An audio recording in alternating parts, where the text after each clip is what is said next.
Miracles. Who am I?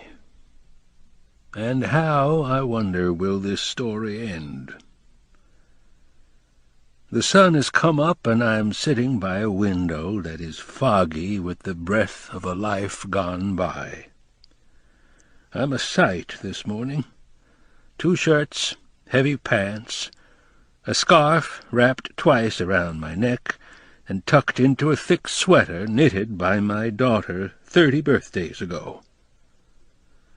The thermostat in my room is set as high as it will go, and a smaller space heater sits directly behind me. It clicks and groans and spews hot air like a fairy-tale dragon, and still my body shivers with a cold that will never go away, a cold that has been 80 years in the making. 80 years, I think sometimes, and despite my own acceptance of my age, it still amazes me that I haven't been warm since George Bush was president. I wonder if this is how it is for everyone my age. My life? It isn't easy to explain. It has not been the rip-roaring spectacular I fancied it would be, but neither have I burrowed around with the gophers.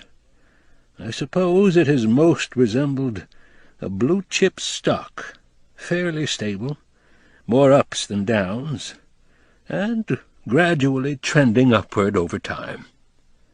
A good buy, a lucky buy, and I've learned that not everyone can say this about his life. But do not be misled. I am nothing special. Of this I am sure. I am a common man with common thoughts, and I've led a common life. There are no monuments dedicated to me, and my name will soon be forgotten. But I've loved another with all my heart and soul, and to me this has always been enough. The romantics would call this a love story. The cynics would call it a tragedy. In my mind, it's a little bit of both, and no matter how you choose to view it in the end, it does not change the fact that it involves a great deal of my life and the path I've chosen to follow. I have no complaints about my path and the places it has taken me. Enough complaints to fill a circus tent about other things, maybe, but the path I've chosen has always been the right one, and I wouldn't have had it any other way. Time, unfortunately, doesn't make it easy to stay on course. The path is straight as ever, but now it is strewn with the rocks and gravel that accumulate over a lifetime. Until 3 years ago, it would have been easy to ignore, but it's impossible now. There is a sickness rolling through my body. I'm neither strong nor healthy, and my days are spent like an old party balloon, listless, spongy, and growing softer over time. I cough, and through squinted eyes I check my watch. I realize it is time to go. I stand from my seat by the window and shuffle across the room, stopping at the desk to pick up the notebook I have read 100 times. I do not glance through it. Instead, I slip it beneath my arm and continue on my way to the place I must go. I walk on tiled floors, white in color and speckled with gray, like my hair, and the hair of most people here, though I'm the only one in the hallway this morning. They are in their rooms, alone except for television, but they, like me, are used to it. A person can get used to anything, if given enough time. I hear the muffled sounds of crying in the distance. and know exactly who is making those sounds. Then the nurses see me, and we smile at each other and exchange greetings. They are my friends, and we talk often, but I am sure they wonder about me and the things that I go through every day. I listen as they begin to whisper among themselves as I pass. "There he goes again," I hear. "I hope it turns out well." But they say nothing directly to me about it. I'm sure they think it would hurt me to talk about it so early in the morning, and knowing myself as I do, I think they're probably right. A minute later I reach the room. The door has been propped open for me, as it usually is. There are 2 others in the room, and they too smile at me as I enter. "Good morning," they say with cheery voices, and I take a moment to ask about the kids and the schools and upcoming vacations. We talk above the crying for a minute or so. They do not seem to notice. They have become numb to it. But then again, so have I. Afterward I sit in the chair that has come to be shaped like me. They are finishing up now. Her clothes are on, but still she's crying. It will become quieter after they leave, I know. The excitement of the morning always upsets her, and today is no exception.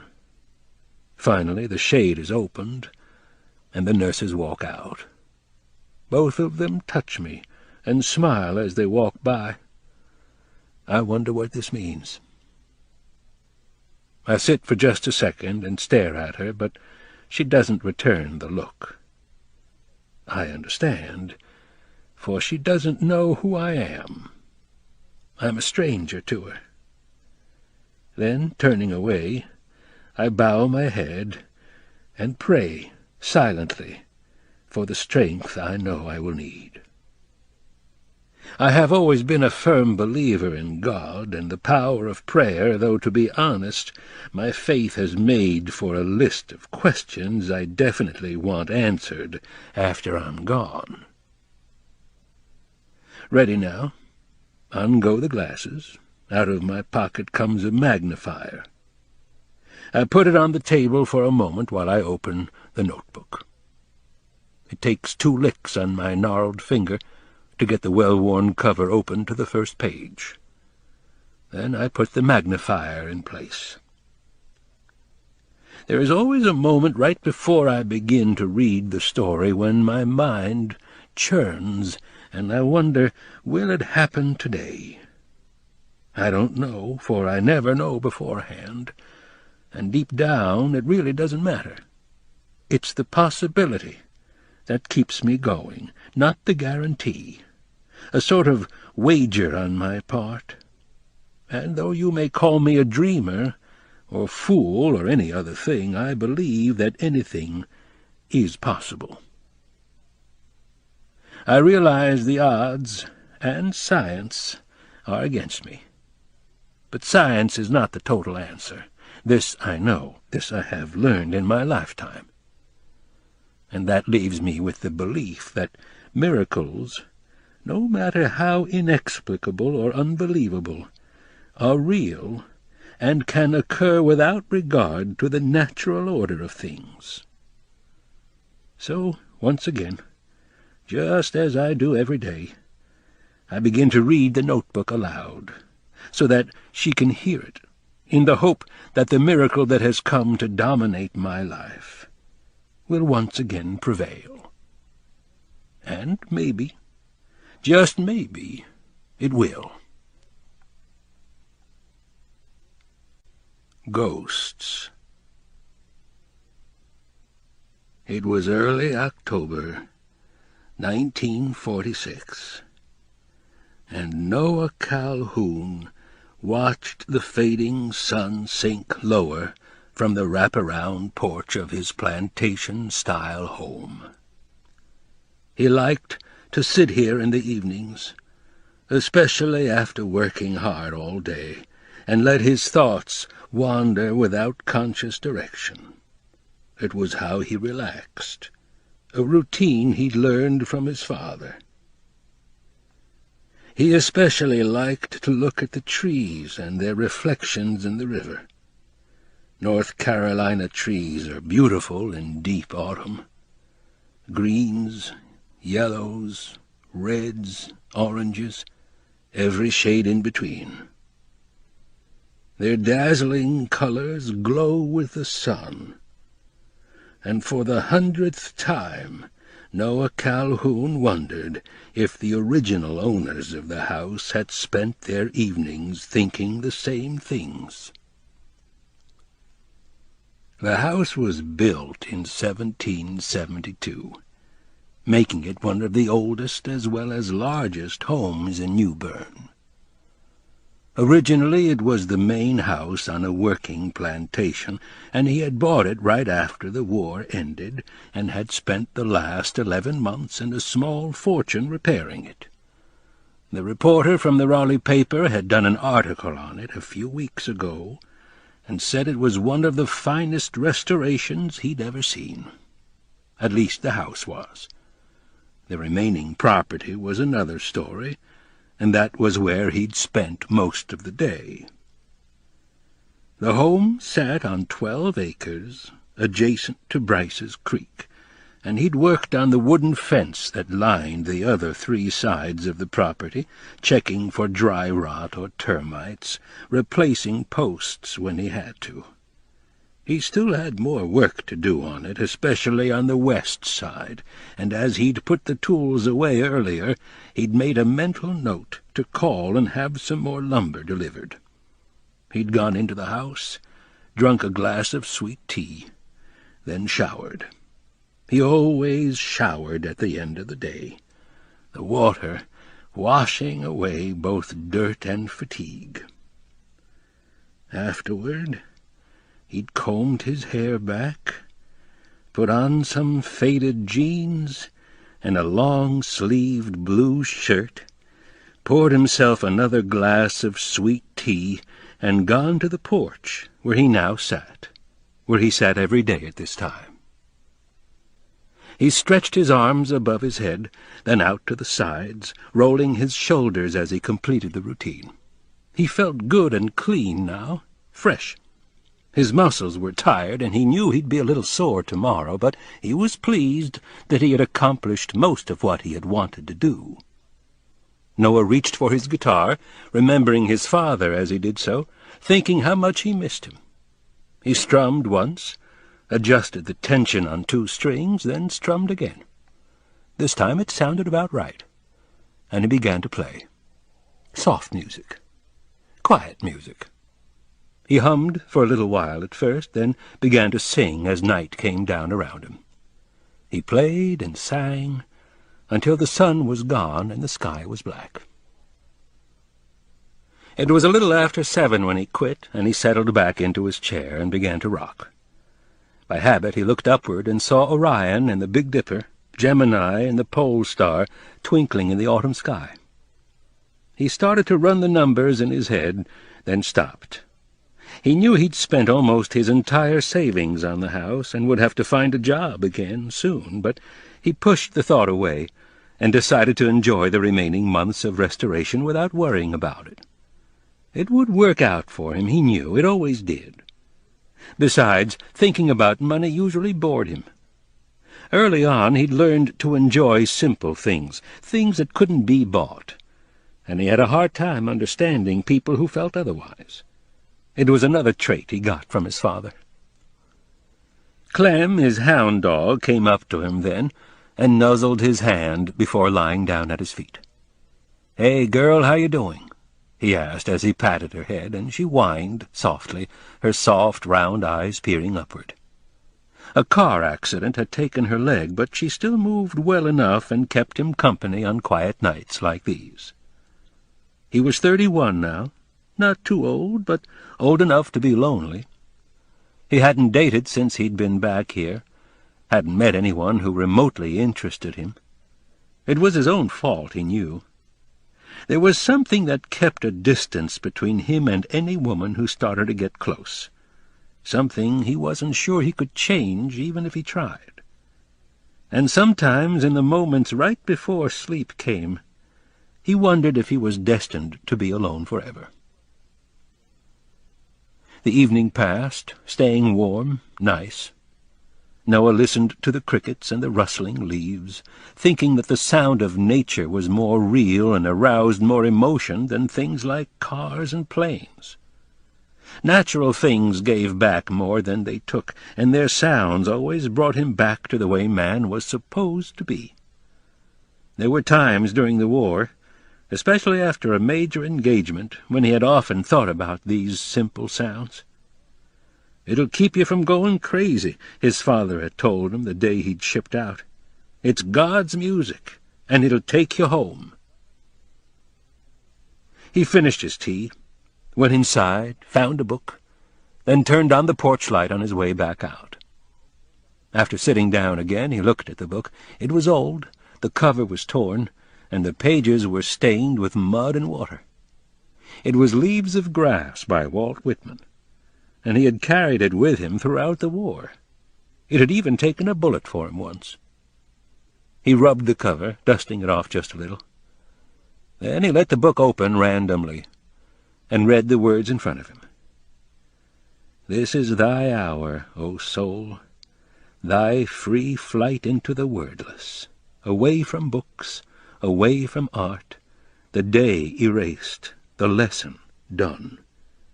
Thee fully forth emerging, silent, gazing, pondering the themes thou lovest best. Night, sleep, death, and the stars." He smiled to himself. For some reason Whitman always reminded him of New Bern, and he was glad he'd come back. Though he'd been away for 14 years, this was home, and he knew a lot of people here, most of them from his youth. It wasn't surprising. Like so many southern towns, the people who lived here never changed. They just grew a bit older. His best friend these days was Gus, a 70-year-old black man who lived down the road. They had met a couple of weeks after Noah bought the house, when Gus had shown up with some homemade liquor and Brunswick stew, and the two had spent their first evening together getting drunk and telling stories. Now Gus would show up a couple of nights a week, usually around 8. With 4 kids and 11 grandchildren in the house, he needed to get out of the house now and then, and Noah couldn't blame him. Usually Gus would bring his harmonica, and after talking for a little while, they'd play a few songs together. Sometimes they played for hours. He'd come to regard Gus as family. There really wasn't anyone else, at least not since his father died last year. He was an only child. His mother had died of influenza when he was 2, and though he had wanted to at one time, he had never married. But he had been in love once, that he knew. Once, and only once, and a long time ago. And it had changed him forever. Perfect love did that to a person. And this had been perfect. Coastal clouds slowly began to roll across the evening sky, turning silver with the reflection of the moon.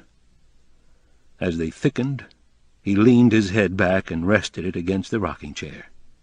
His legs moved automatically, keeping a steady rhythm, and as he did most evenings, he felt his mind drifting back to a warm evening like this 14 years ago. It was just after graduation, 1932, the opening night of the Neuse River Festival. The town was out in full, enjoying barbecue and games of chance. It was humid that night. For some reason, he remembered that clearly. He arrived alone, and as he strolled through the crowd looking for friends, he saw Finn and Sarah, 2 people he'd grown up with, talking to a girl he'd never seen before. She was pretty, he remembered thinking, and when he finally joined them, she looked his way with a pair of hazy eyes that kept on coming. "Hi," she'd said simply as she offered her hand. "Finley's told me a lot about you." An ordinary beginning. something that would have been forgotten had it been anyone but her.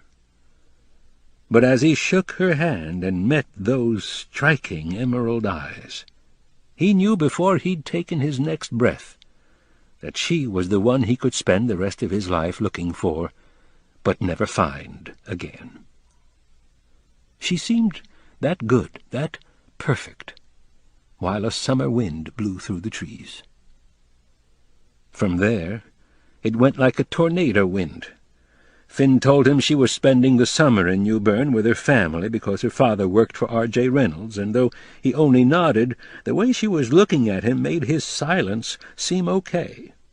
Finn laughed then because he knew what was happening, and Sarah suggested they get some cherry cokes, and the four of them stayed at the festival until the crowds were thin and everything closed up for the night. They met the following day, and the day after that, and they soon became inseparable. Every morning but Sunday, when he had to go to church, he would finish his chores as quickly as possible, then make a straight line to Fort Totten Park, where she'd be waiting for him. Because she was a newcomer and hadn't spent time in a small town before, they spent their days doing things that were completely new to her.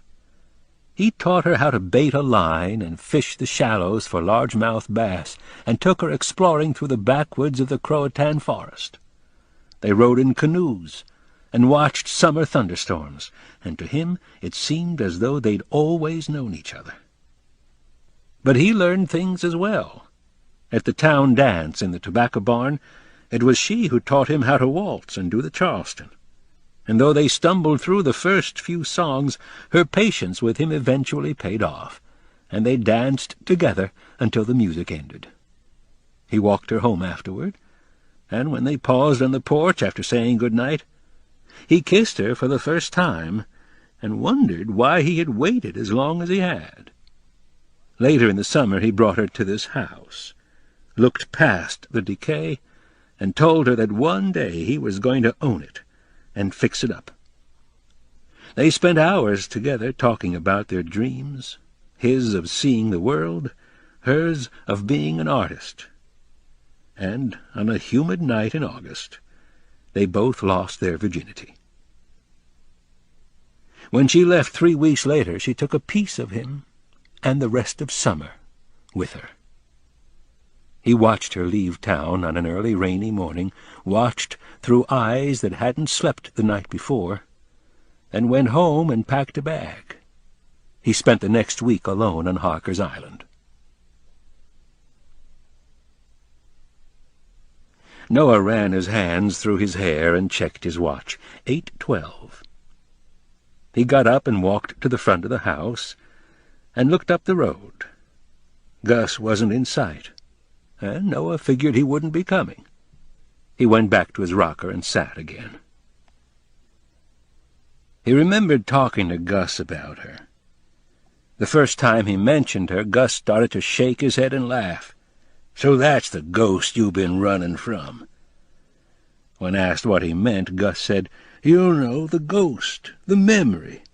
I've been watching you, working day and night, slaving so hard you barely have time to catch your breath. People do that for 3 reasons. Either they crazy or stupid or trying to forget. And with you, I knew you was trying to forget. I just didn't know what." He thought about what Gus had said. Gus was right, of course. New Bern was haunted now, haunted by the ghost of her memory. He saw her in Fort Totten Park, their place, every time he walked by, either sitting on the bench or standing by the gate, always smiling, blonde hair softly touching her shoulders, her eyes the color of emeralds. When he sat on the porch at night with his guitar, he saw her beside him, listening quietly as he played the music of his childhood.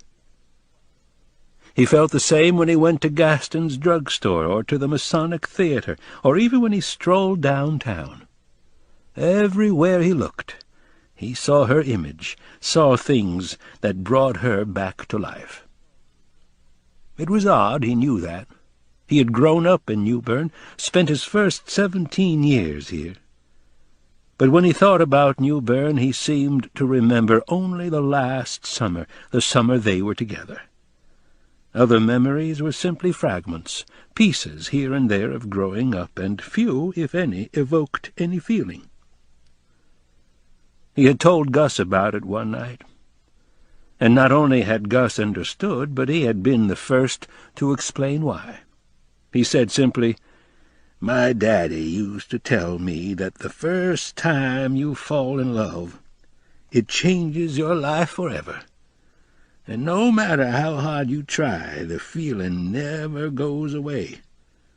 This girl you've been telling me about was your first love, and no matter what you do, she'll stay with you forever." Noah shook his head, and when her image began to fade, he returned to Whitman. He read for an hour, looking up every now and then to see raccoons and possums scurrying near the creek. At 9:30 he closed the book, went upstairs to the bedroom, and wrote in his journal, including both personal observations and the work he'd accomplished on the house. 40 minutes later he was sleeping. Clem wandered up the stairs, sniffed him as he slept, and then paced in circles before finally curling up at the foot of his bed.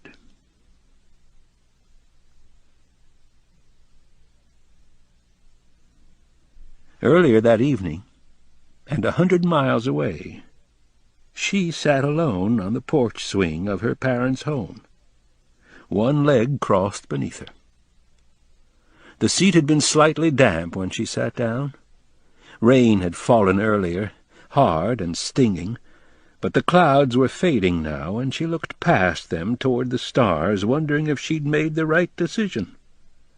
She'd struggled with it for days, and had struggled some more this evening, but in the end she knew she would never forgive herself if she let the opportunity slip away.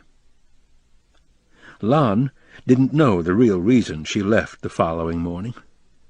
The week before she'd hinted to him that she might want to visit some antique shops near the coast. "It's just a couple of days," she said, "and besides, I need a break from planning the wedding." She felt bad about the lie, but knew there was no way she could tell him the truth. Her leaving had nothing to do with him, and it wouldn't be fair of her to ask him to understand. It was an easy drive from Raleigh, slightly more than 2 hours, and she arrived a little before 11. She checked into a small inn downtown, went to her room, and unpacked her suitcase, hanging her dresses in the closet and putting everything else in the drawers. She had a quick lunch, asked the waitress for directions to the nearest antique stores, then spent the next few hours shopping. By 4:30 she was back in her room. She sat on the edge of the bed, picked up the phone, and called Lon. He couldn't speak long, he was due in court, but before they hung up she gave him the phone number where she was staying and promised to call the following day. Good, she thought while hanging up the phone. Routine conversation. Nothing out of the ordinary. Nothing to make him suspicious. She'd known him almost 4 years now. It was 1942 when they met, the world at war and America 1 year in. Everyone was doing their part, and she was volunteering at the hospital downtown. She was both needed and appreciated there, but it was more difficult than she'd expected. The first waves of wounded young soldiers were coming home, and she spent her days with broken men and shattered bodies. When Lon, with all his easy charm, introduced himself at a Christmas party, she saw in him exactly what she needed. Someone with confidence about the future, and a sense of humor that drove all her fears away. He was handsome, intelligent, and driven, a successful lawyer 8 years older than she, and he pursued his job with passion, not only winning cases but also making a name for himself. She understood his vigorous pursuit of success, for her father and most of the men she met in her social circle were the same way. Like them, He'd been raised that way, and in the caste system of the South, family name and accomplishments were often the most important consideration in marriage. In some cases, they were the only consideration. Though she had quietly rebelled against this idea since childhood, and had dated a few men best described as reckless, she found herself drawn to Lon's easy ways, and had gradually come to love him. Despite the long hours he worked, he was good to her. He was a gentleman, both mature and responsible, and during those terrible periods of the war when she needed someone to hold her, he never once turned her away. She felt secure with him, and knew he loved her as well, and that was why she had accepted his proposal. Thinking these things made her feel guilty about being here, and she knew she should pack her things and leave before she changed her mind. She had done it once before, long ago, and if she left now, she was sure she would never have the strength to return here again. She picked up her pocketbook, hesitated, and almost made it to the door. But coincidence had pushed her here, and she put the pocketbook down, again realizing that if she quit now, she would always wonder what would have happened. And she didn't think she could live with that. She went to the bathroom and started a bath. After checking the temperature, she walked to the dresser, taking off her gold earrings as she crossed the room. She found her makeup bag, opened it, and pulled out a razor and a bar of soap, then undressed in front of the bureau. She had been called beautiful since she was a young girl, and once she was naked, she looked at herself in the mirror. Her body was firm and well-proportioned, breasts softly rounded, stomach flat, legs slim. She'd inherited her mother's high cheekbones, smooth skin, and blonde hair, but her best feature was her own. She had eyes like ocean waves, as Lon liked to say. Taking the razor and soap, she went to the bathroom again, turned off the faucet, set a towel where she could reach it, and stepped in gingerly. She liked the way a bath relaxed her, and she slipped lower in the water. The day had been long, and her back was tense, but she was pleased she had finished shopping so quickly. She had to go back to Raleigh with something tangible, and the things she had picked out would work fine. She made a mental note to find the names of some other stores in the Beaufort area, then suddenly doubted she would need to. Lon wasn't the type to check up on her. She reached for the soap, lathered up, and began to shave her legs. As she did, she thought about her parents, and what they would think of her behavior. No doubt they would disapprove, especially her mother. Her mother had never really accepted what had happened the summer they'd spent here, and wouldn't accept it now, no matter what reason she gave. She soaked a while longer in the tub before finally getting out and toweling off. She went to the closet and looked for a dress, finally choosing a long yellow one that dipped slightly in the front, the kind of dress that was common in the South. She slipped it on and looked in the mirror, turning from side to side. It fit her well, and made her look feminine, but she eventually decided against it and put it back on the hanger. Instead, she found a more casual, less revealing dress, and put that on. Light blue, with a touch of lace, it buttoned up the front, and though it didn't look quite as nice as the first one, it conveyed an image she thought would be more appropriate. She wore little makeup, just a touch of eyeshadow and mascara to accent her eyes. Perfume next, not too much. She found a pair of small hooped earrings, put those on, then slipped on the tan, low-heeled sandals she had been wearing earlier. She brushed her blonde hair, pinned it up, and looked in the mirror. No, it was too much, she thought, and she let it back down. Better.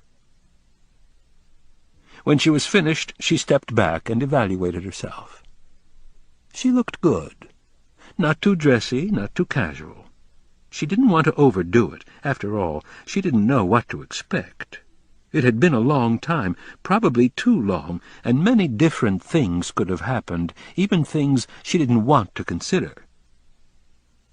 She looked down and saw her hands were shaking, and she laughed to herself. It was strange. She wasn't normally this nervous. Like Lon, she had always been confident, even as a child. She remembered that it had been a problem at times, especially when she dated, because it had intimidated most of the boys her age. She found her pocketbook and car keys, then picked up the room key. She turned it over in her hand a couple of times, thinking, "You've come this far, don't give up now," and almost left then, but instead sat on the bed again. She checked her watch. Almost 6 o'clock. She knew she had to leave in a few minutes. She didn't want to arrive after dark, but she needed a little more time. "Damn," she whispered. "What am I doing here? I shouldn't be here. There's no reason for it." But once she said it, she knew it wasn't true.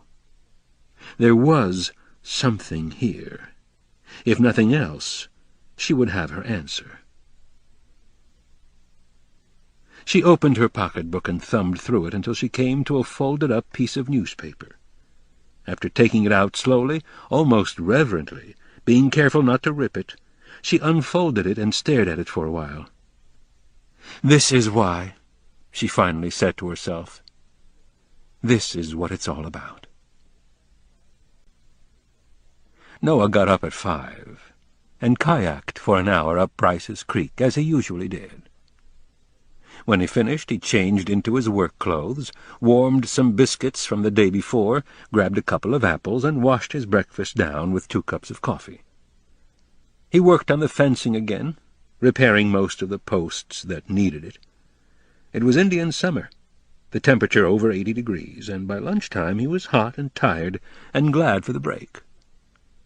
He ate at the creek because the mullets were jumping. He liked to watch them jump 3 or 4 times and glide through the air before vanishing into the brackish water. For some reason, he had always been pleased by the fact that their instinct hadn't changed for thousands, maybe tens of thousands of years. Sometimes he wondered if man's instincts had changed in that time, and always concluded that they hadn't, at least in the basic, most primal ways. As far as he could tell, man had always been aggressive, always striving to dominate, trying to control the world and everything in it. The war in Europe and Japan proved that. He quit working a little after 3 and walked to a small shed that sat near his dock. He went in, found his fishing pole, a couple of lures, and some live crickets he kept on hand, then walked out to the dock, baited his hook, and cast his line. Fishing always made him reflect on his life, and he did it now. After his mother died, he could remember spending his days in a dozen different homes, and for one reason or another he stuttered badly as a child and was teased for it. He began to speak less and less, and by the age of 5 he wouldn't speak at all. When he started classes, his teachers thought he was retarded and recommended that he be pulled out of school. Instead, his father took matters into his own hands. He kept him in school and afterward made him come to the lumber yard where he worked to haul and stack wood. "It's good that we spend some time together," he would say as they worked side by side, "just like my daddy and I did." During their time together, his father would talk about birds and animals or tell stories and legends common to North Carolina. Within a few months, Noah was speaking again, though not well, and his father decided to teach him to read with books of poetry. "Learn to read this aloud and you'll be able to say anything you want to." His father had been right again, and by the following year Noah had lost his stutter.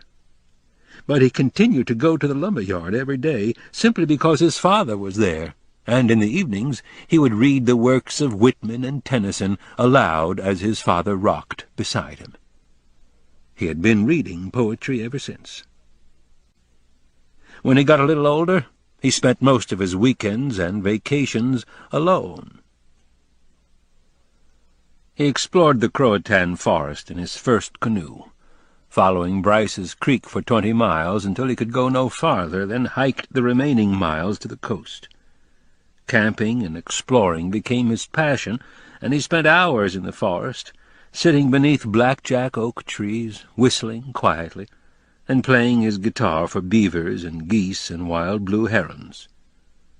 Poets knew that isolation in nature, far from people and things man-made, was good for the soul, and he'd always identified with poets. Although he was quiet, years of heavy lifting at the lumber yard helped him excel in sports, and his athletic success led to popularity. He enjoyed the football games and track meets, and though most of his teammates spent their free time together as well, he rarely joined them. An occasional person found him arrogant. Most simply figured he had grown up a bit faster than everyone else. He had a few girl friends in school, but none had ever made an impression on him, except for one, and she came after graduation. Allie. His Allie. He remembered talking to Finn about Allie after they'd left the festival that first night, and Finn had laughed. Then he'd made 2 predictions. First, that they would fall in love, and second, that it wouldn't work out. There was a slight tug at his line, and Noah hoped for a largemouth bass, but the tugging eventually stopped, and after reeling his line in and checking the bait, he cast again. Finn ended up being right, on both counts. Most of the summer she had to make excuses to her parents whenever they wanted to see each other. It wasn't that they didn't like him, it was that he was from a different class, too poor, and they would never approve if their daughter became serious with someone like him. "I don't care what my parents think. I love you and always will," she would say. "We'll find a way to be together." But in the end they couldn't. By early September the tobacco had been harvested, and she had no choice but to return with her family to Winston-Salem. "Only the summer is over, Allie. Not us," he'd said the morning she left. "We'll never be over." But they were. For a reason he didn't fully understand, the letters he wrote went unanswered. Eventually he decided to leave New Bern to help get her off his mind, but also because the depression made earning a living in New Bern almost impossible.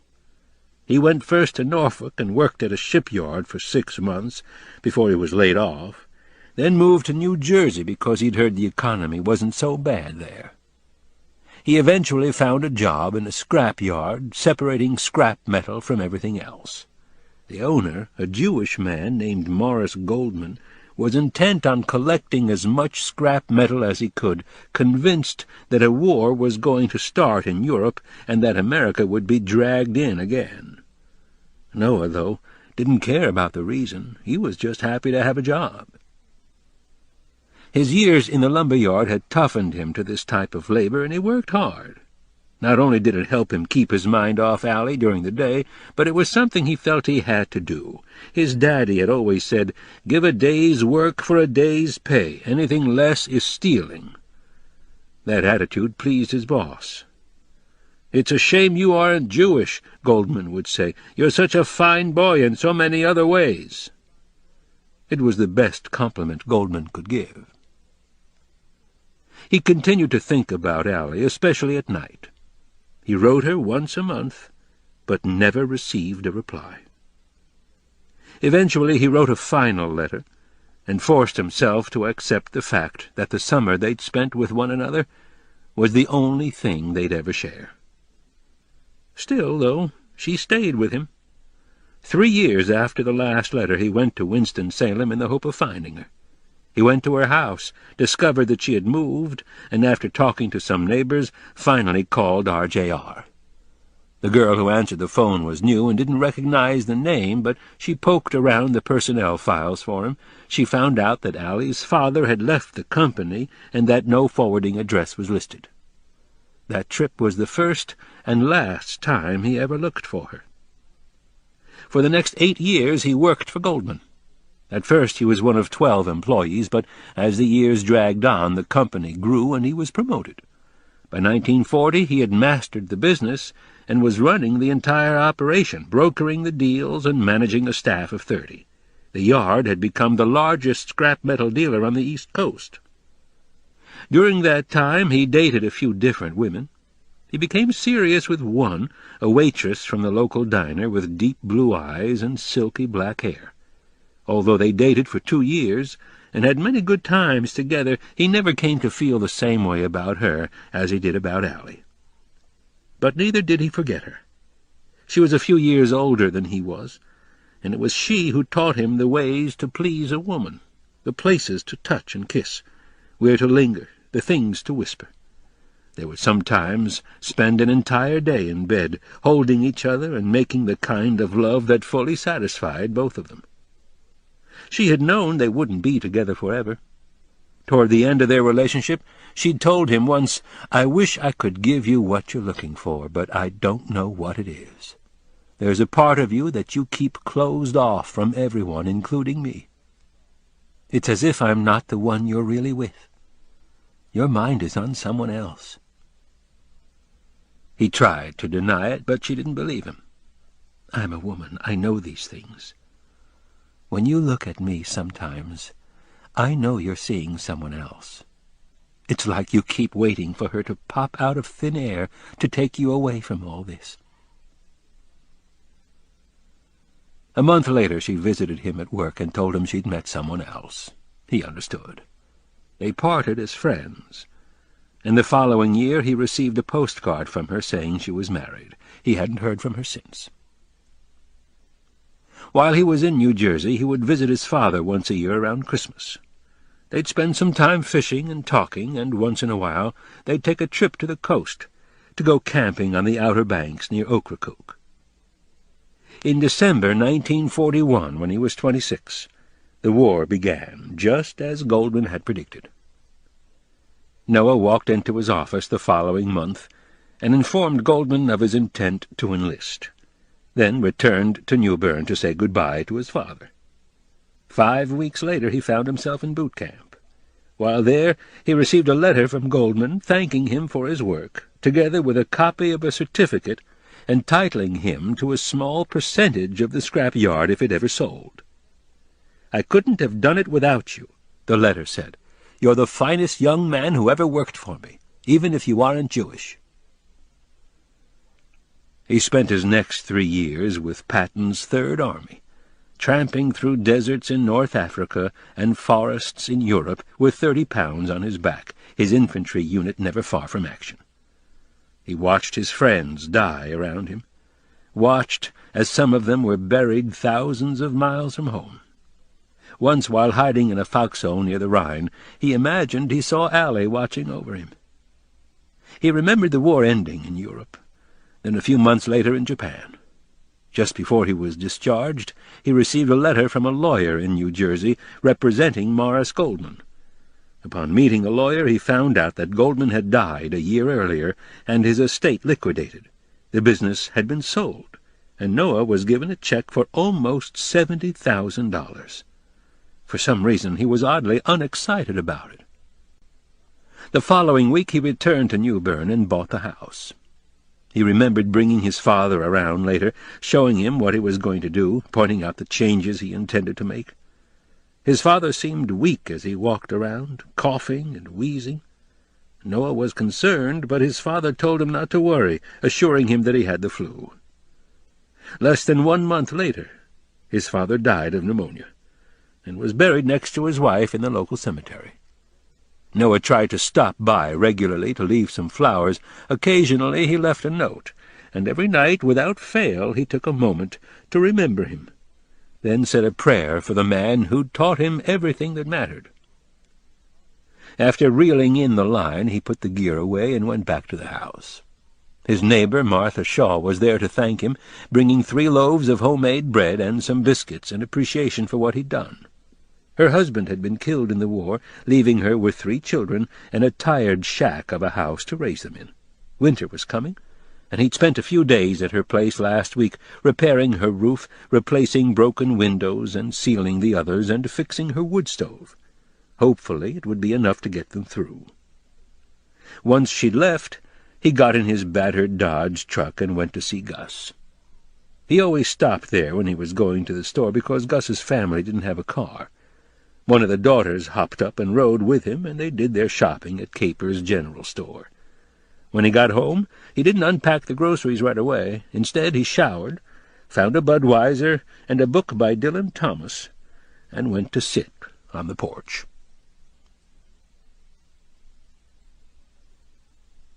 She still had trouble believing it, even as she held the proof in her hands. It had been in the newspaper at her parents' house 3 Sundays ago. She had gone to the kitchen to get a cup of coffee, and when she'd returned to the table her father had smiled and pointed at a small picture. "Remember this?" He handed her the paper, and after an uninterested first glance, something in the picture caught her eye, and she took a closer look. "It can't be," she whispered, and when her father looked at her curiously, she ignored him, sat down, and read the article without speaking. She vaguely remembered her mother coming to the table and sitting opposite her, and when she finally put aside the paper, her mother was staring at her with the same expression her father had just moments before. "Are you okay?" her mother asked over her coffee cup. "You look a little pale." She didn't answer right away. She couldn't. And it was then that she'd noticed her hands were shaking. That had been when it started. "And here it will end, one way or the other," she whispered again.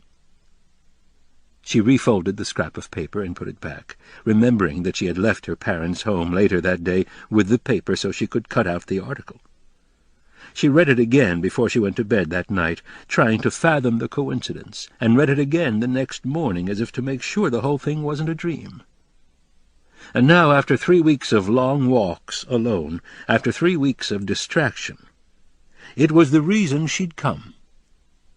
When asked, she said her erratic behavior was due to stress. It was the perfect excuse. Everyone understood, including Lon, and that's why he hadn't argued when she'd wanted to get away for a couple of days. The wedding plans were stressful to everyone involved. Almost 500 people were invited, including the governor, 1 senator, and the ambassador to Peru. It was too much, in her opinion, but their engagement was news and had dominated the social pages since they had announced their plans 6 months ago. Occasionally she felt like running away with Lon to get married without the fuss. But she knew he wouldn't agree. Like the aspiring politician he was, he loved being the center of attention. She took a deep breath and stood again. "It's now or never," she whispered, then picked up her things and went to the door. She paused only slightly before opening it and going downstairs. The manager smiled as she walked by, and she could feel his eyes on her as she left and went to her car. She slipped behind the wheel, looked at herself one last time, then started the engine and turned right onto Front Street. She wasn't surprised that she still knew her way around town so well. Even though she hadn't been here in years, it wasn't large, and she navigated the streets easily. After crossing the Trent River on an old-fashioned drawbridge, she turned onto a gravel road and began the final leg of her journey. It was beautiful here in the low country, as it always had been. Unlike the Piedmont area where she grew up, the land was flat, but it had the same silty, fertile soil that was ideal for cotton and tobacco. Those 2 crops and timber kept the towns alive in this part of the state, and as she drove along the road outside town, she saw the beauty that had first attracted people to this region. To her, it hadn't changed at all. Broken sunlight passed through water oaks and hickory trees 100 feet tall, illuminating the colors of fall. On her left, a river the color of iron veered toward the road and then turned away before giving up its life to a different, larger river another mile ahead. The gravel road itself wound its way between antebellum farms, and she knew that for some of the farmers life hadn't changed since before their grandparents were born. The constancy of the place brought back a flood of memories, and she felt her insides tighten as one by one she recognized landmarks she'd long since forgotten. The sun hung just above the trees on her left, and as she rounded a curve, she passed an old church, abandoned for years, but still standing. She had explored it that summer, looking for souvenirs from the war between the states, and as her car passed by, the memories of that day became stronger, as if they'd just happened yesterday. A majestic oak tree on the banks of the river came into view next, and the memories became more intense. It looked the same as it had back then, branches low and thick, stretching horizontally along the ground, with Spanish moss draped over the limbs like a veil. She remembered sitting beneath the tree on a hot July day with someone who looked at her with a longing that took everything else away. And it had been at that moment that she'd first fallen in love. He was 2 years older than she was, and as she drove along this roadway in time, he slowly came into focus once again. He always looked older than he really was, she remembered thinking. His appearance was that of someone slightly weathered, almost like a farmer coming home after hours in the field. He had the calloused hands and broad shoulders that came to those who worked hard for a living, and the first faint lines were beginning to form around the dark eyes that seemed to read her every thought. He was tall and strong, with light brown hair, and handsome in his own way, but it was his voice that she remembered most of all. He had read to her that day, read to her as they lay in the grass beneath the tree, with an accent that was soft and fluent, almost musical in quality. It was the kind of voice that belonged on radio, and it seemed to hang in the air when he read to her. She remembered closing her eyes, listening closely, and letting the words he was reading touch her soul. It coaxes me to the vapor and the dusk. I depart as air. I shake my white locks at the runaway sun.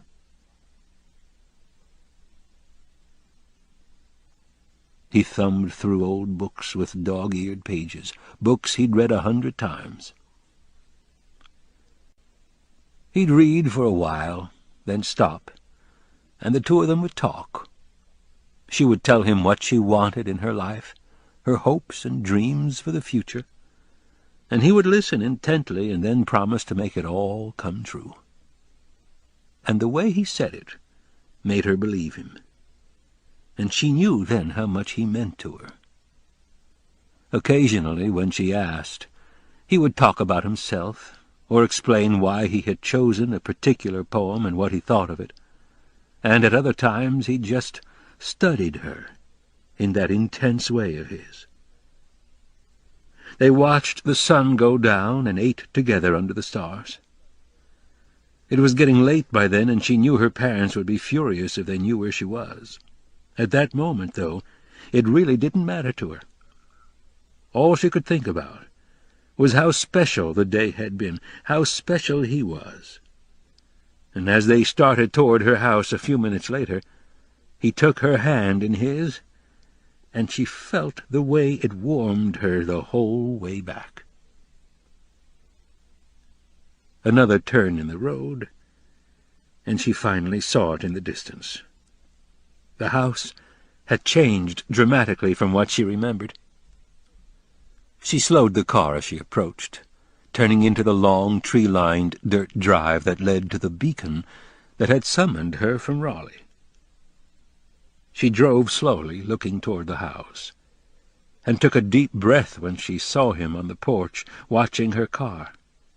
He was dressed casually. From a distance he looked the same as he had back then. For a moment, when the light from the sun was behind him, he almost seemed to vanish into the scenery. Her car continued forward, rolling slowly, then finally stopped beneath an oak tree that shaded the front of the house. She turned the key, never taking her eyes from him, and the engine sputtered to a halt. He stepped off the porch and began to approach her, walking easily, then suddenly stopped cold as she emerged from the car. For a long time all they could do was stare at each other without moving. Allison Nelson, 29 years old and engaged, a socialite, searching for answers she needed to know. And Noah Calhoun, the dreamer, 31, visited by the ghost that had come to dominate his life.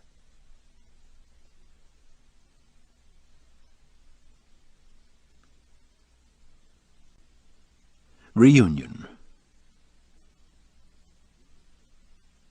Neither one of them moved as they faced each other. He hadn't said anything. His muscles seemed frozen, and for a second she thought he didn't recognize her. Suddenly she felt guilty about showing up this way, without warning, and this made it harder. She had thought it would be easier somehow, that she would know what to say, but she didn't. Everything that came into her head seemed inappropriate, somehow lacking. Thoughts of the summer they'd shared came back to her, and as she stared at him she noticed how little he'd changed since she'd last seen him. He looked good, she thought. With his shirt tucked loosely into old faded jeans, she could see the same broad shoulders she remembered, tapering down to narrow hips and a flat stomach. He was tan, too, as if he'd worked outside all summer, and though his hair was a little thinner and lighter than she remembered, he looked the same as he had when she'd known him last. When she was finally ready, she took a deep breath and smiled. "Hello, Noah. It's good to see you again." Her comment startled him, and he looked at her with amazement in his eyes. Then, after shaking his head slightly, he slowly began to smile. "You too," he stammered. He brought his hand to his chin, and she noticed he hadn't shaved. "It's really you, isn't it? I can't believe it." She heard the shock in his voice as he spoke, and, surprising her, it all came together, being here. Seeing him, she felt something twitch inside, something deep and old, something that made her dizzy for just a second. She caught herself fighting for control. She hadn't expected this to happen, didn't want it to happen. She was engaged now. She hadn't come here for this. Yet the feeling went on despite herself, and for a brief moment she felt 15 again. Felt as she hadn't in years, as if all her dreams could still come true. Felt as though she'd finally come home. Without another word they came together, as if it were the most natural thing in the world, and he put his arms around her, drawing her close. They held each other tightly, making it real, both of them letting the 14 years of separation dissolve in the deepening twilight. They stayed like that for a long time, before she finally pulled back to look at him. Up close, she could see the changes she hadn't noticed at first. He was a man now, and his face had lost the softness of youth. The faint lines around his eyes had deepened, and there was a scar on his chin that hadn't been there before. There was a new edge to him. He seemed less innocent, more cautious. And yet the way he was holding her made her realize how much she'd missed him since she'd seen him last. Her eyes brimmed with tears as they finally released each other. She laughed nervously under her breath while wiping the tears from the corners of her eyes. "Are you okay?" he asked, 1,000 other questions on his face. "I'm sorry, I didn't mean to cry." "It's okay," he said, smiling. "I still can't believe it's you. How did you find me?" She stepped back, trying to compose herself, wiping away the last of her tears. "I saw the story on the house in the Raleigh paper a couple of weeks ago, and I had to come see you again." Noah smiled broadly. "I'm glad you did." He stepped back just a bit. "God, you look fantastic. You're even prettier now than you were then." She felt the blood in her face, just like 14 years ago. "Thank you. You look great, too." And he did, no doubt about it. The years had treated him well.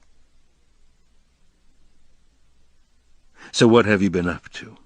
Why are you here?" His questions brought her back to the present, making her realize what could happen if she wasn't careful. "Don't let this get out of hand," she told herself. "The longer it goes on, the harder it's going to be." And she didn't want it to get any harder.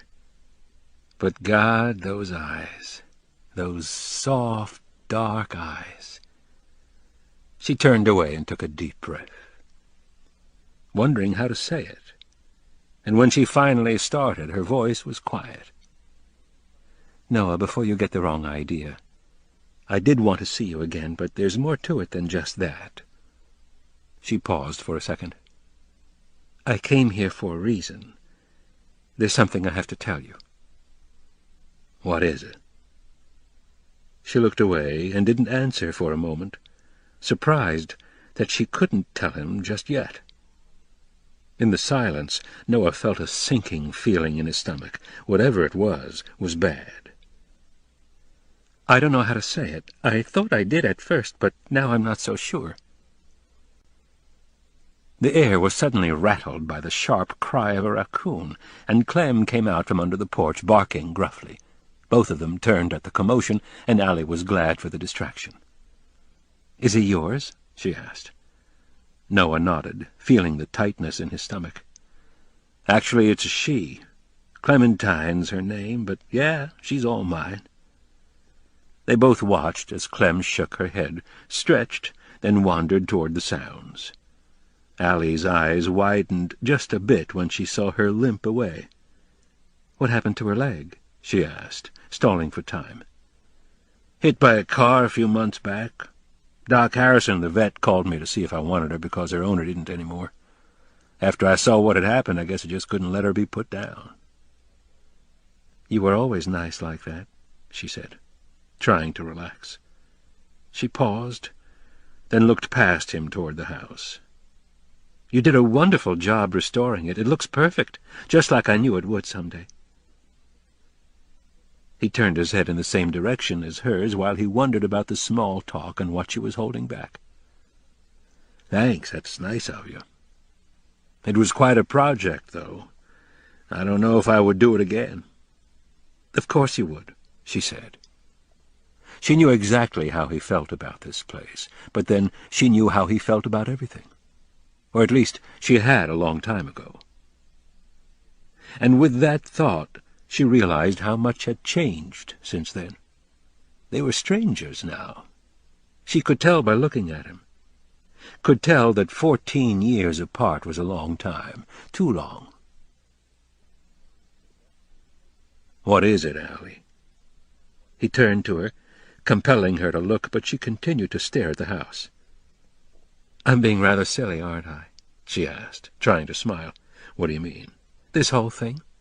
Showing up out of the blue, not knowing what I want to say. You must think I'm crazy." "You're not crazy," he said gently. He reached for her hand, and she let him hold it as they stood next to one another. He went on. "Even though I don't know why, I can see this is hard for you. Why don't we go for a walk?" "Like we used to?" "Why not? I think we both could use one." She hesitated and looked to his front door. "Do you need to tell anyone?" He shook his head. "No, there's no one to tell. It's just me and Clem." even though she'd asked. She had suspected there wouldn't be anyone else, and inside she didn't know how to feel about that. But it did make what she wanted to say a little harder. It would have been easier if there was someone else. They started toward the river and turned on a path near the bank. She let go of his hand, surprising him, and walked on with just enough distance between them so that they couldn't accidentally touch.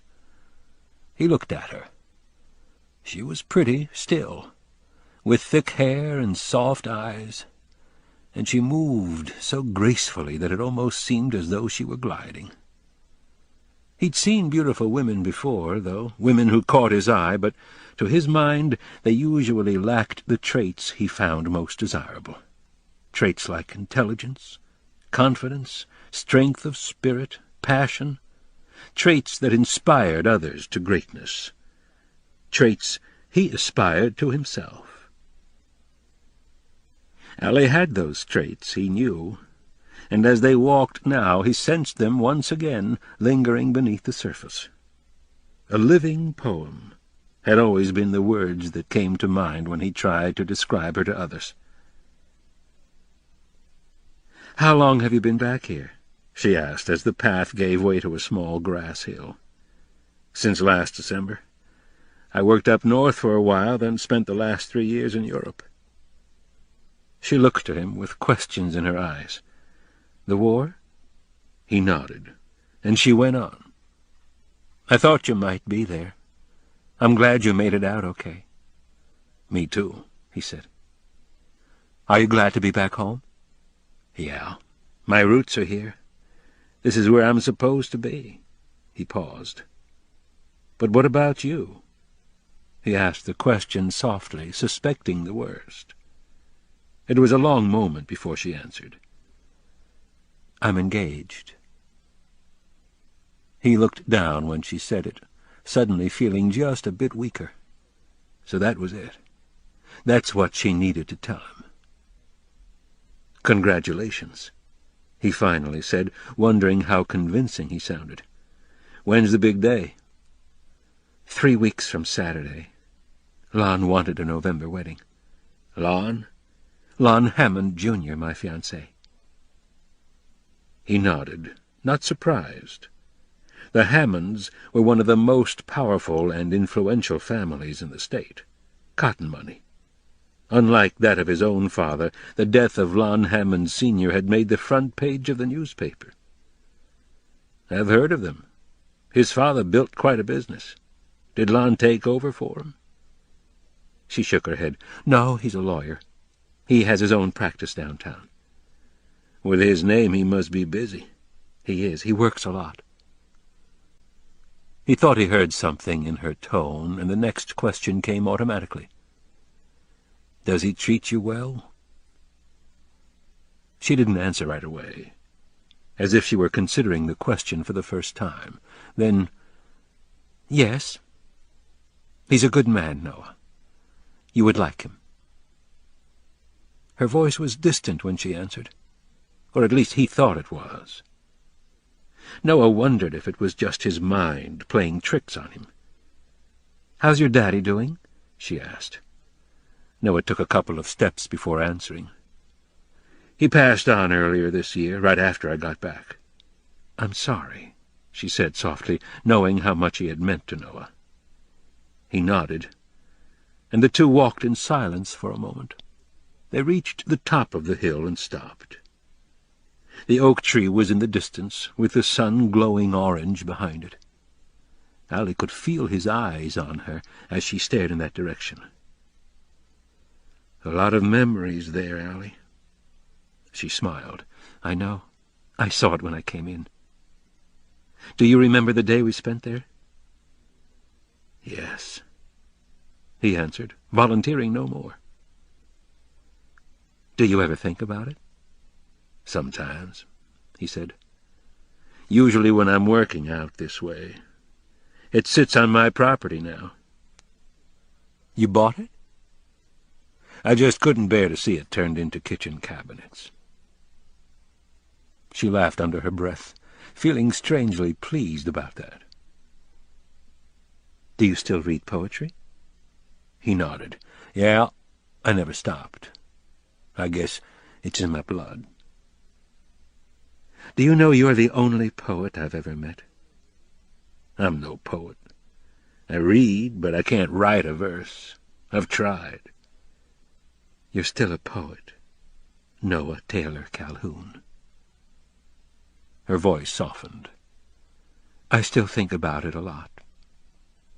It was the first time anyone ever read poetry to me before.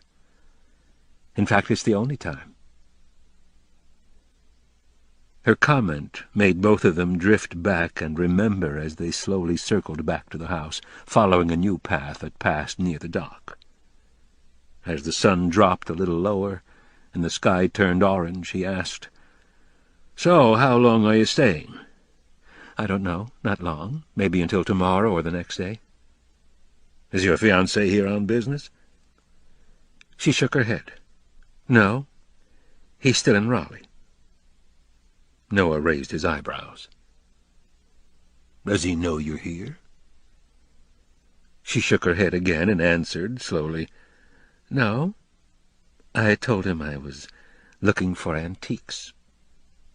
He wouldn't understand my coming here." Noah was a little surprised by her answer.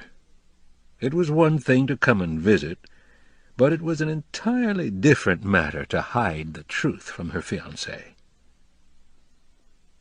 "You didn't have to come here to tell me you were engaged. You could have written me instead, or even called." "I know. But for some reason I had to do it in person." "Why?" She hesitated. "I don't know," she said, trailing off, and the way she said it made him believe her. The gravel crunched beneath their feet as they walked in silence for a few steps. Then he asked, "Allie, do you love him?" She answered automatically, "Yes, I love him." The words hurt. But again he thought he heard something in her tone, as if she were saying it to convince herself. He stopped and gently took her shoulders in his hands, making her face him. The fading sunlight reflected in her eyes as he spoke. "If you're happy, Allie, and you love him, I won't try to stop you from going back to him. But if there's a part of you that isn't sure, then don't do it. This isn't the kind of thing you go into halfway." Her answer came almost too quickly. "I'm making the right decision, Noah." He stared for a second, wondering if he believed her. Then he nodded, and the two began to walk again. After a moment he said, "I'm not making this easy for you, am I?" She smiled a little. "It's okay. I really can't blame you." "I'm sorry anyway." "Don't be. There's no reason to be sorry. I'm the one who should be apologizing. Maybe I should have written." He shook his head. "To be honest, I'm still glad you came. Despite everything. It's good to see you again." "Thank you, Noah." "Do you think it would be possible to start over?" She looked at him curiously. "You were the best friend I ever had, Allie. I'd still like to be friends, even if you are engaged. And even if it is just for a couple of days. How about we just kind of get to know each other again?" She thought about it. Thought about staying or leaving, and decided that since he knew about her engagement, it would probably be all right, or at least not wrong. She smiled slightly and nodded. "I'd like that." "Good. How about dinner? I know a place that serves the best crab in town." "Sounds great. Where?" "My house. I've had the traps out all week, and I saw that I had some good ones caged a couple days ago. Do you mind?" "No, that sounds fine." He smiled and pointed over his shoulder with his thumb. "Great, they're at the dock. I'll just be a couple of minutes." Allie watched him walk away, and noticed the tension she'd felt when telling him about her engagement was beginning to fade. Closing her eyes, she ran her hands through her hair and let the light breeze fan her cheek. She took a deep breath and held it for a moment, feeling the muscles in her shoulders further relax as she exhaled. Finally, opening her eyes, she stared at the beauty that surrounded her. She always loved evenings like this, evenings where the faint aroma of autumn leaves rode on the backs of soft southern winds. She loved the trees and the sounds they made. Listening to them helped her relax even more. After a moment she turned toward Noah and looked at him almost as a stranger might. God, he looked good, even after all this time. She watched him as he reached for a rope that hung in the water. He began to pull it, and despite the darkening sky, she saw the muscles in his arm flex as he lifted the cage from the water. He let it hang over the river for a moment and shook it, letting most of the water escape. After setting the trap on the dock, he opened it and began to remove the crabs one by one, placing them into a bucket. She started walking toward him then, listening to the crickets chirp, and remembered a lesson from childhood. She counted the number of chirps in a minute, and added 29. 67 degrees, she thought as she smiled to herself. She didn't know if it was accurate, but it felt about right. As she walked, she looked around and realized she had forgotten how fresh and beautiful everything seemed here. Over her shoulder she saw the house in the distance. He had left a couple of lights on, and it seemed to be the only house around, at least the only one with electricity. Out here, outside the town limits, nothing was certain. Thousands of country homes still lacked the luxury of indoor lighting. She stepped on the dock, and it creaked under her foot. The sound reminded her of a rusty squeeze box, and Noah glanced up and winked, then went back to checking the crabs, making sure they were the right size. She walked to the rocker that sat on the dock and touched it, running her hand along the back. She could picture him sitting in it, fishing, thinking, reading. It was old and weather-beaten, rough-feeling. She wondered how much time he spent here alone, and she wondered about his thoughts at times like those. "It was my daddy's chair," he said, not looking up, and she nodded. She saw bats in the sky, and frogs had joined the crickets in their evening harmony. She walked to the other side of the dock, feeling a sense of closure. A compulsion had driven her here, and for the first time in 3 weeks the feeling was gone. She'd somehow needed Noah to know about her engagement, to understand, to accept it.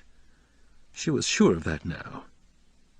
And while thinking of him, she was reminded of something they'd shared from the summer they were together.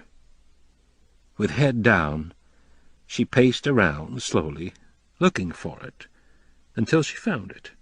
The carving. Noah loves Allie, in a heart, carved into the dock a few days before she left. A breeze broke the stillness and chilled her, making her cross her arms. She stood that way, alternately looking down at the carving and then toward the river, until she heard him reach her side. She could feel his closeness, his warmth, as she spoke. "It's so peaceful here," she said, her voice dreamlike. "I know. I come down here a lot now just to be close to the water. It makes me feel good. I would, too, if I were you. Come on, let's go. The mosquitoes are getting vicious, and I'm starved." The sky had turned black, and Noah started toward the house, Allie right beside him. In the silence her mind wandered, and she felt a little light-headed as she walked along the path. She wondered what he was thinking about her being here, and wasn't exactly sure if she knew herself. When they reached the house a couple of minutes later, Clem greeted them with a wet nose in the wrong place. Noah motioned her away, and she left with her tail between her legs. He pointed to her car. "Did you leave anything in there that you need to get out?" "No, I got in earlier and unpacked already." Her voice sounded different to her, as if the years had suddenly been undone. "Good enough," he said, as he reached the back porch and started up the steps. He set the bucket by the door, then led the way inside, heading toward the kitchen. It was on the immediate right, large and smelling of new wood. The cabinets had been done in oak, as was the floor, and the windows were large and faced east, allowing the light from morning sun. It was a tasteful restoration, not overdone, as was common when homes like this were rebuilt. "Do you mind if I look around?" "No, go ahead. I did some shopping earlier, and I still have to put the groceries away." Their eyes met for a second, and Allie knew as she turned that he continued to watch her as she left the room. Inside, she felt that little twitch again. She toured the house for the next few minutes, walking through the rooms, noticing how wonderful it looked. By the time she'd finished, it was hard to remember how run down it had been. She came down the stairs, turned toward the kitchen, and saw his profile. For a second he looked like a young man of 17 again, and it made her pause a split second before going on. "Damn," she thought, "get a hold of yourself. Remember that you're engaged now." He was standing by the counter, a couple of cabinet doors open wide, empty grocery bags on the floor, whistling quietly. He smiled at her before putting a few more cans into one of the cabinets. She stopped a few feet from him and leaned against the counter, one leg over the other. She shook her head, amazed at how much he had done. "It's unbelievable, Noah. How long did the restoration take?" He looked up from the last bag he was unpacking. "Almost a year." "Did you do it yourself?" He laughed under his breath. "No, I always thought I would when I was young, and I started that way, but it was just too much. It would have taken years, and so I ended up hiring some people, actually a lot of people. But even with them it was still a lot of work, and most of the time I didn't stop until past midnight." "Why'd you work so hard?" "Ghosts," he wanted to say, but didn't. "I don't know. Just wanted to finish, I guess. Do you want anything to drink before I start dinner?" "What do you have?" "Not much, really. Beer, tea, coffee." "Tea sounds good." He gathered the grocery bags and put them away, then walked to a small room off the kitchen before returning with a box of tea. He pulled out a couple of tea bags and set them by the stove, then filled the teapot. After putting it on the burner, he lit a match, and she heard the sound of flames as they came to life. "It'll be just a minute," he said. "This stove heats up pretty quick." "That's fine." When the teapot whistled, he poured 2 cups and handed one to her. She smiled and took a sip, then motioned toward the window. "I'll bet the kitchen is beautiful when the morning light shines in." He nodded. "It is. I had larger windows put in on this side of the house for just that reason, even in the bedrooms upstairs." "I'm sure your guests enjoy that. Unless, of course, they want to sleep late." "Actually, I haven't had any guests stay over yet. Since my daddy passed on, I don't really know who to invite." By his tone, she knew he was just making conversation, yet for some reason it made her feel lonely. He seemed to realize how she was feeling, but before she could dwell on it, he changed the subject. "I'm going to get the crabs in to marinate for a few minutes before I steam 'em," he said, putting his cup on the counter. He went to the cupboard and removed a large pot with a steamer and lid. He brought the pot to the sink, added water, then carried it to the stove. "Can I give you a hand with something?"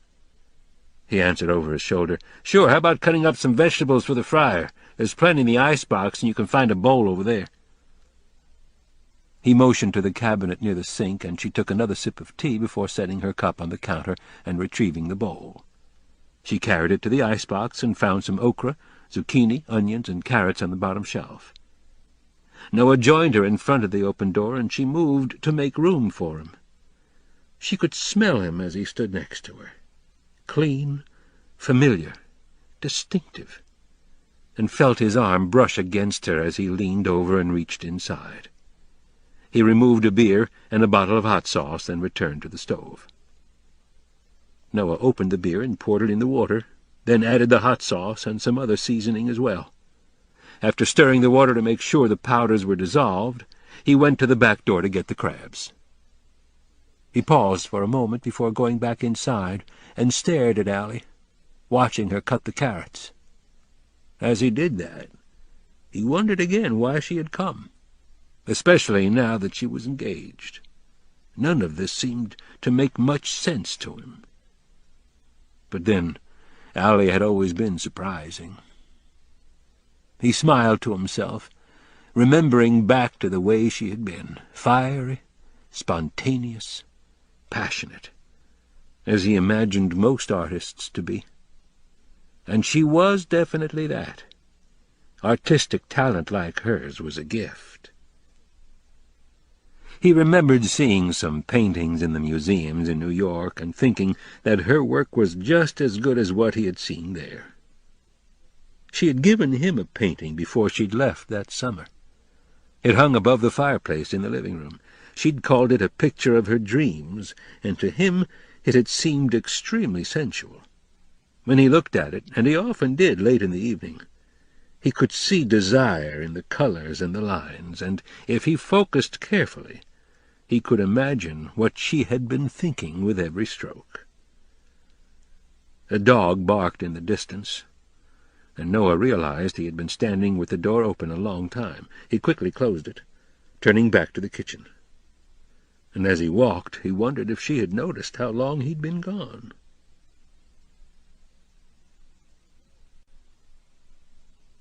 "How's it going?" he asked, seeing she was almost finished.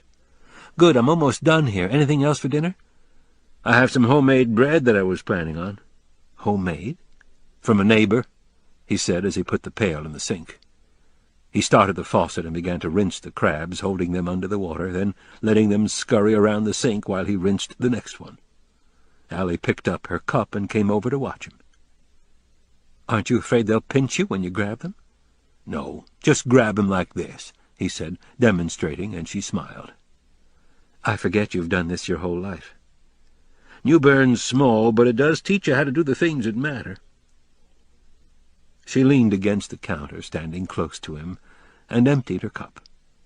When the crabs were ready, he put them in the pot on the stove. He washed his hands, turning to speak to her as he did so.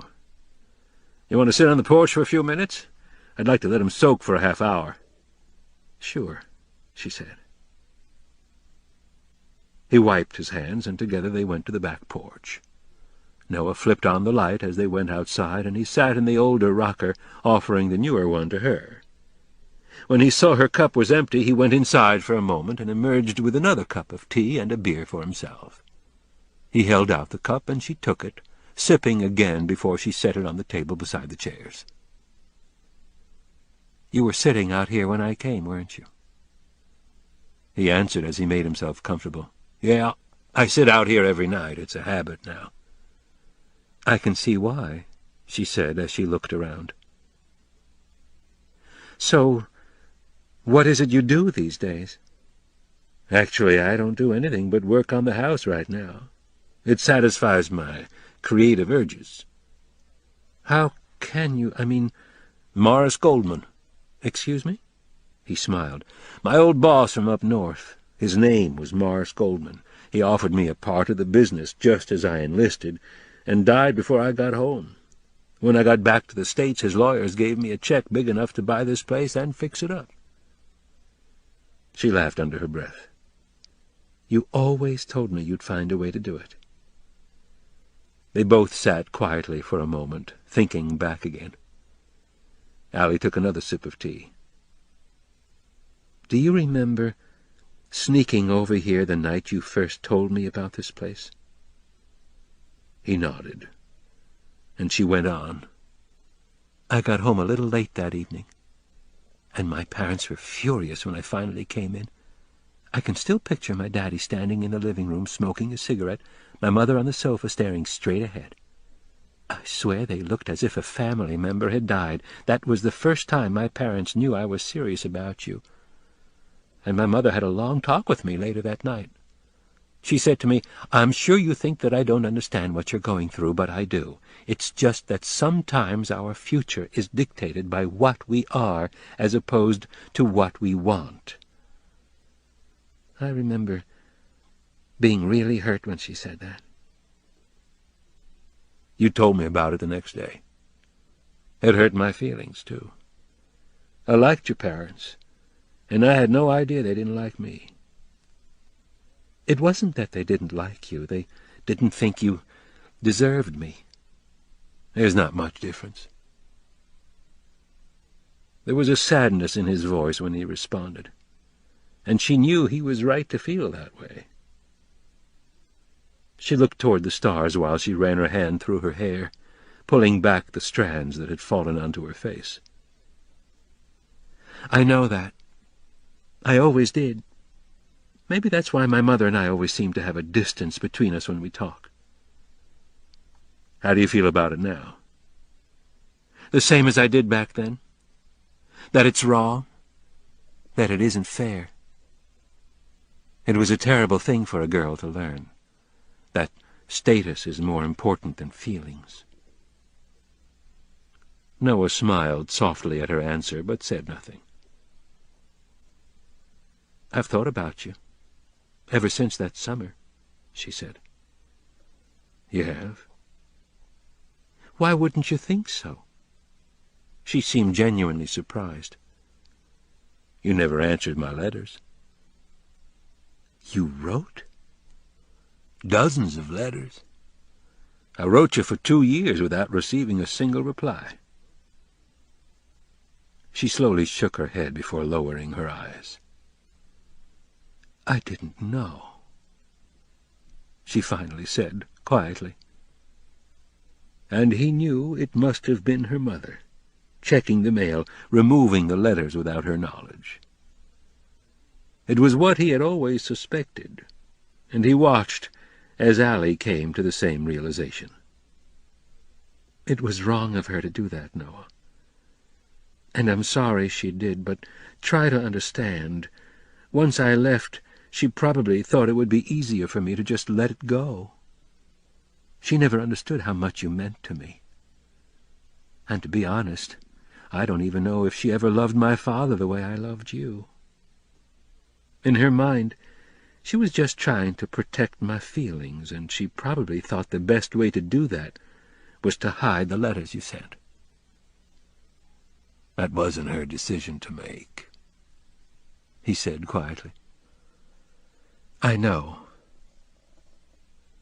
Would it have made a difference even if you'd got them? Of course. I always wondered what you were up to. No, I mean with us. Do you think we would have made it?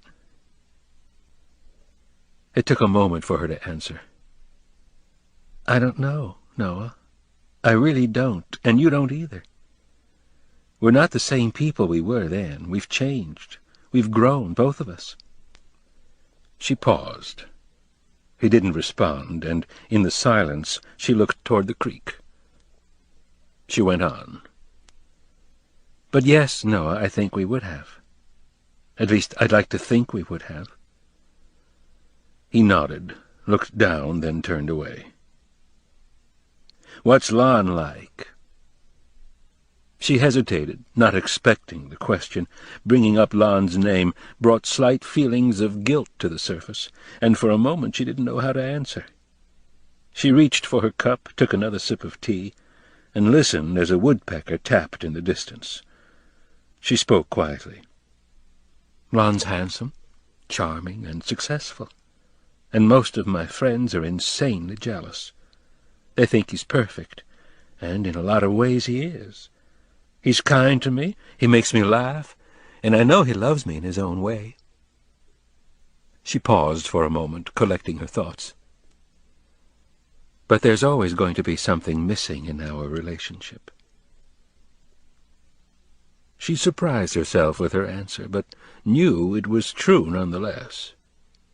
And she also knew by looking at him that Noah had suspected the answer in advance. "Why?" She smiled weakly and shrugged as she answered. Her voice was barely above a whisper. "I guess I still look for the kind of love we had that summer." Noah thought about what she had said for a long while, thinking about the relationships he'd had since he'd last seen her. "How about you?" she asked. "Did you ever think about us?" "All the time. I still do." "Are you seeing anyone?" "No," he answered, shaking his head. Both of them seemed to think about that, trying but finding it impossible to displace from their minds. Noah finished his beer, surprised that he had emptied it so quickly. "I'm going to go start the water. Can I get you anything?" She shook her head, and Noah went to the kitchen and put the crabs in the steamer and the bread in the oven. He found some flour and cornstarch for the vegetables, coated them, and put some grease into the frying pan. After turning the heat on low, he set a timer and pulled another beer from the icebox before heading back to the porch. And while he was doing those things, he thought about Allie and the love that was missing from both their lives. Allie, too, was thinking about Noah, about herself, about a lot of things. For a moment she wished she weren't engaged, but then quickly cursed herself. It wasn't Noah she loved. She loved what they once had been. Besides, it was normal to feel this way. Her first real love, the only man she'd ever been with, how could she expect to forget him? Yet, was it normal for her insides to twitch whenever he came near? Was it normal to confess things she could never tell anyone else? Was it normal to come here 3 weeks from her wedding day?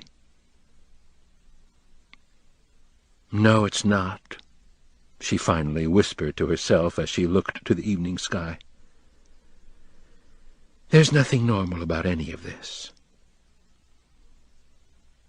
Noah came out at that moment, and she smiled at him, glad he'd come back so she didn't have to think about it any more. "It's going to take a few minutes," he said as he sat back down. "That's fine. I'm not that hungry yet." He looked at her then, and she saw the softness in his eyes. "I'm glad you came, Allie," he said. "Me too. I almost didn't, though." "Why did you come?" "I was compelled," she wanted to say, but didn't. "Just to see you, to find out what you've been up to see how you are." He wondered if that was all, but didn't question further.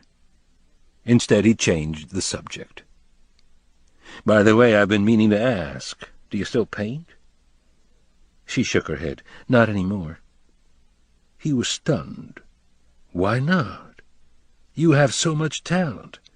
"I don't know." "Sure you do. You stopped for a reason."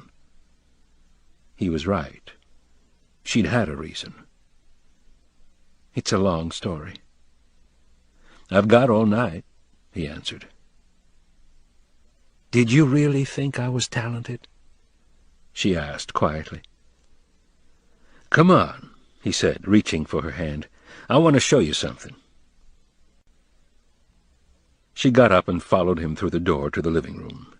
He stopped in front of the fireplace and pointed to the painting that hung above the mantel. She gasped, surprised she hadn't noticed it earlier, more surprised it was here at all.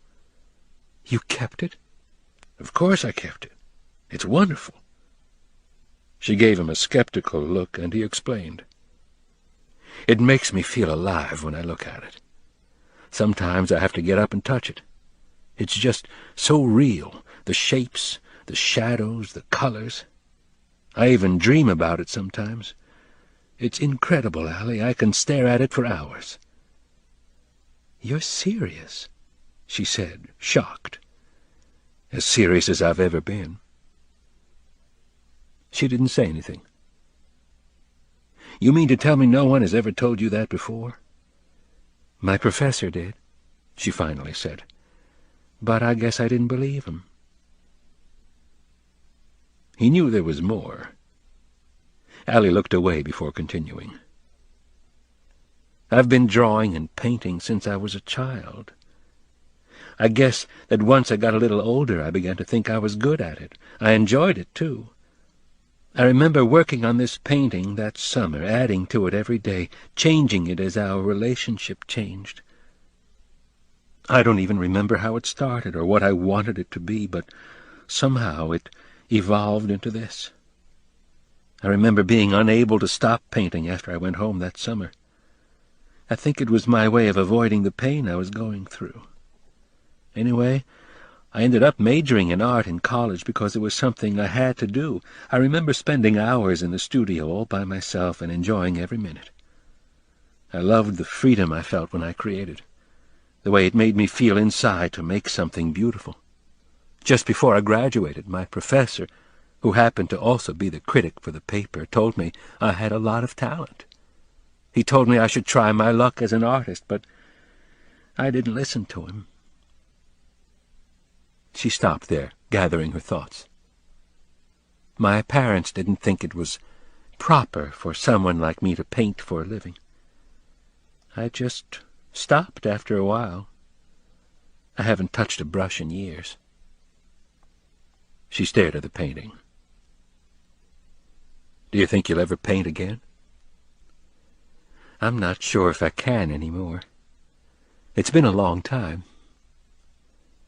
You can still do it, Allie. I know you can. You have a talent that comes from inside you, from your heart, not from your fingers. What you have can't ever go away. It's what other people only dream about. You're an artist, Allie. The words were spoken with such sincerity that she knew he wasn't saying it just to be nice. He truly believed in her ability, and for some reason that meant more to her than she expected. But something else happened then. Something even more powerful. Why it happened, she never knew, but this was when the chasm began to close for Allie, the chasm she had erected in her life to separate the pain from the pleasure. And she suspected then, maybe not consciously, that there was more to this than even she cared to admit. But at that moment she still wasn't completely aware of it, and she turned to face him. She reached over and touched his hand, hesitantly, gently, amazed that after all these years he'd somehow known exactly what she'd needed to hear. When their eyes locked, she once again realized how special he was. And for just a fleeting moment, a tiny wisp of time that hung in the air like fireflies in summer skies, she wondered if she was in love with him again.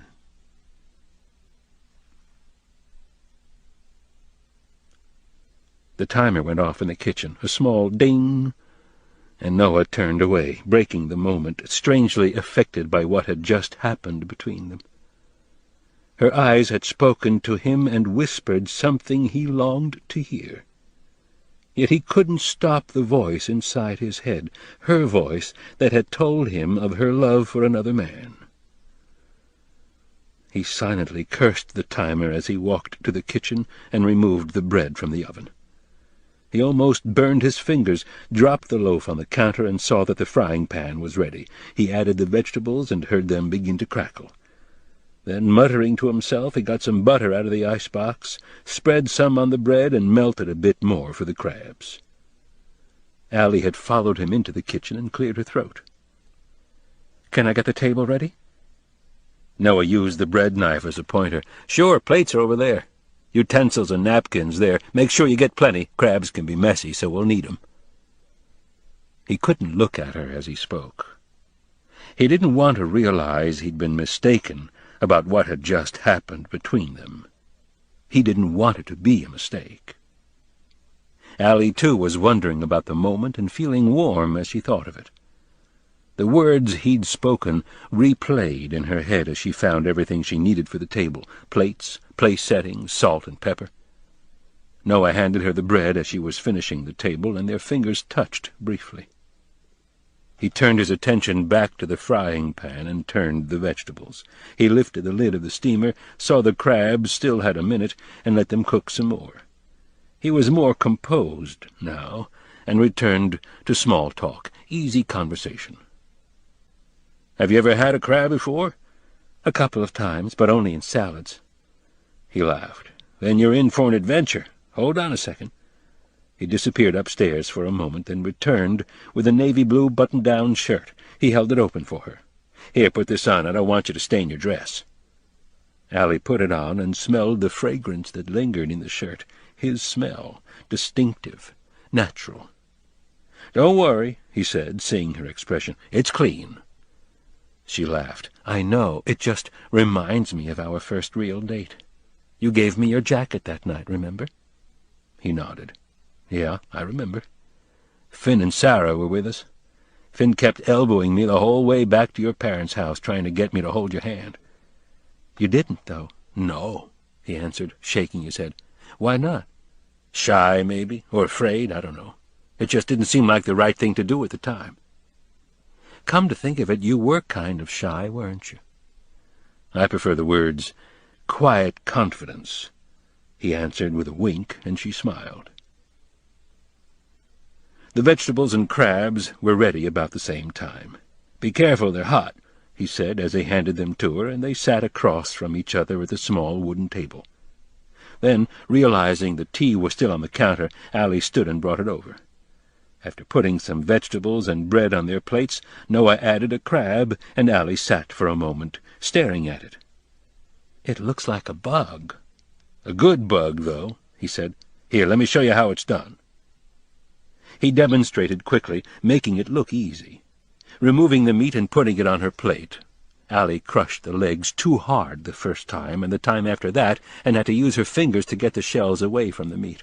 She felt clumsy at first, worrying that he saw every mistake. But then she realized her own insecurity. He didn't care about things like that. He never had.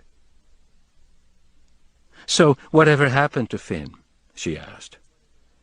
It took a second for him to answer. Finn died in the war. His destroyer was torpedoed in 43. "I'm sorry," she said. "I know he was a good friend of yours." His voice changed, a little deeper now. He was. I think of him a lot these days. I especially remember the last time I saw him. I'd come home to say goodbye before I enlisted, and we ran into each other again.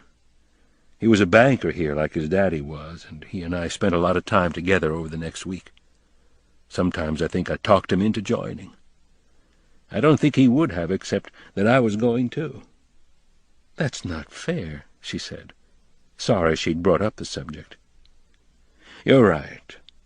I just miss him is all." "I liked him, too. He made me laugh." He was always good at that. She looked at him slyly. "He had a crush on me, you know." "I know. He told me about it." "He did? What did he say?" Noah shrugged. "The usual for him. That he had to fight you off with a stick, that you chased him constantly, that sort of thing." She laughed quietly. "Did you believe him?" "Of course," he answered. "Why wouldn't I?"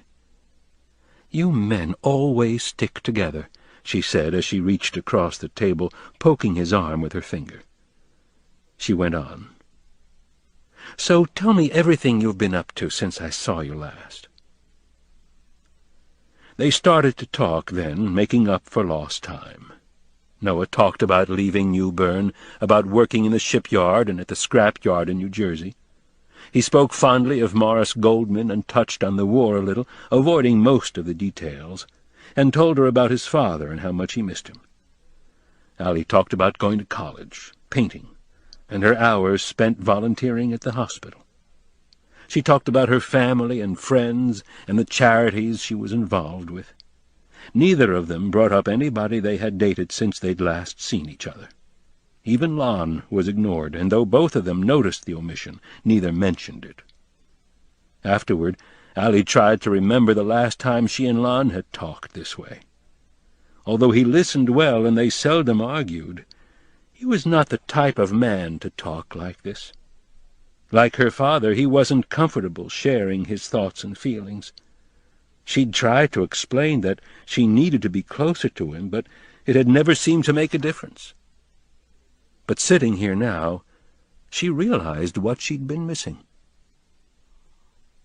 The sky grew darker, and the moon rose higher as the evening wore on.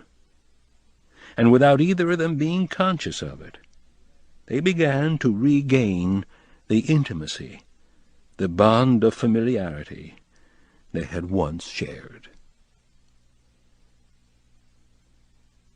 They finished dinner, both pleased with the meal, neither talking much now. Noah looked at his watch and saw that it was getting late. The stars were out in full, the crickets a little quieter. He had enjoyed talking to Allie and wondered if he'd talked too much, wondered what she'd thought about his life, hoping it would somehow make a difference, if it could. Noah got up and refilled the teapot. They both brought the dishes to the sink and cleaned up the table, and he poured 2 more cups of hot water, adding tea bags to both. "How about the porch again?" he asked, handing her the cup, and she agreed, leading the way. He grabbed a quilt for her in case she got cold, and soon they had taken their places again, the quilt over her legs, rockers moving. Noah watched her from the corner of his eye.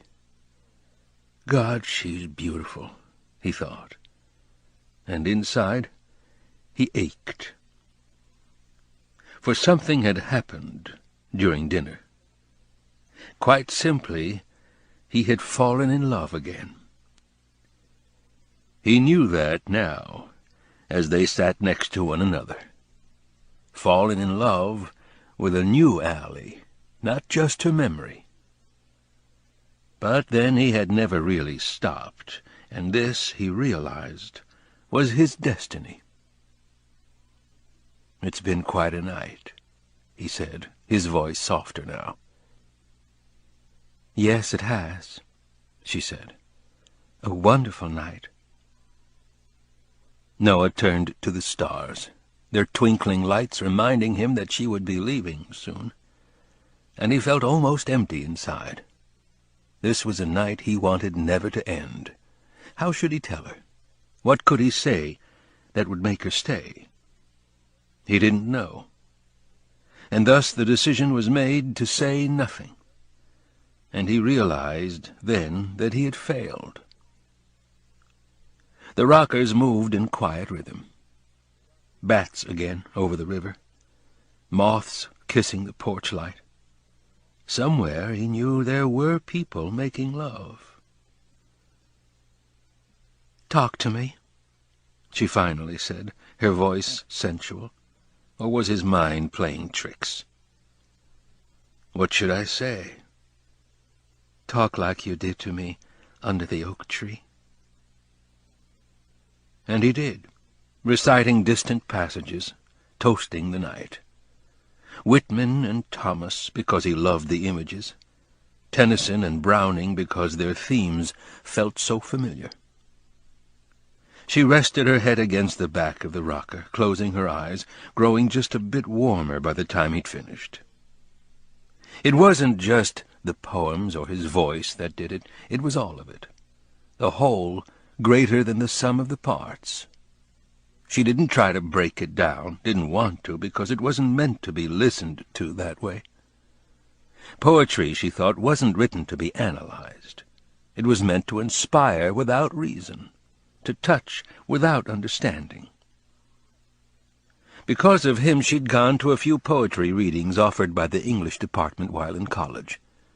She'd sat and listened to different people, different poems, but had stopped soon after, discouraged that no one inspired her or seemed as inspired as true lovers of poetry should be. They rocked for a while, drinking tea, sitting quietly, drifting in their thoughts. The compulsion that had driven her here was gone now. She was glad for this, but she worried about the feelings that had taken its place, the stirrings that had begun to sift and swirl in her pores like gold dust in river pans. She tried to deny them, hide from them, but now she realized that she didn't want them to stop. It had been years since she'd felt this way. Lon could not evoke these feelings in her. He never had, and probably never would. Maybe that was why she had never been to bed with him. He had tried before many times, using everything from flowers to guilt, and she had always used the excuse that she wanted to wait until marriage. He took it well, usually, and she sometimes wondered how hurt he would be if he ever found out about Noah. But there was something else that made her want to wait, and it had to do with Lon himself. He was driven in his work, and it always commanded most of his attention. Work came first, and for him there was no time for poems and wasted evenings and rocking on porches. She knew this was why he was successful, and part of her respected him for that. But she also sensed it wasn't enough. She wanted something else, something different, something more. Passion and romance, perhaps, or maybe quiet conversations in candlelit rooms. Or perhaps something as simple as not being second. Noah, too, was sifting through his thoughts. To him the evening would be remembered as one of the most special times he had ever had. As he rocked, he remembered it all in detail, then remembered it again. Everything she had done seemed somehow electric to him, charged. Now, sitting beside her, he wondered if she'd ever dreamed the same things he had in the years they'd been apart. Had she ever dreamed of them holding each other again and kissing in soft moonlight? Or did she go further and dream of their naked bodies which had been kept separate for far too long? He looked to the stars and remembered the thousands of empty nights he had spent since they'd last seen each other. Seeing her again brought all those feelings to the surface, and he found it impossible to press them back down. He knew then he wanted to make love to her again, and to have her love in return. It was what he needed most in the world.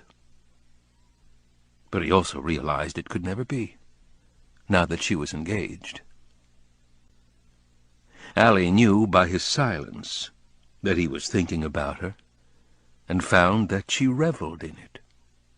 She didn't know what his thoughts were exactly, didn't care really, just knew they were about her, and that was enough. She thought about their conversation at dinner and wondered about loneliness. For some reason she couldn't picture him reading poetry to someone else, or even sharing his dreams with another woman. He didn't seem the type. Either that or she didn't want to believe it. She put down the tea, then ran her hands through her hair, closing her eyes as she did so. "Are you tired?" he asked, finally breaking free from his thoughts. "A little. I should really be going in a couple of minutes." "I know," he said, nodding, his tone neutral. She didn't get up right away. Instead, she picked up the cup and drank the last swallow of tea, feeling it warm her throat. She took the evening in, moon higher now, wind in the trees, temperature dropping. She looked at Noah next. The scar on his face was visible from the side. She wondered if it had happened during the war, then wondered if he'd ever been wounded at all. He hadn't mentioned it, and she hadn't asked, mostly because she didn't want to imagine him being hurt. "I should go," she finally said, handing the quilt back to him. Noah nodded, then stood, without a word. He carried the quilt, and the two of them walked to her car while fallen leaves crunched beneath their feet.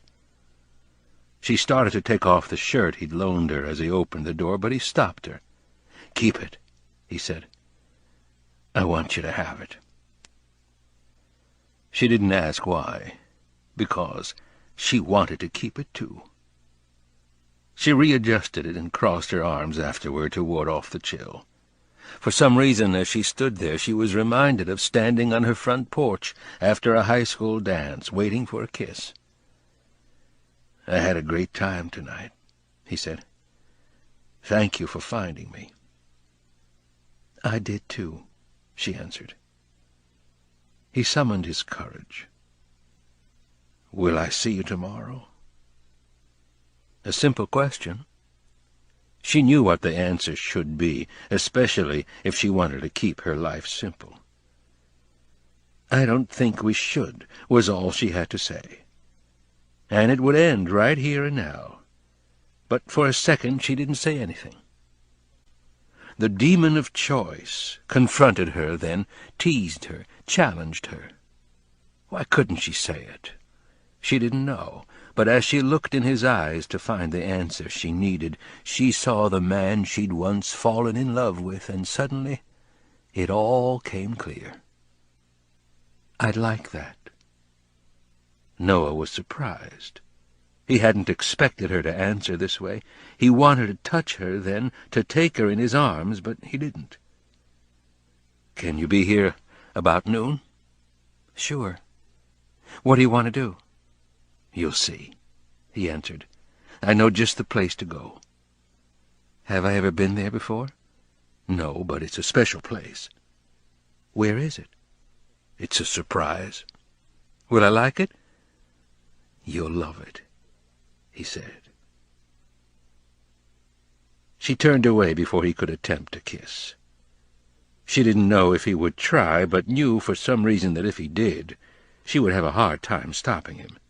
She couldn't handle that right now, with everything going through her head. She slid behind the wheel, breathing a sigh of relief. He shut the door for her, and she started the engine. As the car idled, she rolled down the window just a bit. "See you tomorrow," she said, her eyes reflecting the moonlight. Noah waved as she backed the car out. She turned it around, then drove up the lane heading toward town. He watched the car until the lights vanished behind far-off oak trees and the engine noise was gone. Clem wandered up to him, and he squatted down to pet her, paying special attention to her neck, scratching the spot she couldn't reach any more. After he looked up the road one last time, they returned to the back porch, side by side. He sat in the rocker again, this time alone, trying once again to fathom the evening that had just passed, thinking about it, replaying it, seeing it again, hearing it again, running it by in slow motion. He didn't feel like playing his guitar now, didn't feel like reading, didn't know what he felt. "She's engaged," he finally whispered, and then was silent for hours, his rocker making the only noise. The night was quiet now, with little activity except for Clem, who visited him occasionally, checking on him as if to ask, "Are you all right?"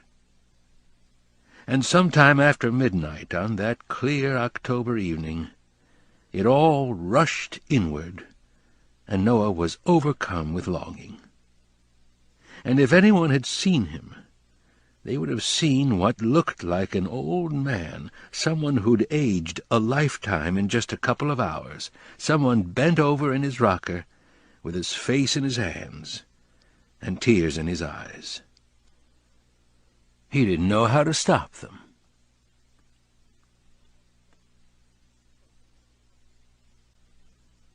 Phone calls. Lon hung up the phone. He had called at 7, then at 8:30, and now he checked his watch again, 9:45. Where was she? He knew she was where she had said she would be, because he had spoken to the manager earlier. Yes, she had checked in, and he had last seen her around 6, going to dinner, he thought. No, he hadn't seen her since. Lon shook his head and leaned back in his chair. He was the last one in the office, as usual, and everything was quiet. But that was normal with an ongoing trial, even if the trial was going well. Law was his passion, and the late hours alone gave him the opportunity to catch up on his work without interruption. He knew he would win the case because he mastered the law and charmed the jury. He always did, and losses were infrequent now. Part of it came from being able to select the cases he had the expertise to win. He had reached that level in his practice. Only a select few in the city had that kind of stature, and his earnings reflected that. But the more important part of his success came from hard work. He had always paid attention to details, especially when he'd begun his practice, little things, obscure things, and it had become a habit now. Whether it was a matter of law or presentation, he was diligent in his study, and it had won him a few cases early in his career when he should have lost. And now a little detail bothered him. Not about the case, no, that was fine. It was something else. Something about Allie. But damn, he couldn't put his finger on it. He was fine when she'd left this morning, at least he thought he was. But some time after her call, maybe an hour or so, something clicked in his mind. The little detail. Detail. Something insignificant, something important. Think. Damn, what was it? His mind clicked. Something said. Something had been said. Yes, that was it. He knew it, but what was it? Had Allie said anything on the phone? That had been when it started, and he ran through the conversation again. No, nothing out of the ordinary. But that was it, he was sure now. What had she said? Her trip was good. She had checked in, had done some shopping, left her number. That's about all. He thought about her then. He loved her, he was sure of that. Not only was she beautiful and charming, but she'd become his source of stability and best friend as well. After a hard day at work, she was the first person he would call. She would listen to him, laugh at the right moments, and had a sixth sense about what he needed to hear. But more than that, he admired the way she'd always spoken her mind. He remembered that after they'd gone out a few times, he'd said to her what he said to all women he dated, that he wasn't ready for a steady relationship. Unlike the others, though, Allie had simply nodded and said, "Fine." But on her way out the door, she'd turned and said, "But your problem isn't me, or your job, or your freedom, or whatever else you think it is. Your problem is that you're alone. Your father made the Hammond name famous, and you've probably been compared to him all your life. You've never been your own person. A life like that makes you empty inside, and you're looking for someone who will magically fill that void, but no one can do that but you." The words had stayed with him that night and rung true the following morning. He'd called again, asked for a second chance, and after some persistence, she'd reluctantly agreed. In the 4 years they'd dated, she'd become everything he ever wanted, and he knew he should spend more time with her, but practicing law made limiting his hours impossible. She'd always understood, but still he cursed himself for not making the time. Once he was married, he'd shorten his hours, he promised himself. He'd have his secretary check his schedule to make sure he wasn't overextending himself. Check? And his mind clicked another notch. Checking in? He looked to the ceiling. Checking in? Yes, that was it. He closed his eyes and thought for a second. No. Nothing. What then? Come on, don't fail now. Think, damn it. Think. Newbern. The thought popped into his head just then. Yes, Newbern, that was it. The little detail, or part of it. What else, though? Newbern, he thought again, and knew the name, knew the town a little, mainly from a few trials he had been in. stopped there a few times on the way to the coast, nothing special. He and Allie had never been there together, but Allie had been there before. And the rack tightened its grip, another part coming together. Another part. But there was more. Allie, Newburn, and something at a party, a comment in passing from Allie's mother. He'd hardly noticed it, but what had she said? And Lon paled then, remembering what had been said so long ago, remembering what Allie's mother had said. It was something about Allie being in love one time with a young man from Newburn. Called it puppy love. So what? He had thought when he'd heard it, and had turned to smile at Allie, but she hadn't smiled. She was angry. And then Lon guessed that she had loved that person far more deeply than her mother had suggested. Maybe even more deeply than she loved him. And now she was there. Interesting. Lon brought his palms together as though he were praying, resting them against his lips. Coincidence? Could be nothing. Could be exactly what she said. Could be stress and antique shopping. Possible. Even probable. Yet, what if? Lon considered the other possibility, and for the first time in a long time, he became frightened. What if? What if she's with him? He cursed the trial, wishing it were over, wishing he had gone with her, wondering if she'd told him the truth, hoping that she had. And he made up his mind, then, not to lose her. He would do anything it took to keep her. She was everything he'd always needed, and he'd never find another quite like her. So with trembling hands, he dialed the phone for the fourth and last time that evening. And again, there was no answer. Kayaks and forgotten dreams.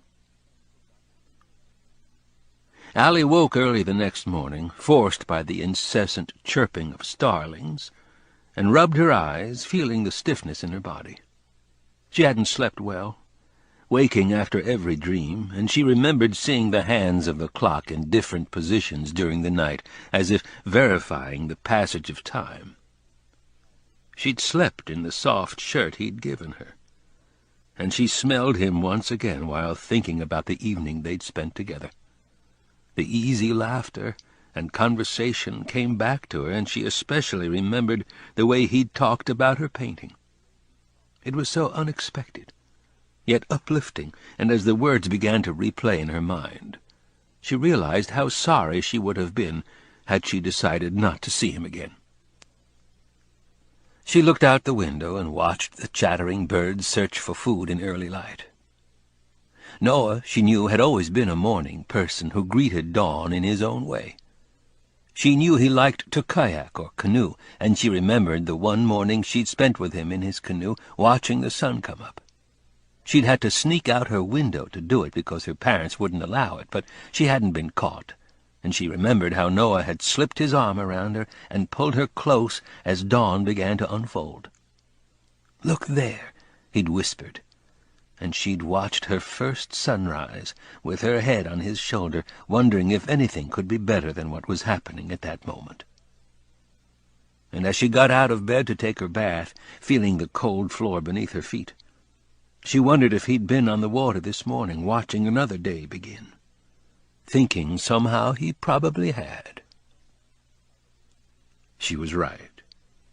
Noah was up before the sun and dressed quickly. Same jeans as last night, undershirt, clean flannel shirt, blue jacket, and boots. He brushed his teeth before going downstairs, drank a quick glass of milk, and grabbed 2 biscuits on the way out the door.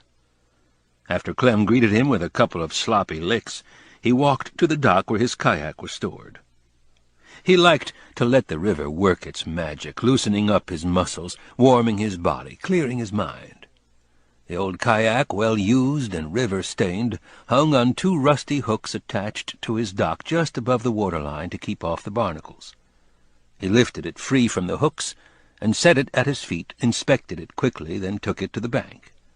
In a couple of seasoned moves, long since mastered by habit, he had it in the water working its way upstream, with himself as the pilot and engine. The air was cool on his skin, almost crisp, and the sky was a haze of different colors, black directly above him like a mountain peak, then blues of infinite range, becoming lighter until it met the horizon where gray took its place. He took a few deep breaths, smelling pine trees and brackish water, and began to reflect. This had been part of what he'd missed most when he had lived up north. Because of the long hours at work, there had been little time to spend on the water.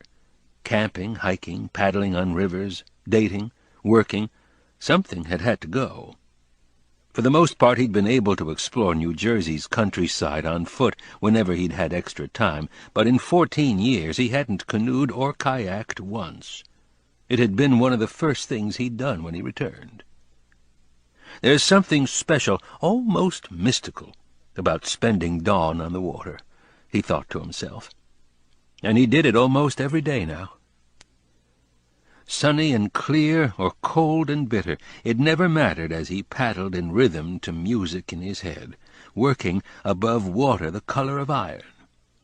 He saw a family of turtles resting on a partially submerged log, and watched as a heron broke for flight, skimming just above the water before vanishing into the silver twilight that preceded sunrise. He paddled out to the middle of the creek, where he watched the orange glow begin to stretch across the water.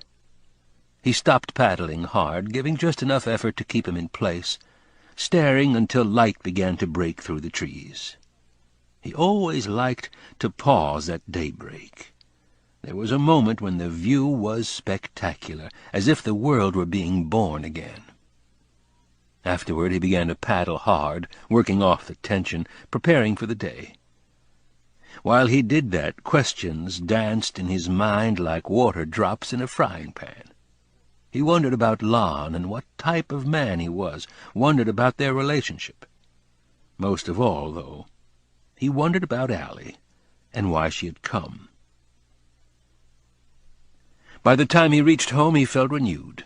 Checking his watch, he was surprised to find that it had taken 2 hours. Time always played tricks out there, though, and he'd stopped questioning it months ago. He hung the kayak to dry, stretched for a couple of minutes, and went to the shed where he stored his canoe.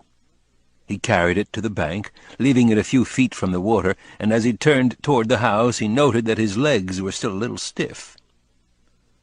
The morning haze hadn't burned off yet, and he knew the stiffness in his legs usually predicted rain.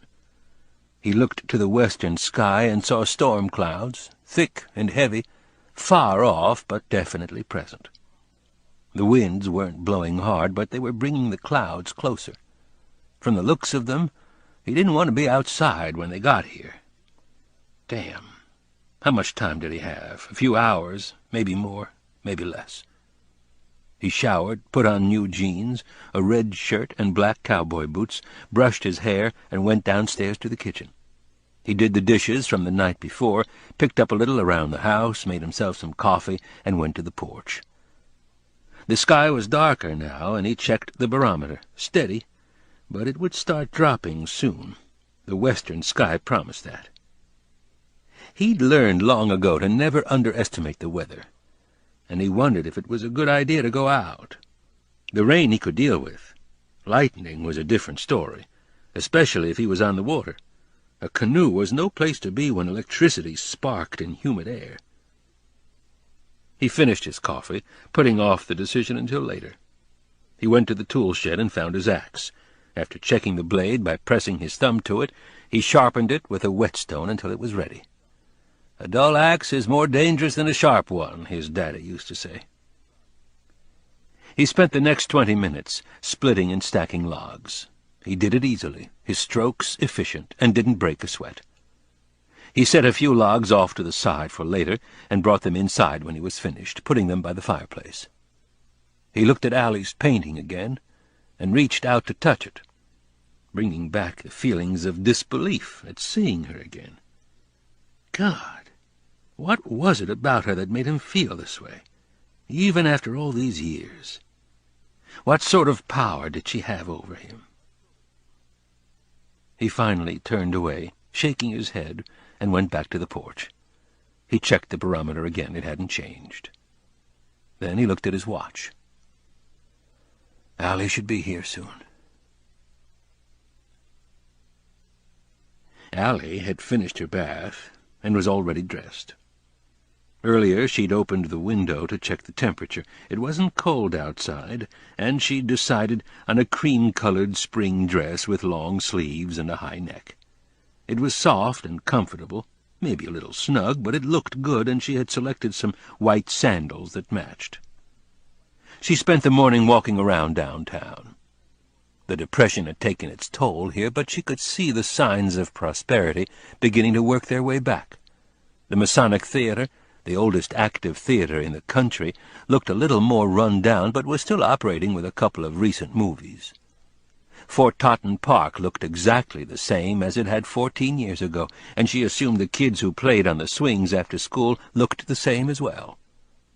She smiled at the memory then, thinking back to when things were simpler, or at least had seemed to be. Now it seemed nothing was simple. It seemed so improbable, everything falling into place as it had, and she wondered what she would have been doing now had she never seen the article in the paper. It wasn't very difficult to imagine, because her routines seldom changed. It was Wednesday, which meant bridge at the country club, then on to the Junior Women's League, where they would probably be arranging another fundraiser for the private school or hospital. After that, a visit with her mother, then home to get ready for dinner with Lon, because he made it a point to leave work by 7. It was the one night a week she saw him regularly. She suppressed a feeling of sadness about that, hoping that one day he would change. He had often promised to, and usually followed through for a few weeks before drifting back to the same schedule. "I can't tonight, honey," he would always explain. "I'm sorry, but I can't. Let me make it up to you later." She didn't like to argue with him about it, mostly because she knew he was telling the truth. Trial work was demanding, both beforehand and during, yet she couldn't help wondering sometimes why he had spent so much time courting her, if he didn't want to spend the time with her now. She passed an art gallery, almost walked by it in her preoccupation, then turned and went back. She paused at the door for a second, surprised at how long it had been since she'd been in one. At least 3 years, maybe longer. Why had she avoided it? She went inside. It had opened with the rest of the shops on Front Street, and browsed among the paintings. Many of the artists were local, and there was a strong sea flavor to their works, lots of ocean scenes, sandy beaches, pelicans, old sailing ships, tugboats, piers, and seagulls, but most of all, waves. Waves of every shape, size, and color imaginable, and after a while they all looked alike. The artists were either uninspired or lazy, she thought. On one wall, though, there were a few paintings that more suited her tastes. All were by an artist she'd never heard of, Elaine, and most appeared to have been inspired by the architecture of the Greek islands.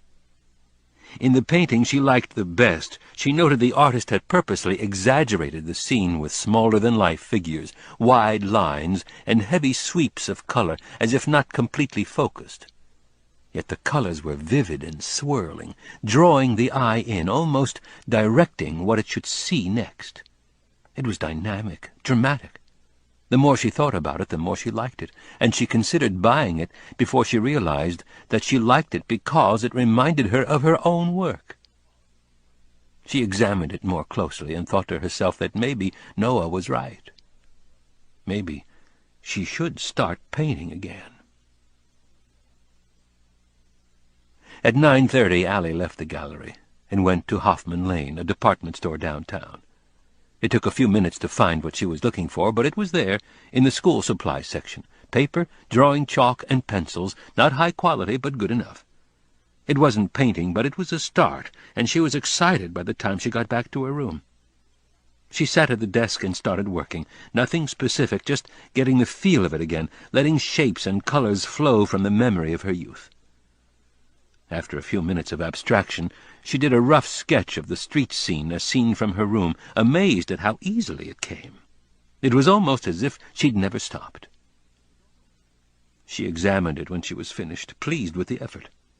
She wondered what to try next and finally decided.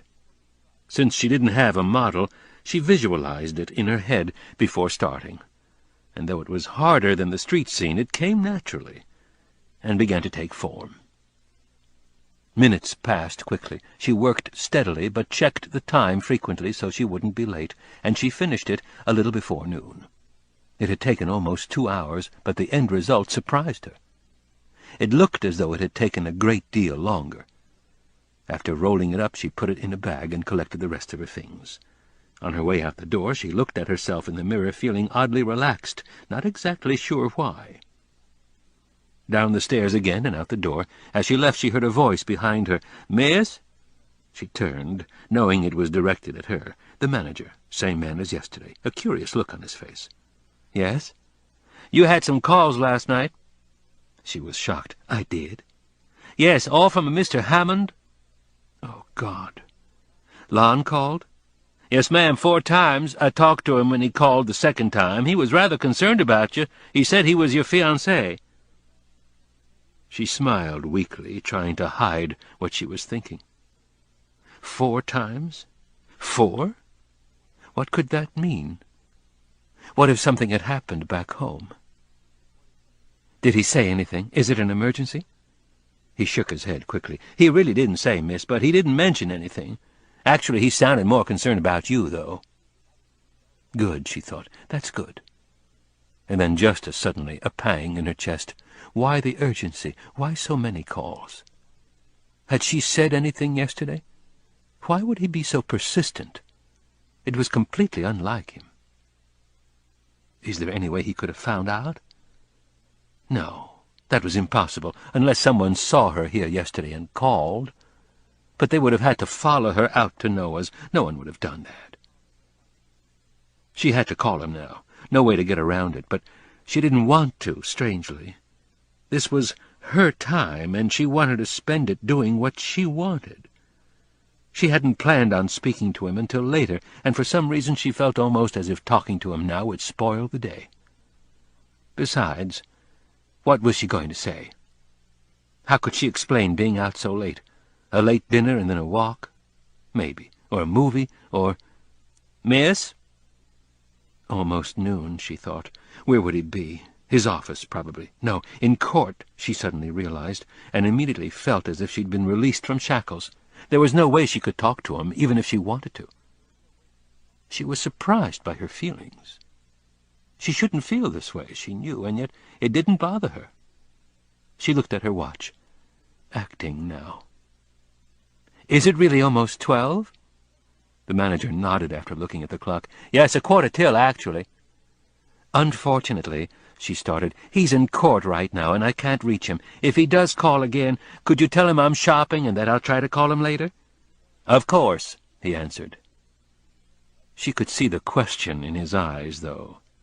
But where were you last night? He had known exactly when she'd come in. Too late for a single woman in this small town, she was sure. "Thank you," she said, smiling. "I'd appreciate it."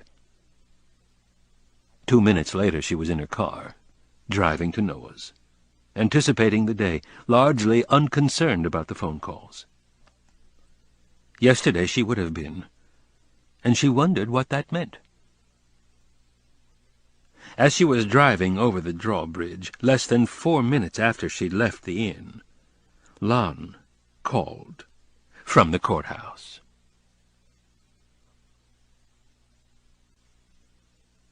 Moving water. Noah was sitting in his rocker, drinking sweet tea, listening for the car when he finally heard it turn up the drive. He went around front and watched the car pull up and park beneath the oak tree again, same spot as yesterday.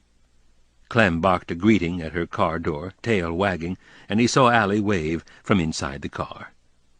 She stepped out, patted Clem on the head while she cooed at her, then turned, smiling at Noah as he walked toward her. She looked more relaxed than yesterday, more confident, and again he felt a slight shock at seeing her. It was different from yesterday, though, newer feelings now, not simply memories any more. If anything, his attraction for her had grown stronger overnight, more intense, and it made him feel a little nervous in her presence. Allie met him halfway, carrying a small bag in one hand. She surprised him by kissing him gently on the cheek, her free hand lingering at his waist after she pulled back. "Hi," she said, radiance in her eyes. "Where's the surprise?" He relaxed a little, thanking God for that. "Not even a good afternoon, or how was your night?" She smiled. Patience had never been one of her strongest attributes. "Fine. Good afternoon. How was your night? And where's the surprise?" He chuckled lightly, then paused. "Allie, I've got some bad news." "What?" "I was going to take you someplace, but with those clouds coming in, I'm not sure we should go." "Why?" "The storm. We'll be outside and might get wet. Besides, there might be lightning." "It's not raining yet. How far is it?" "Up the creek about a mile." "And I've never been there before?" "Not when it was like this." She thought for a second while she looked around. When she spoke, her voice was determined. "Then we'll go. I don't care if it rains." "Are you sure?" "Absolutely." He looked at the clouds again, noting their approach. "Then we'd better go now," he said. "Can I bring that in for you?" She nodded, handing her bag to him, and he jogged to the house and brought it inside, where he placed it on a chair in the living room. Then he grabbed some bread and put it in the bag, bringing it with him as he left the house. They walked to the canoe, Allie beside him, a little closer than yesterday. "What exactly is this place?" "You'll see." "You're not even going to give me a hint?" "Well," he said, "do you remember when we took the canoe out and watched the sun come up?" "I thought about it this morning. I remember it made me cry." "What you're going to see today makes what you saw then seem ordinary." "I guess I should feel special." He took a few steps before responding. "You are special," he finally said. And the way he said it made her wonder if he wanted to add something else. But he didn't, and Allie smiled a little before glancing away. As she did, she felt the wind in her face and noticed it had picked up since the morning. They reached the dock a moment later. After tossing the bag in the canoe, Noah quickly checked to make sure he hadn't missed anything, then slid the canoe to the water. "Can I do anything?" "No, just get in." After she climbed in, he pushed the canoe farther into the water, close to the dock. Then he gracefully stepped off the dock into the canoe, placing his feet carefully to prevent the canoe from capsizing. Allie was impressed by his agility, knowing that what he had done so quickly and easily was harder than it looked. Allie sat at the front of the canoe, facing backward. He had said something about missing the view when he started to paddle, but she'd shaken her head, saying she was fine the way she was. And it was true. She could see everything she really wanted to see if she turned her head, but most of all, she wanted to watch Noah. It was him she'd come to see, not the creek. His shirt was unbuttoned at the top, and she could see his chest muscles flex with every stroke. His sleeves were rolled up, too, and she could see the muscles in his arms bulging slightly. His muscles were well developed there from paddling every morning. Artistic, she thought. There's something almost artistic about him when he does this. Something natural, as if being on the water were beyond his control, part of a gene passed on to him from some obscure hereditary pool. When she watched him, she was reminded of how the early explorers must have looked when they'd first discovered this area. She couldn't think of anyone else who remotely resembled him. He was complicated, almost contradictory in so many ways, yet simple. A strangely erotic combination. On the surface he was a country boy, home from war, and he probably saw himself in those terms. Yet there was so much more to him. Perhaps it was the poetry that made him different. Or perhaps it was the values his father had instilled in him growing up. Either way, he seemed to savor life more fully than others appeared to, and that was what had first attracted her to him. "What are you thinking?" She felt her insides jump just a bit as Noah's voice brought her back to the present. She realized she hadn't said much since they'd started, and she appreciated the silence he had allowed her. He'd always been considerate like that. "Good things," she answered quietly, and she saw in his eyes that he knew she was thinking about him. She liked the fact that he knew it, and she hoped he had been thinking about her as well. She understood then that something was stirring within her as it had so many years ago. Watching him, watching his body move, made her feel it. And as their eyes lingered for a second, she felt the heat in her neck and breasts, and she flushed, turning away before he noticed. "How much farther?" she asked. "Another half-mile or so. Not any more than that." A pause. Then she said, "It's pretty out here. So clean, so quiet. It's almost like going back in time." "In a way it is, I think. The creek flows from the forest. There's not a single farm between here and where it starts, and the water is pure as rain. It's probably as pure as it's ever been." She leaned toward him.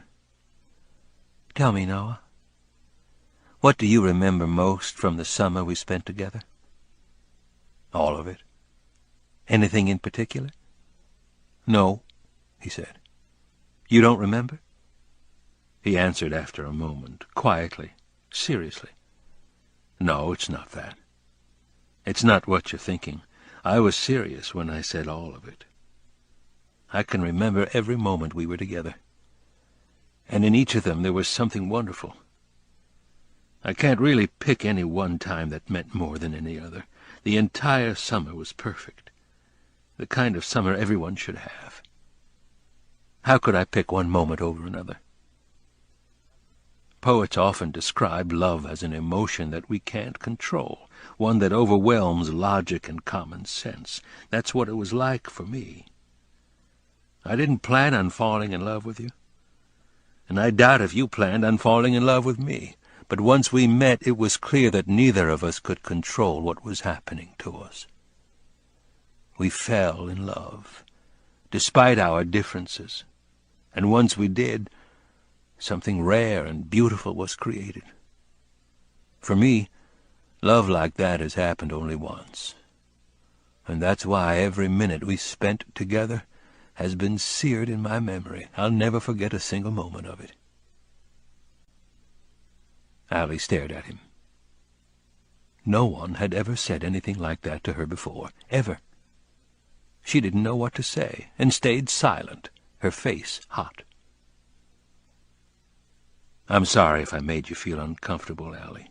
I didn't mean to, but that summer has stayed with me and probably always will. I know it can't be the same between us, but that doesn't change the way I felt about you then." She spoke quietly, feeling warm. "It didn't make me uncomfortable, Noah. It's just that I don't ever hear things like that. What you said was beautiful.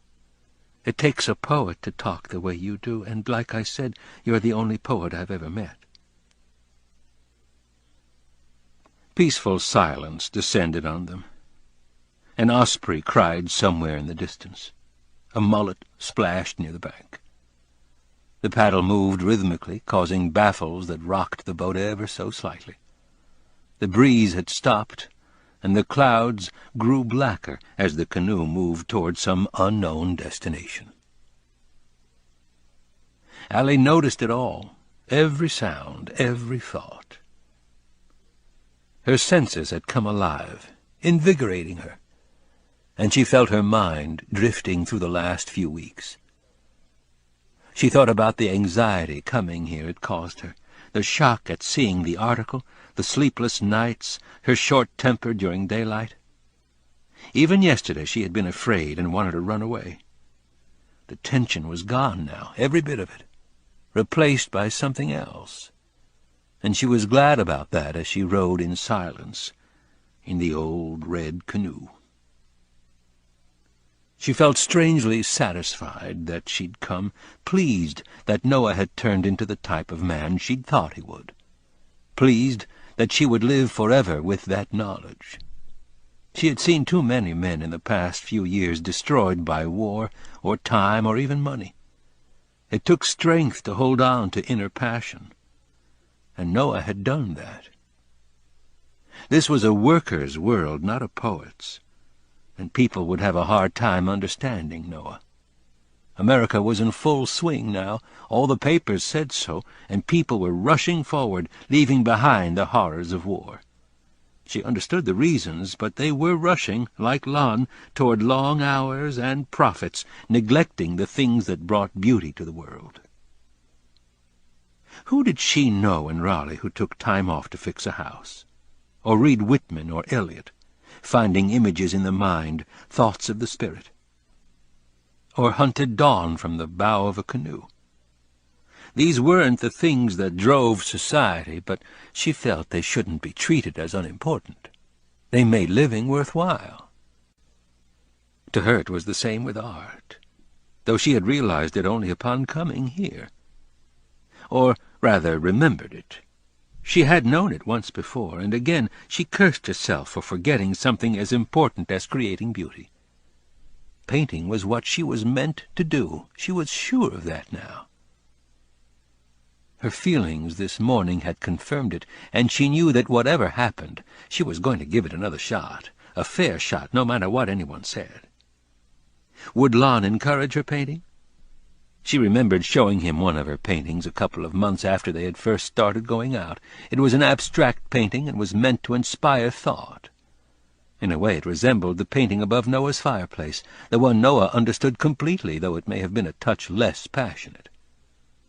Lon had stared at it, studied it almost, and then had asked her what it was supposed to be.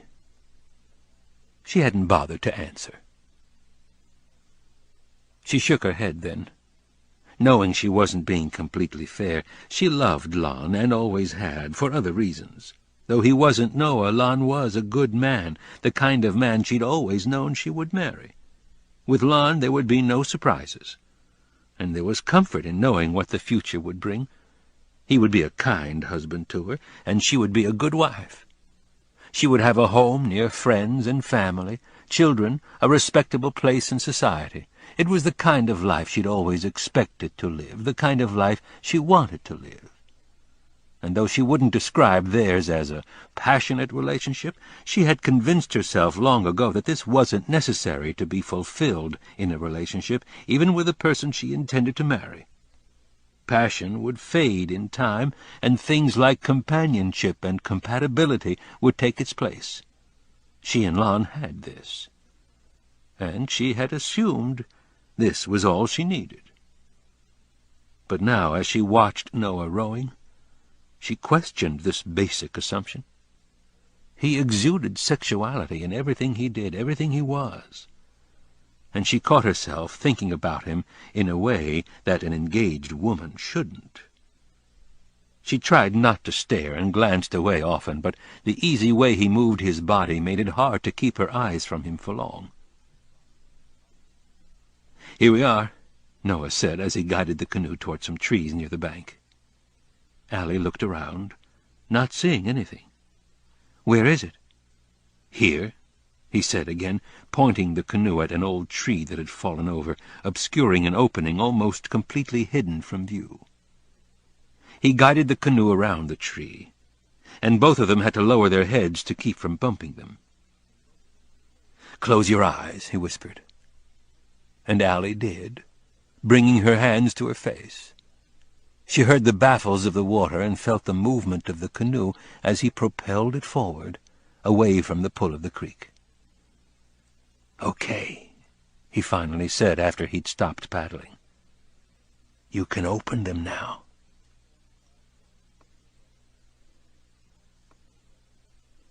Swans and storms. They sat in the middle of a small lake, fed by the waters of Bryce's Creek. It wasn't large, maybe 100 yards across, and she was surprised at how invisible it had been just moments before. It was spectacular. Tundra swan and Canada geese literally surrounded them, thousands of them. Birds floating so close together in some places that she couldn't see the water. From a distance the groups of swans looked almost like icebergs. "Oh, Noah," she finally said softly. "It's beautiful." They sat in silence for a long while, watching the birds. Noah pointed out a group of chicks, recently hatched, following a pack of geese near the shore, struggling to keep up. The air was filled with honking and chirping as Noah moved the canoe through the water. The birds ignored them for the most part. The only ones who seemed bothered were those forced to move when the canoe approached them. Allie reached out to touch the closest ones and felt their feathers ruffling under her fingers. Noah brought out the bag of bread he'd brought earlier and handed it to Allie. She scattered the bread, favoring the little ones, laughing and smiling as they swam in circles looking for food. They stayed until thunder boomed in the distance, faint but powerful, and both of them knew it was time to leave. Noah led them back to the current of the creek, paddling stronger than he had earlier. She was still amazed by what she had seen. "Noah, what are they doing here?" "I don't know. I know the swans from up north migrate to Lake Matamuskeet every winter, but I guess they came here this time. I don't know why. Maybe the early blizzard had something to do with it. Maybe they got off track or something. They'll find their way back, though." "They won't stay?" "I doubt it. They're driven by instinct. And this isn't their place. Some of the geese may winter here, but the swans will go back to Matamuskeet." Noah paddled hard as dark clouds rolled directly overhead. Soon rain began to fall, a light sprinkle at first, then gradually harder. Lightning, a pause, then thunder again. A little louder now, maybe 6 or 7 miles away. More rain as Noah began to paddle even harder, his muscles tightening with every stroke. Thicker drops now, falling with the wind, falling hard and thick. Noah rowing, racing the sky, still getting wet, cursing to himself, losing to Mother Nature. The downpour was steady now, and Allie watched the rain fall diagonally from the sky, trying to defy gravity as it rode on westerly winds that whistled over the trees. The sky darkened a little more, and big, heavy drops fell from the clouds. Hurricane drops. Allie enjoyed the rain and leaned her head back for a moment to let it hit her face. She knew the front of her dress would soak through in a couple of minutes, but she didn't care. She did wonder, though, if he noticed, then thought he probably did. She ran her hands through her hair, feeling its wetness. It felt wonderful. She felt wonderful. Everything felt wonderful. Even through the rain, she could hear him breathing hard, and the sound aroused her sexually in a way she hadn't felt in years. A cloud burst directly above them, and the rain began to come down even harder, harder than she'd ever seen it. Allie looked upward and laughed, giving up any attempt at keeping dry, making Noah feel better. He hadn't known how she was feeling about it. Even though she'd made the decision to come, he doubted that she'd expected to be caught in a storm like this. They reached the dock a couple of minutes later, and Noah moved in close enough for Allie to step out. He helped her up, then got out himself and dragged the canoe up the bank far enough not to drift away. Just in case, he tied it to the dock, knowing another minute in the rain wouldn't make any difference. As he was tying the canoe, he looked up at Allie and stopped breathing for just a second. She was incredibly beautiful as she waited, watching him, completely comfortable in the rain. She didn't try to keep dry or hide herself, and he could see the outline of her breasts as they pressed through the fabric of the dress that clung tightly to her body. It wasn't a cold rain, but he could see her nipples erect and protruding, hard like little rocks. He felt his loins begin to stir, and quickly turned away, embarrassed, muttering to himself, glad the rain muffled any sound of it. When he finished and stood, Allie took his hand in hers, surprising him. Despite the downpour, they didn't rush toward the house, and Noah imagined what it would be like to spend the night with her. Allie, too, was wondering about him. She felt the warmth in his hands, and wondered what it would be like to have them touch her body, feeling all of her, lingering slowly across her skin. Just thinking about it made her take a deep breath, and she felt her nipples begin to tingle and a new warmth between her legs. She realized then that something had changed since she'd come here, and although she couldn't pinpoint the exact time, yesterday after dinner, or this afternoon in the canoe, or when they saw the swans, or maybe even now as they walked holding hands, she knew that she had fallen in love with Noah Taylor Calhoun again, and that maybe, just maybe, she had never stopped. There was no uneasiness between them as they reached the door, and both of them went inside, pausing in the foyer, clothes dripping. "Did you bring a change of clothes?" She shook her head, still feeling the roll of emotions within her, wondering if it showed on her face.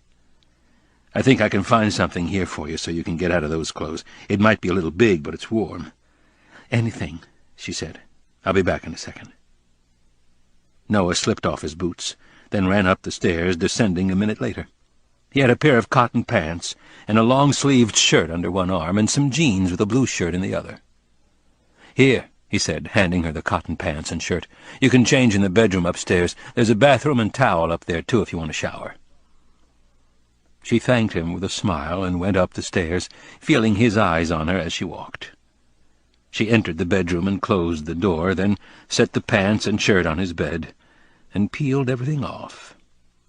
Naked, she went to his closet and found a hanger, put her dress, bra, and panties on it, and then went to hang it in the bathroom so it wouldn't drip on the hardwood floor. She felt a secret thrill at being naked, in the same room he slept in. She didn't want a shower after being in the rain. She liked the soft feeling on her skin, and it reminded her of how people used to live long ago, naturally, like Noah. She slipped on his clothes before looking at herself in the mirror. The pants were big, but tucking in the shirt helped, and she rolled up the bottoms just a little so they wouldn't drag. The neck was torn a little, and it nearly hung off one shoulder, but she liked the way it looked on her anyway. She pulled the sleeves up almost to the elbows, went to the bureau and slipped on some socks, then went to the bathroom to find a hairbrush. She brushed her wet hair just enough to get out the snarls, letting it rest on her shoulders. Looking in the mirror, she wished she had brought a clasp or a couple of hairpins. And a little more mascara, but what could she do? Her eyes still had a little of what she'd put on earlier, and she touched up with a washcloth, doing the best she could. When she was finished, she checked herself in the mirror, feeling pretty despite everything, and went back down the stairs. Noah was in the living room, squatting before a fire, doing his best to coax it to life. He didn't see her come in, and she watched him as he worked. He had changed his clothes as well and looked good, his shoulders broad, wet hair hanging just over his collar, jeans tight. He poked the fire, moving the logs, and added some more kindling. Allie leaned against the door jamb, one leg crossed over the other, and continued to watch him. In a few minutes the fire had turned to flames, even and steady. He turned to the side to straighten the remaining unused logs and caught a glimpse of her out of the corner of his eye. He turned back to her quickly. Even in his clothes, she looked beautiful. After a moment he turned away shyly, going back to stacking the logs. "I didn't hear you come in," he said, trying to sound casual. "I know. You weren't supposed to." She knew what he had been thinking, and felt a tinge of amusement at how young he seemed. "How long have you been standing there?" "A couple of minutes." Noah brushed his hands on his pants, then pointed to the kitchen. "Can I get you some tea? I started the water while you were upstairs." Small talk, anything to keep his mind clear. But damn, the way she looked. She thought for a second, saw the way he was looking at her, and felt the old instincts take over. "Do you have anything stronger, or is it too early to drink?" He smiled. "I have some bourbon in the pantry. Is that okay?" "That sounds great." He started toward the kitchen, and Allie watched him run his hand through his wet hair as he disappeared. Thunder boomed loudly, and another downpour started. Allie could hear the roaring of the rain on the roof, could hear the snapping of logs as the flickering flames lit the room. She turned to the window and saw the gray sky flash lighter for just a second. Moments later, another boom of thunder, close this time. She took a quilt from the sofa and sat on the rug in front of the fire. Crossing her legs, she adjusted the quilt until she was comfortable and watched the dancing flames. Noah came back, saw what she had done, and went to sit beside her. He put down 2 glasses and poured some bourbon into each of them. Outside, the sky grew darker. Thunder again, loud. The storm in full fury, winds whipping the rain in circles. "It's quite a storm," Noah said as he watched the drops flow in vertical streams on the windows. He and Allie were close now, though not touching, and Noah watched her chest rise slightly with every breath, imagining the feel of her body once again before fighting it back.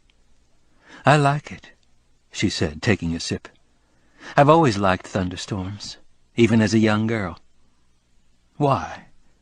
Saying anything, keeping his balance. "I don't know. They just always seemed romantic to me." She was quiet for a moment, and Noah watched the fire flicker in her emerald eyes. Then she said, "Do you remember sitting together and watching the storm a few nights before I left?" "Of course. I used to think about it all the time after I went home. I always thought about how you looked that night. It was the way I always remembered you. Have I changed much?" She took another sip of bourbon, feeling it warm her. She touched his hand as she answered, "Not really. Not in the things that I remember. You're older, of course, with more life behind you, but you've still got the same gleam in your eye. You still read poetry and float on rivers, and you've still got a gentleness that not even the war could take away." He thought about what she'd said and felt her hand lingering on his, her thumb tracing slow circles. "Allie, you asked me earlier what I remembered most about the summer. What do you remember?" It was a while before she answered. Her voice seemed to come from somewhere else. "I remember making love. That's what I remember most. You were my first, and it was more wonderful than I ever thought it would be." Noah took a drink of bourbon, remembering, bringing back the old feelings again, then suddenly shook his head. This was already hard enough. She went on. "I remember being so afraid beforehand that I was trembling, but at the same time being so excited. I'm glad you were the first. I'm glad we were able to share that." "Me too." "Were you as afraid as I was?" Noah nodded without speaking, and she smiled at his honesty. "I thought so. You were always shy like that, especially in the beginning. I remember you had asked if I had a boyfriend, and when I said I did, you barely talked to me anymore. I didn't want to get between the two of you. You did, though, in the end, despite your professed innocence," she said, smiling. "And I'm glad you did." "When did you finally tell him about us?" "After I got home." "Was it hard?" "Not at all. I was in love with you." She squeezed his hand, let go, and moved closer. She put her hand through his arm, cradling it, and rested her head on his shoulder. He could smell her, soft like the rain, warm. She spoke quietly. "Do you remember walking home after the festival? I asked you if you wanted to see me again. You just nodded your head and didn't say a word. It wasn't too convincing. I'd never met anyone like you before. I couldn't help it. I didn't know what to say." "I know. You could never hide anything. Your eyes always gave you away. You had the most wonderful eyes I'd ever seen." She paused then, lifted her head from his shoulder and looked directly at him. When she spoke, her voice was barely above a whisper. "I think I loved you more that summer than I ever loved anyone." Lightning flashed again. In the quiet moments before the thunder, their eyes met as they tried to undo the 14 years, both of them sensing a change since yesterday. When the thunder finally sounded, Noah sighed and turned from her toward the windows. "I wish you could have read the letters I wrote you," he said. She didn't speak for a long while. "It wasn't just up to you, Noah. I didn't tell you, but I wrote you a dozen letters after I got home. I just never sent them." "Why?" Noah was surprised. "I guess I was too afraid." "Of what?" "That maybe it wasn't as real as I thought it was. That maybe you forgot me." "I would never do that. I couldn't even think it." "I know that now. I can see it when I look at you, but back then it was different. There was so much I didn't understand, things that a young girl's mind couldn't sort out." "What do you mean?" She paused, collecting her thoughts. "When your letters never came, I didn't know what to think. I remember talking to my best friend about what happened that summer, and she said that you got what you wanted, and that she wasn't surprised that you wouldn't write. I didn't believe that you were that way. I never did, but hearing it and thinking about all our differences made me wonder if maybe the summer meant more to me than it had meant to you. And then while all this was going through my head, I heard from Sarah. She said that you had left Newbern." "Finn and Sarah always knew where I was." She held up her hand to stop him. "I know, but I never asked. I assumed that you had left Newbern to start a new life, one without me. Why else wouldn't you write, or call, or come see me?" Noah looked away without answering, and she continued. "I didn't know. And in time the hurt began to fade, and it was easier to just let it go. At least I thought it was, but in every boy I met in the next few years, I found myself looking for you. And when the feelings got too strong, I'd write you another letter, but I never sent them for fear of what I might find. By then you'd gone on with your life, and I didn't want to think about you loving someone else. I wanted to remember us like we were that summer. I didn't want to ever lose that." She said it so sweetly, so innocently, that Noah wanted to kiss her when she finished. But he didn't.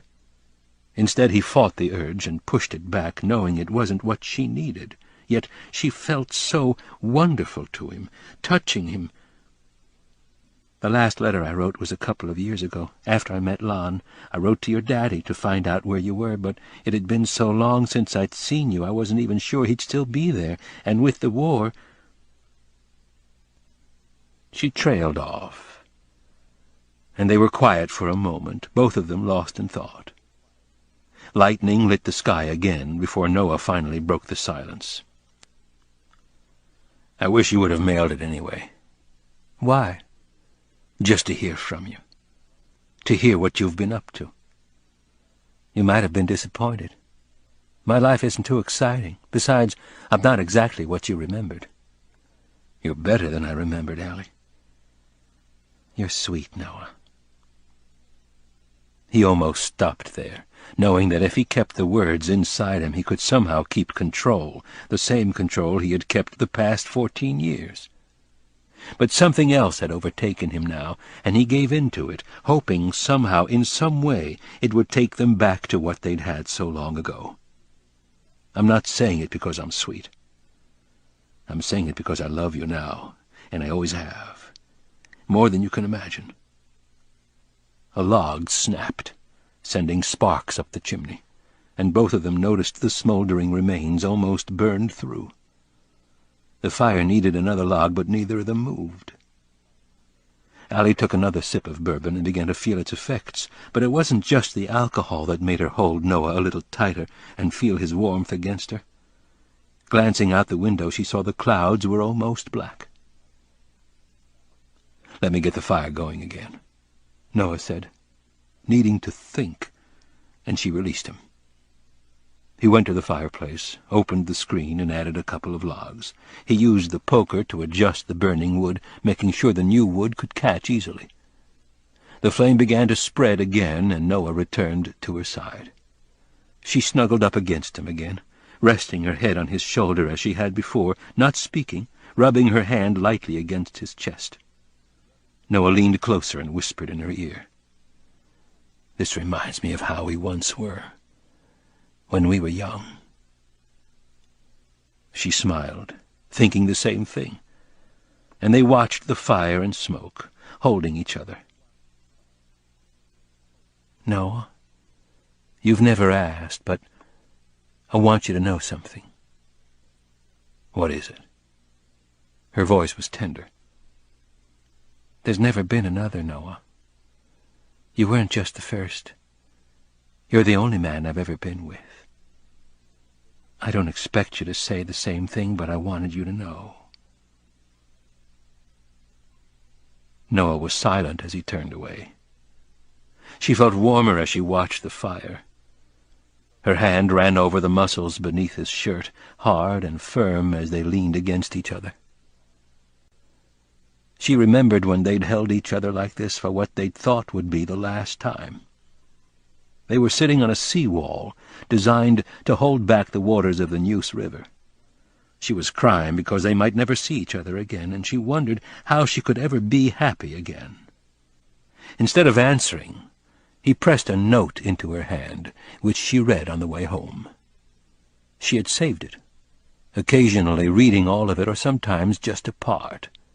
One part she'd read at least 100 times, and for some reason it ran through her head now. It said, "The reason it hurts so much to separate is because our souls are connected. Maybe they always have been and will be. Maybe we've lived 1,000 lives before this one, and in each of them we've found each other. And maybe each time we've been forced apart for the same reasons. That means that this goodbye is both a goodbye for the past 10,000 years and a prelude to what will come. When I look at you, I see your beauty and grace, and know they have grown stronger with every life you have lived. And I know I have spent every life before this one searching for you. Not someone like you, but you, for your soul and mine must always come together. And then, for a reason neither of us understands, we've been forced to say goodbye. I would love to tell you that everything will work out for us, and I promise to do all I can to make sure it does, but if we never meet again, and this is truly goodbye, I know we will see each other again in another life. We will find each other again. And maybe the stars will have changed, and we will not only love each other in that time, but for all the times we've had before." Could it be? She wondered. Could he be right? She had never completely discounted it, wanting to hold on to its promise in case it was true.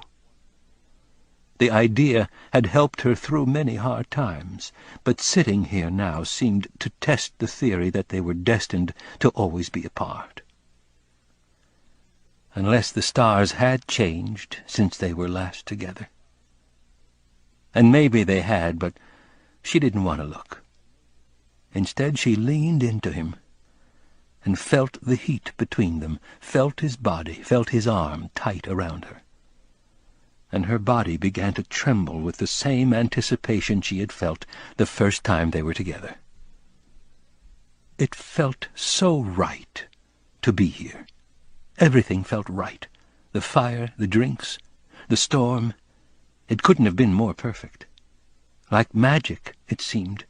Their years apart didn't matter anymore. Lightning cut the sky outside. Fire danced on white-hot wood, spreading the heat. October rain sheeted itself against the windows, drowning out all other sounds. They gave in, then, to everything they had fought the last 14 years. Allie lifted her head off his shoulder, looked at him with hazy eyes, and Noah kissed her, softly, on the lips. She brought her hand to his face and touched his cheek, brushing it softly with her fingers. He leaned in slowly and kissed her again, still soft and tender, and she kissed back, feeling the years of separation dissolve into passion. She closed her eyes and parted her lips as he ran his fingers up and down her arms, slowly, lightly. He kissed her neck, her cheek, her eyelids, and she felt the moisture of his mouth linger wherever his lips had touched. She took his hand and led it to her breasts, and a whimper rose in her throat as he gently touched them through the thin fabric of the shirt. The world seemed dreamlike as she pulled back from him, the firelight setting her face aglow. Without speaking, she started to undo the buttons on his shirt. He watched her as she did it, and listened to her soft breaths as she made her way downward. With each button he could feel her fingers brushing against his skin, and she smiled softly at him when she finally finished.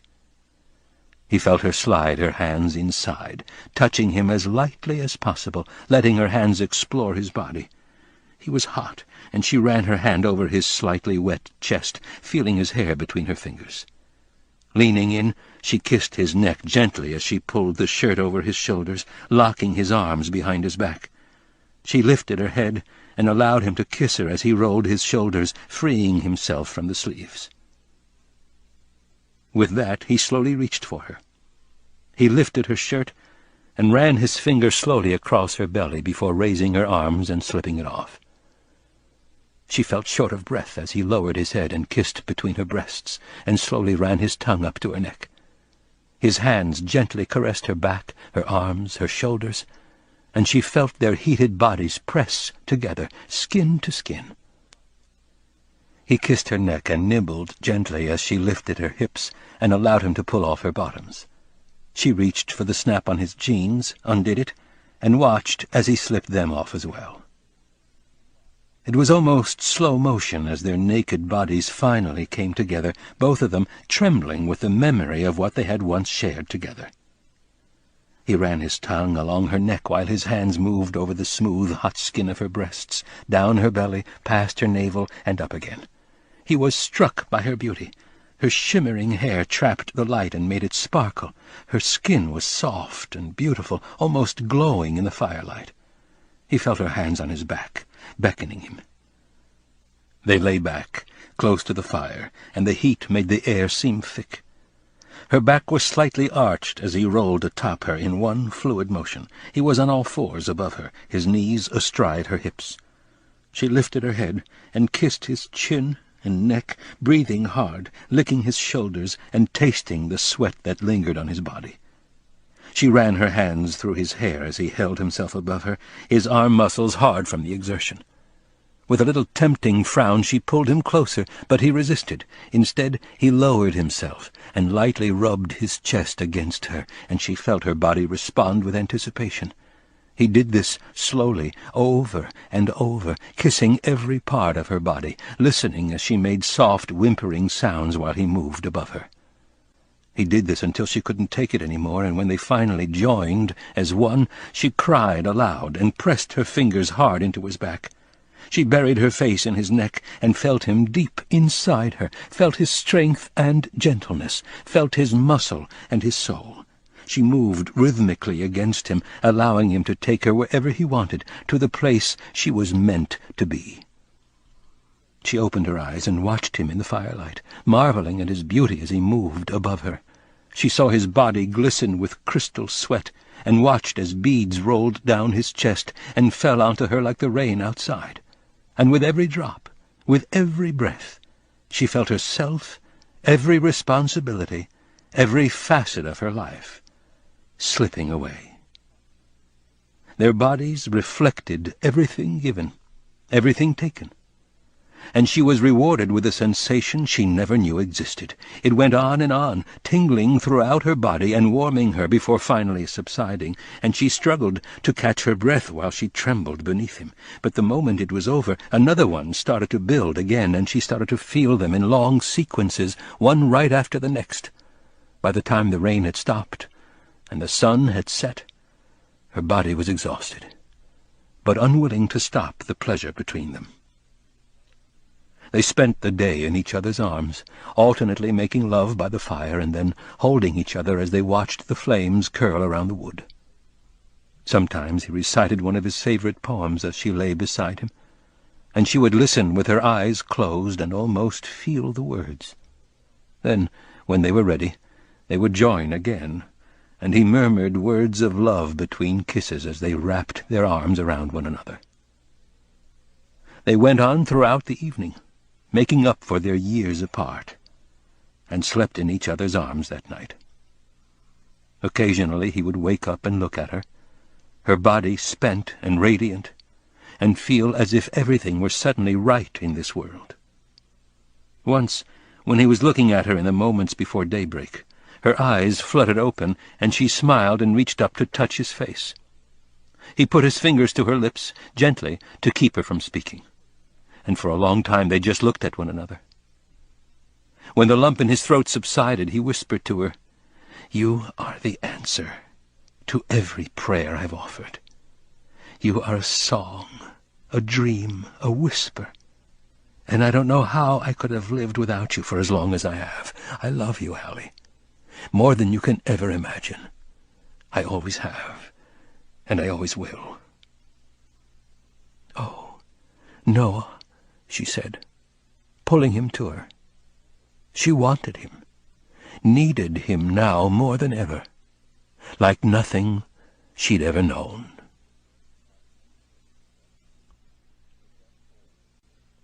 Courtrooms.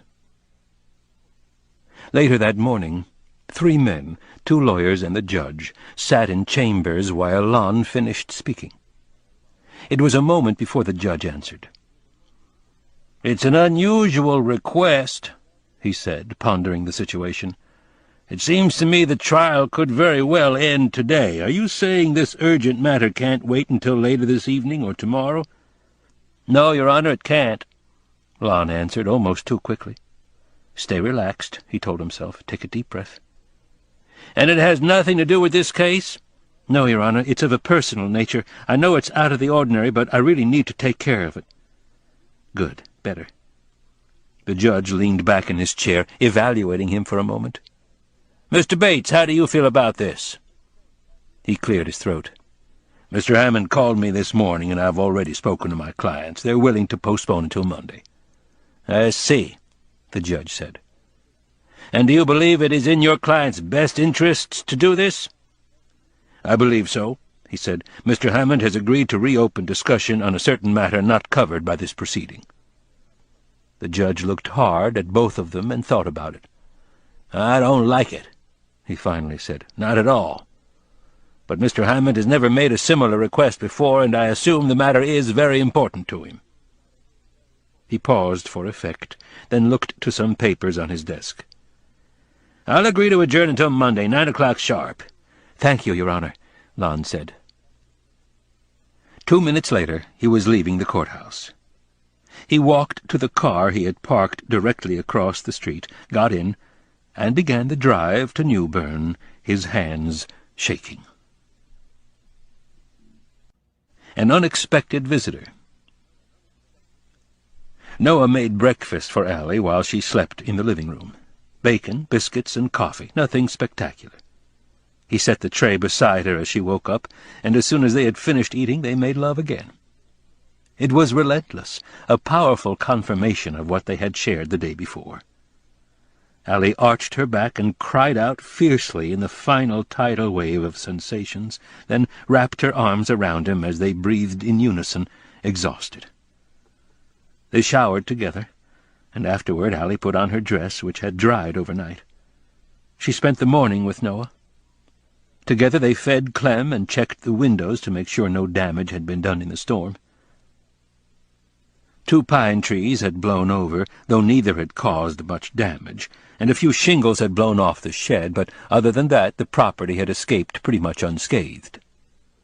He held her hand most of the morning, and the two talked easily, but sometimes he would stop speaking and just stare at her. When he did, she felt as though she should say something, but nothing meaningful ever came into her head. Lost in thought, she usually just kissed him. A little before noon, Noah and Allie went in to prepare lunch. Both of them were starving again because they hadn't eaten much the day before. Using what he had on hand, they fried some chicken and baked another batch of biscuits, and the two of them ate on the porch, serenaded by a mockingbird. While they were inside doing the dishes, they heard a knock at the door. Noah left Allie in the kitchen. Knock again. "I'm coming," Noah said. Knock, knock, louder. He approached the door. "Knock, knock. I'm coming," he said again as he opened the door. Oh, my God. He stared for a moment at a beautiful woman in her early 50s, a woman he would have recognized anywhere. Noah couldn't speak. "Hello, Noah," she finally said. Noah said nothing. "May I come in?" she asked, her voice steady, revealing nothing. He stammered out a reply as she walked past him, stopping just before the stairs. "Who is it?" Allie shouted from the kitchen, and the woman turned at the sound of her voice. "It's your mother," Noah finally answered, and immediately after he said it, he heard the sound of breaking glass. "I knew you would be here," Ann Nelson said to her daughter as the three of them sat around the coffee table in the living room. "How could you be so sure? You're my daughter. One day when you have kids of your own, you'll know the answer." She smiled, but her manner was stiff, and Noah imagined how difficult this must be for her. "I saw the article, too, and I saw your reaction. I also saw how tense you've been during the last couple of weeks, and when you said you were going shopping near the coast, I knew exactly what you meant." "What about Daddy?" Ann Nelson shook her head. "No, I didn't tell your father or anyone else about it. Nor did I tell anyone where I was going today." The table was silent for a moment as they wondered what was coming next. But Anne remained quiet. "Why did you come?" Allie finally asked. Her mother raised an eyebrow. "I thought I would be the one to ask that question." Allie paled. "I came because I had to," her mother said, "which I'm sure is the same reason you came. Am I right?" Allie nodded. Anne turned to Noah. "These last couple of days must have been full of surprises." "Yes," he answered simply, and she smiled at him. "I know you don't think so, but I always liked you, Noah. I just didn't think you were right for my daughter. Can you understand that?" He shook his head as he answered, his tone serious. "No, not really. It wasn't fair to me, and it wasn't fair to Allie. Otherwise, she wouldn't be here. She watched him as he answered, but she said nothing. Allie, sensing an argument, cut in. "What do you mean when you say you had to come? Don't you trust me?" Anne turned back to her daughter. "This has nothing to do with trust. This has to do with Lon. He called the house last night to talk to me about Noah, and he's on his way here right now. He seemed very upset. I thought you'd want to know." Allie inhaled sharply. "He's on his way?" "As we speak. He arranged to have the trial postponed until next week. If he's not in New Bern yet, he's close." "What did you say to him?" "Not much, but he knew. He had it all figured out. He remembered my telling him about Noah a long time ago." Allie swallowed hard. "Did you tell him I was here?" "No, and I won't. That's between you and him. But knowing him, I'm sure he'll find you here if you stay. All it takes is a couple of phone calls to the right people. After all, I was able to find you." Allie, though obviously worried, smiled at her mother. "Thank you," she said, and her mother reached for her hand. "I know we've had our differences, Allie, and that we haven't seen eye to eye on everything. I'm not perfect. But I did the best I could with raising you. I'm your mother, and I always will be. That means I'll always love you." Allie was silent for a moment, then, "What should I do?" "I don't know, Allie. That's up to you. But I would think about it. Think about what you really want."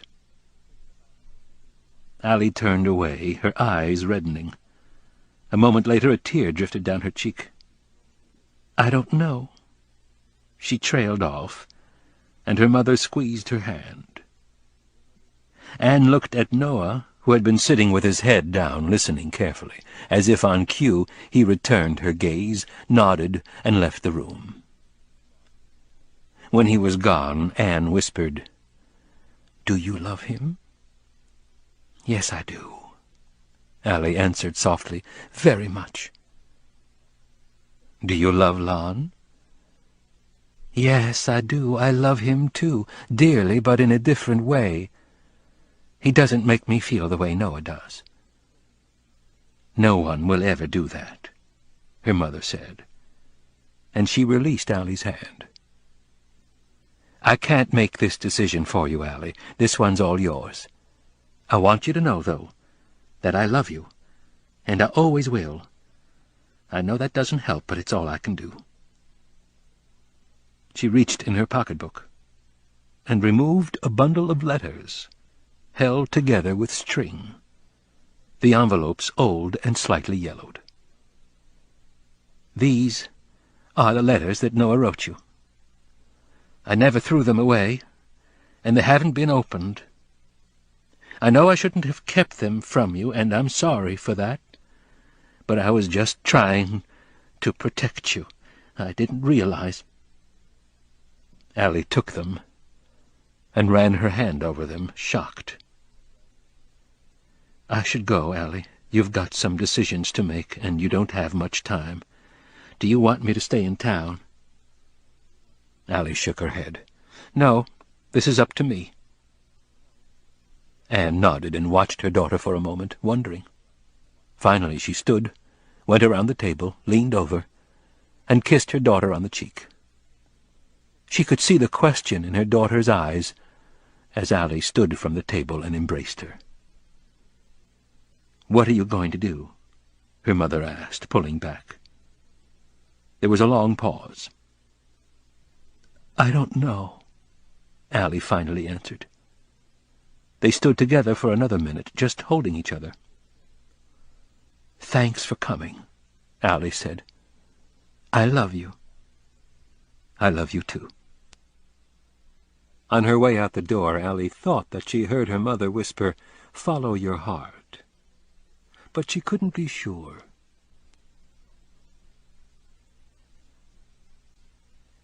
Crossroads. Noah opened the door for Anne Nelson as she went out. "Goodbye, Noah," she said quietly. He nodded without speaking. There wasn't anything else to say. They both knew that. She turned from him and left, closing the door behind her. Noah watched her walk to her car, get in, and drive away without looking back. She was a strong woman, he thought to himself, and he knew where Allie got it from. Noah peeked in the living room, saw Allie sitting with her head down, then went to the back porch, knowing that she needed to be alone. He sat quietly in his rocker and watched the water drifting by as the minutes passed. After what seemed like an eternity, he heard the back door open. He didn't turn to look at her just then. For some reason he couldn't. And he listened as she sat in the chair beside him. "I'm sorry," Allie said. "I had no idea this would happen." Noah shook his head. "Don't be sorry. We both knew it was coming in some form or another." "It's still hard." "I know." He finally turned to her, reaching for her hand. "Is there anything I can do to make it easier?" She shook her head. "No, not really. I have to do this alone. Besides, I'm not sure what I'm going to say to him yet." She looked down, and her voice became softer and a little more distant, as if she were talking to herself. "I guess it depends on him and how much he knows. If my mother was right, he may have suspicions, but he doesn't know anything for sure." Noah felt a tightness in his stomach. When he finally spoke, his voice was steady, but she could hear the pain in it. "You're not going to tell him about us, are you?" "I don't know. I really don't. While I was in the living room, I kept asking myself what I really wanted in my life." She squeezed his hand. "And do you know what the answer was? The answer was that I wanted two things. First, I want you. I want us. I love you, and I always have." She took a deep breath before going on. "But I also want a happy ending without hurting anyone. And I know that if I stayed, people would be hurt, especially Lon. I wasn't lying when I told you that I love him. He doesn't make me feel the same way you do, but I care for him. And this wouldn't be fair to him. But staying here would also hurt my family and friends. I would be betraying everyone I know. I don't know if I can do that." "You can't live your life for other people. You've got to do what's right for you, even if it hurts some people you love." "I know," she said. "But no matter what I choose, I have to live with it. Forever. I have to be able to go forward and not look back anymore. Can you understand that?" He shook his head and tried to keep his voice steady. "Not really. Not if it means losing you. I can't do that again." She didn't say anything, but lowered her head. Noah went on. "Could you really leave me without looking back?" She bit her lip as she answered.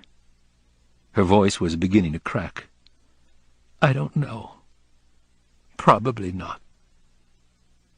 "Would that be fair to Lon?"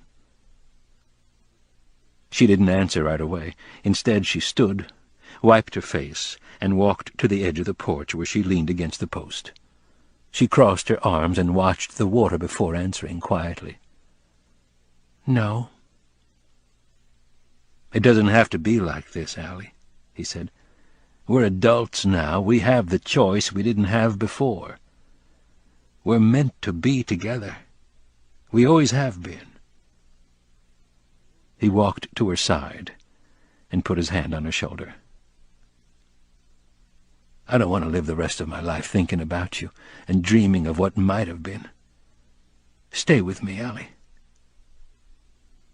Tears began to fill her eyes.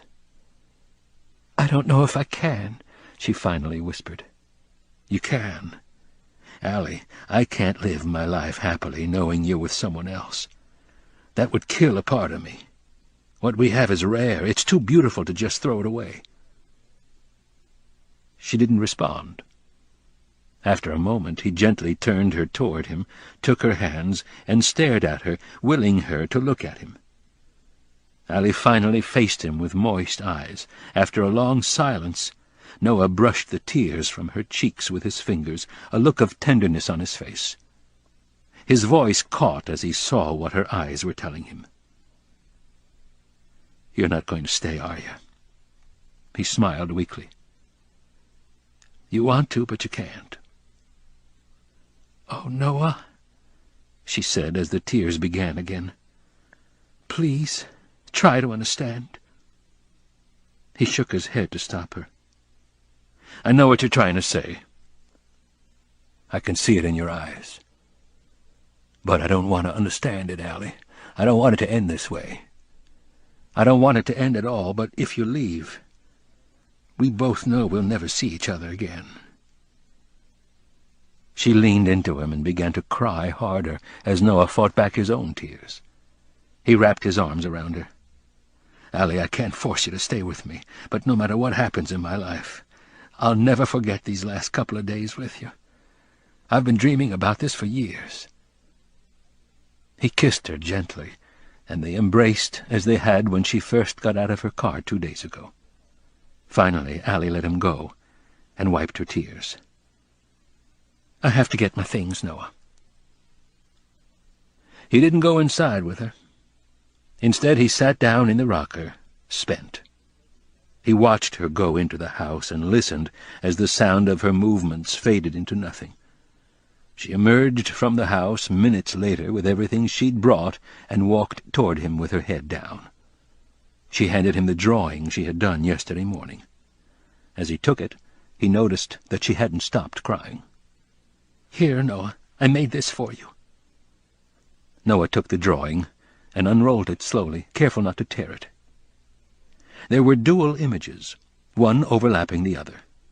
The image in the foreground, which occupied most of the page, was a picture of how he looked now, not 14 years ago. Noah noticed that she had penciled in every detail of his face, including the scar. It was almost as if she'd copied it from a recent photograph. The second image was that of the front of the house. The detail there was also incredible, as if she had sketched it while sitting beneath the oak tree. "It's beautiful, Allie. Thank you." He attempted a smile. "I told you that you were an artist." She nodded, her face cast downward, her lips pressed together. It was time for her to go. They walked to her car slowly without speaking. When they reached it, Noah embraced her again until he could feel the tears welling up in his own eyes. He kissed her lips and both cheeks, then with his finger softly brushed the places he'd kissed. "I love you, Allie. I love you, too." Noah opened her car door, and they kissed one more time. Then she slid behind the wheel, never taking her eyes from him. She put the packet of letters and the pocketbook next to her on the seat and fumbled for the keys, then turned the ignition. It started easily, and the engine began to turn over impatiently. It was almost time. Noah pushed her door closed with both hands, and Allie rolled down the window. She could see the muscles in his arms, the easy smile, the tanned face. She reached out her hand, and Noah took it for just a moment, moving his fingers softly against her skin. "Stay with me," Noah mouthed without sound. And this, for some reason, hurt more than Allie would have expected. The tears began to fall hard now, but she couldn't speak. Finally, reluctantly, she looked away and pulled her hand from his. She put the car in gear and eased the pedal down just a bit. If she didn't leave now, she never would. Noah backed up just a bit as the car started to roll away. He fell into an almost trance-like state as he felt the reality of the situation. He watched the car roll slowly forward. He heard the gravel crunching under the wheels. Slowly the car began to turn from him toward the road that would take her back to town. Leaving. She was leaving. And Noah felt dizzy at the sight. Edging forward, past him now. She waved one last time without smiling before she began to accelerate. and he waved back weakly. "Don't go!" He wanted to shout as the car moved farther away, but he didn't say anything, and a minute later the car was gone, and the only remaining signs of her were the tracks that her car had left behind. He stood there without moving for a long time. As quickly as she had come, she was gone. Forever this time. Forever. He closed his eyes then, and watched her leave once more, her car moving steadily away from him, taking his heart with her. But like her mother, he realized, sadly, she never looked back.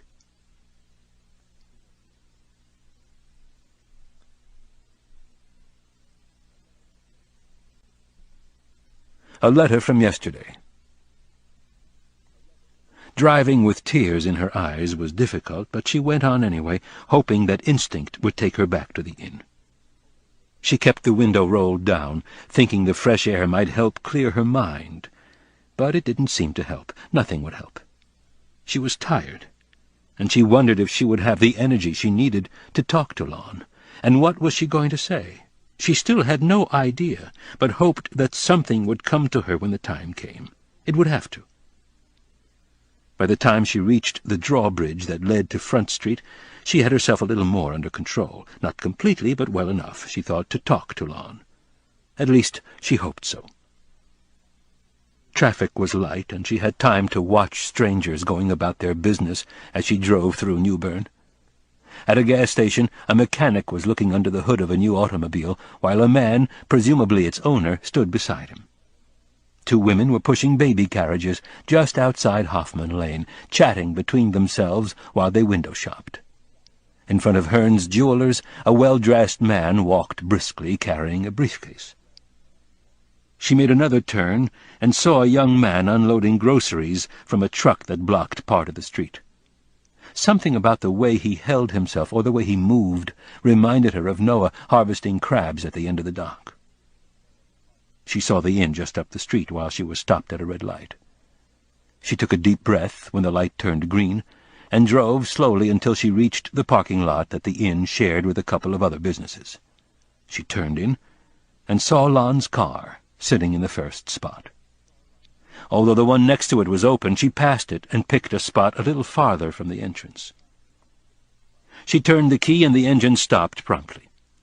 Next, she reached into the glove compartment for a mirror and brush, finding both sitting on top of a map of North Carolina.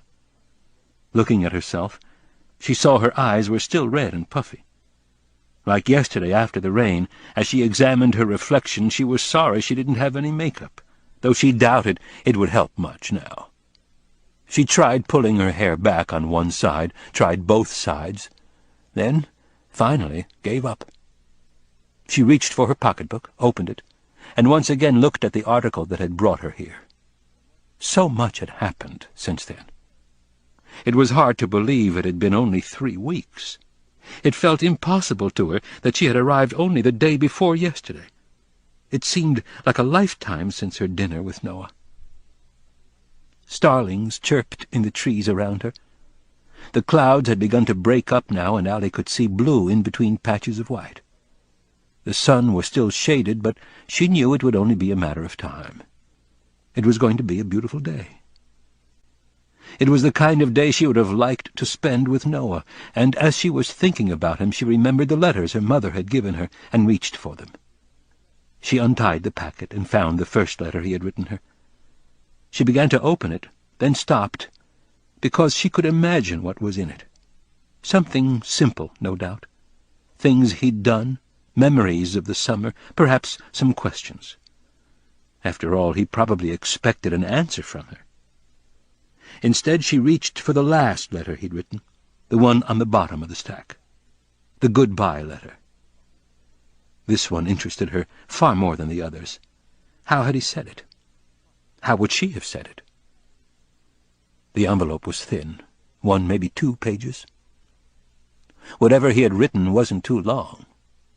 First, she turned it over and checked the back. No name, just a street address in New Jersey. She held her breath as she used her fingernail to pry it open. Unfolding it, she saw it was dated March 1935. 2.5 years without a reply. She imagined him sitting at an old desk, crafting the letter, somehow knowing this was the end, and she saw what she thought were tear stains on the paper. Probably just her imagination. She straightened the page and began to read in the soft white sunlight that shone through the window. My dearest Allie, I don't know what to say any more, except that I couldn't sleep last night because I knew that it is over between us. It is a different feeling for me, one that I never expected, but looking back, I suppose it couldn't have ended another way. You and I were different. We came from different worlds, and yet you were the one who taught me the value of love. You showed me what it was like to care for another, and I am a better man because of it. I don't want you to ever forget that. I am not bitter because of what has happened. On the contrary, I am secure in knowing that what we had was real, and I am happy we were able to come together for even a short period of time. And if in some distant place in the future we see each other in our new lives, I will smile at you with joy and remember how we spent a summer beneath the trees, learning from each other and growing in love. And maybe for a brief moment you'll feel it too, and you'll smile back and savor the memories we will always share together. I love you, Allie. Noah. She read the letter again, more slowly this time, then read it a third time before she put it back into the envelope. Once more she imagined him writing it, and for a moment she debated reading another, but she knew she couldn't delay any longer. Lon was waiting for her. Her legs felt weak as she stepped out of the car. She paused and took a deep breath, and as she started across the parking lot, she realized she still wasn't sure what she was going to say to him. And the answer didn't finally come until she reached the door and opened it and saw Lon standing in the lobby. Winter for Two. The story ends there, so I close the notebook, remove my glasses, and wipe my eyes. They are tired and bloodshot, but they have not failed me so far. They will soon, I'm sure. Neither they nor I can go on forever. I look to her now that I have finished, but she does not look back. Instead, she is staring out the window at the courtyard, where friends and family meet. My eyes follow hers, and we watch it together. In all these years, the daily pattern has not changed. Every morning, an hour after breakfast, they begin to arrive. Young adults, alone or with family, come to visit those who live here. They bring photographs and gifts, and either sit on the benches or stroll along the tree-lined paths designed to give a sense of nature. Some will stay for the day, but most leave after a few hours, and when they do, I always feel sadness for those they've left behind. I wonder sometimes what my friends think as they see their loved ones driving off, but I know it's not my business, and I do not ever ask them, because I've learned that we're all entitled to have our secrets. But soon I will tell you some of mine. I place the notebook and magnifier on the table beside me, feeling the ache in my bones as I do so, and I realize once again how cold my body is. Even reading in the morning sun does nothing to help it. This does not surprise me any more, though, for my body makes its own rules these days. I'm not completely unfortunate, however. The people who work here know me and my faults, and do their best to make me more comfortable. They have left me hot tea on the end table, and I reach for it with both hands. It is an effort to pour a cup, but I do so because the tea is needed to warm me, and I think the exertion will keep me from completely rusting away. But I am rusted now, no doubt about it. Rusted as a junked car 20 years in the Everglades. I have read to her this morning, as I do every morning, because it is something I must do. Not for duty, although I suppose a case could be made for this, but for another, more romantic reason. I wish I could explain it more fully right now, but it's still early, and talking about romance isn't really possible before lunch anymore, at least not for me. Besides, I have no idea how it's going to turn out, and to be honest, I'd rather not get my hopes up. We spend each and every day together now, but our nights are spent alone. The doctors tell me that I'm not allowed to see her after dark. I understand the reasons completely, and though I agree with them, I sometimes break the rules. Late at night, when my mood is right, I will sneak from my room and go to hers, and watch her while she sleeps. Of this she knows nothing. I'll come in and see her breathe, and know that had it not been for her, I would never have married. And when I look at her face, a face I know better than my own, I know that I have meant as much or more to her. And that means more to me than I could ever hope to explain. Sometimes when I am standing there, I think about how lucky I am to have been married to her for almost 49 years. Next month it will be that long. She heard me snore for the first 45, but since then we have slept in separate rooms. I do not sleep well without her. I toss and turn and yearn for her warmth, and lie there most of the night, eyes open wide, watching the shadows dance across the ceilings like tumbleweeds rolling across the desert. I sleep 2 hours if I'm lucky, and still I wake before dawn. This makes no sense to me. Soon this will all be over. I know this. She does not. The entries in my diary have become shorter and take little time to write. I keep them simple now, since most of my days are the same. But tonight I think I will copy a poem that one of the nurses found for me, and thought I would enjoy. It goes like this. I ne'er was struck before that hour with love so sudden and so sweet. Her face it bloomed like a sweet flower, and stole my heart away complete.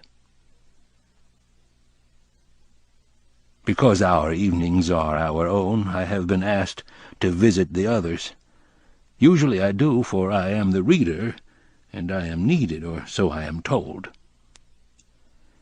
I walk the halls and choose where to go because I am too old to devote myself to a schedule, but deep down I always know who needs me.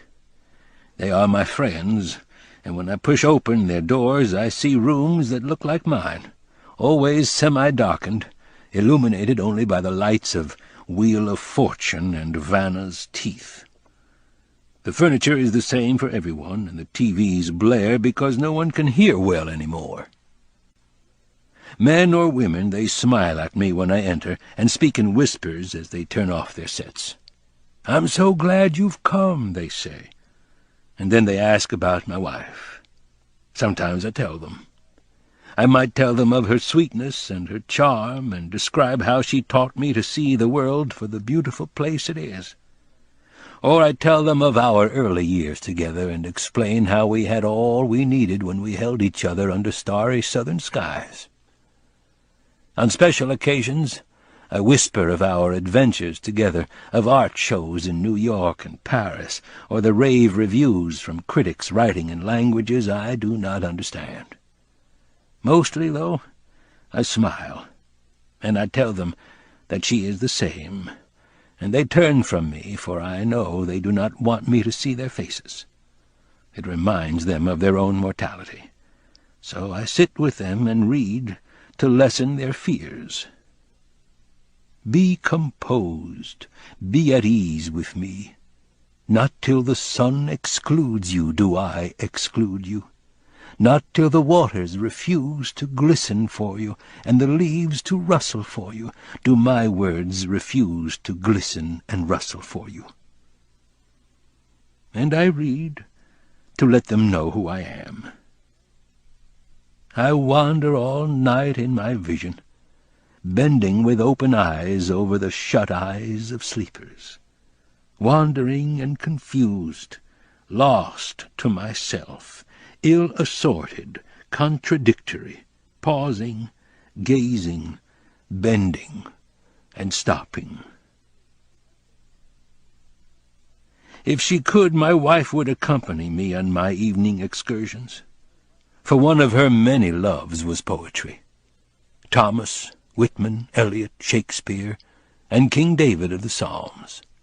Lovers of words, makers of language. Looking back, I am surprised by my passion for it, and sometimes I even regret it now. Poetry brings great beauty to life, but also great sadness, and I'm not sure it's a fair exchange for someone my age. A man should enjoy other things if he can. He should spend his final days in the sun. Mine will be spent by a reading lamp. I shuffle toward her and sit in the chair beside her bed. My back aches when I sit. I must get a new cushion for this chair, I remind myself for the 100th time. I reach for her hand and take it, bony and fragile. It feels nice. She responds with a twitch, and gradually her thumb begins to softly rub my finger. I do not speak until she does. This I have learned. Most days I sit in silence until the sun goes down, and on days like those I know nothing about her. Minutes pass before she finally turns to me. She's crying. I smile and release her hand, then reach in my pocket. I take out a handkerchief and wipe at her tears. She looks at me as I do so, and I wonder what she is thinking. That was a beautiful story. A light rain begins to fall. Little drops tap gently on the window. I take her hand again. It is going to be a good day, a very good day, a magical day. I smile. I can't help it. Yes, it is, I tell her. Did you write it? She asks.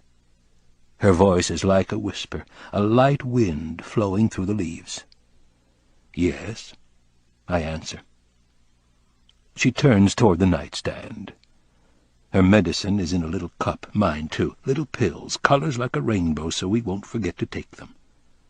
They bring mine here now, to her room, even though they're not supposed to. I've heard it before, haven't I? Yes, I say again, just as I do every time on days like these. I have learned to be patient. She studies my face. Her eyes are as green as ocean waves. It makes me feel less afraid, she says. I know. I nod, rocking my head softly. She turns away, and I wait some more. She releases my hand and reaches for her water glass. It is on her nightstand, next to the medicine. She takes a sip. Is it a true story? She sits up a little in her bed and takes another drink. Her body is still strong. I mean, did you know these people? Yes, I say again. I could say more, but usually I don't. She is still beautiful. She asks the obvious. "Well, which one did she finally marry?" I answer, "The one who was right for her." "Which one was that?" I smile. "You'll know," I say quietly. "By the end of the day, you'll know." She does not know what to think about this, but does not question me further. Instead, she begins to fidget. She is thinking of a way to ask me another question, though she isn't sure how to do it. Instead, she chooses to put it off for a moment, and reaches for one of the little paper cups. "Is this mine?" "No, this one is." And I reach over and push her medicine toward her. I cannot grab it with my fingers. She takes it and looks at the pills. I can tell by the way she's looking at them that she has no idea what they are for. I use both hands to pick up my cup and dump the pills into my mouth. She does the same. There is no fight today. That makes it easy. I raise my cup in a mock toast and wash the gritty flavor from my mouth with my tea. It is getting colder. She swallows on faith and washes them down with more water. A bird starts to sing outside the window, and we both turn our heads. We sit quietly for a while, enjoying something beautiful together. Then it is lost, and she sighs. "I have to ask you something else," she says. "Whatever it is, I'll try to answer." "It's hard, though." She does not look at me, and I cannot see her eyes. This is how she hides her thoughts. Some things never change. "Take your time," I say. I know what she will ask. Finally she turns to me and looks into my eyes. She offers a gentle smile, the kind you share with a child, not a lover. "I don't want to hurt your feelings, because you've been so nice to me, but—" I wait. Her words will hurt me. They will tear a piece from my heart and leave a scar. "Who are you?"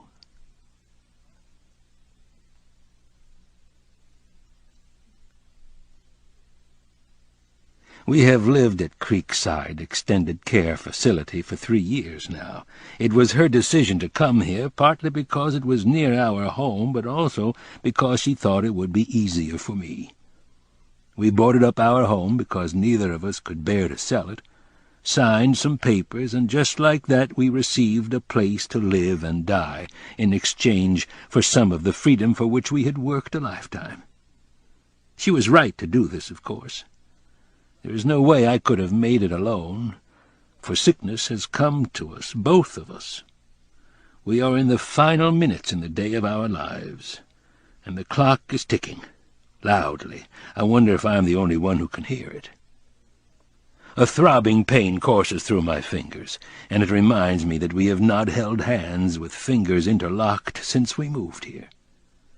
I am sad about this, but it is my fault, not hers. It is arthritis in the worst form, rheumatoid and advanced. My hands are misshapen and grotesque now, and they throb during most of my waking hours. I look at them and want them gone, amputated. But then I would not be able to do the little things I must do, so I use my claws, as I call them sometimes, and every day I take her hands despite the pain, and I do my best to hold them, because that is what she wants me to do. Although the Bible says man can live to be 120, I don't want to, and I don't think my body would make it even if I did. It is falling apart, dying one piece at a time, steady erosion on the inside and at the joints. My hands are useless, my kidneys are beginning to fail, and my heart rate is decreasing every month. Worse, I have cancer again, this time of the prostate. This is my third bout with the unseen enemy, and it will take me eventually, though not till I say it is time. The doctors are worried about me, but I am not. I have no time for worry in this twilight of my life.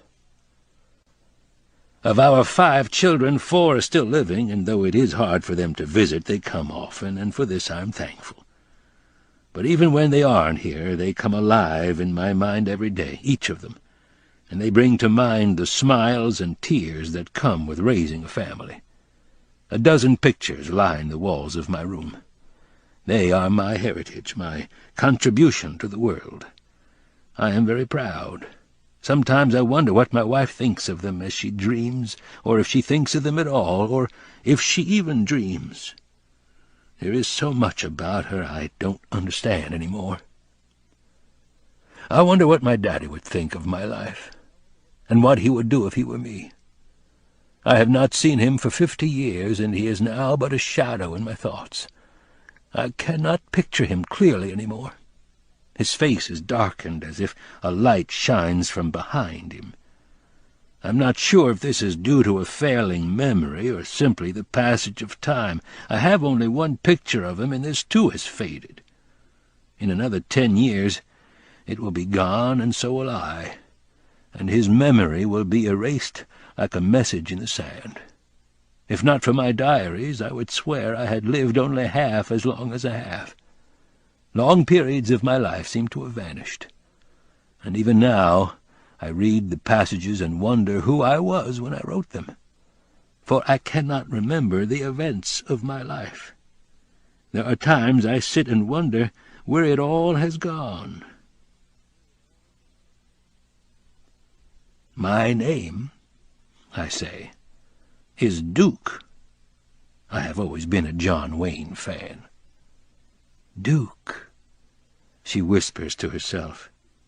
Duke. She thinks for a moment, her forehead wrinkled, her eyes serious. Yes, I say, I'm here for you, and always will be, I think to myself. She flushes with my answer. Her eyes become wet and red, and tears begin to fall. My heart aches for her, and I wish for the 1000th time that there was something I could do. She says, I'm sorry I don't understand anything that's happening to me right now. Even you. When I listen to you talk, I feel like I should know you, but I don't. I don't even know my name.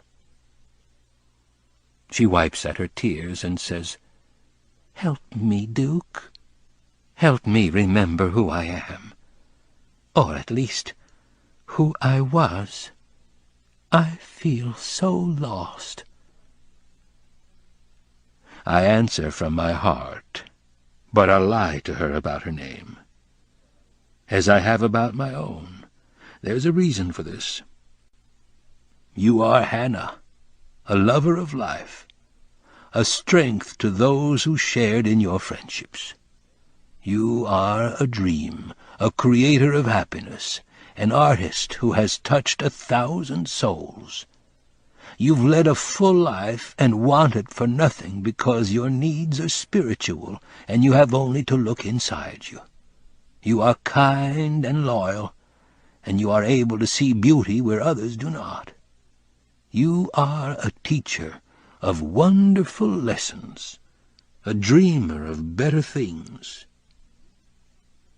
I stop for a moment and catch my breath. Then, Hannah, there is no reason to feel lost, for nothing is ever really lost or can be lost.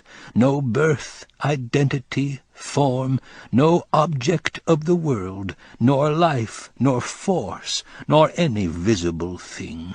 The body sluggish, aged, cold, the embers left from earlier fires, shall duly flame again.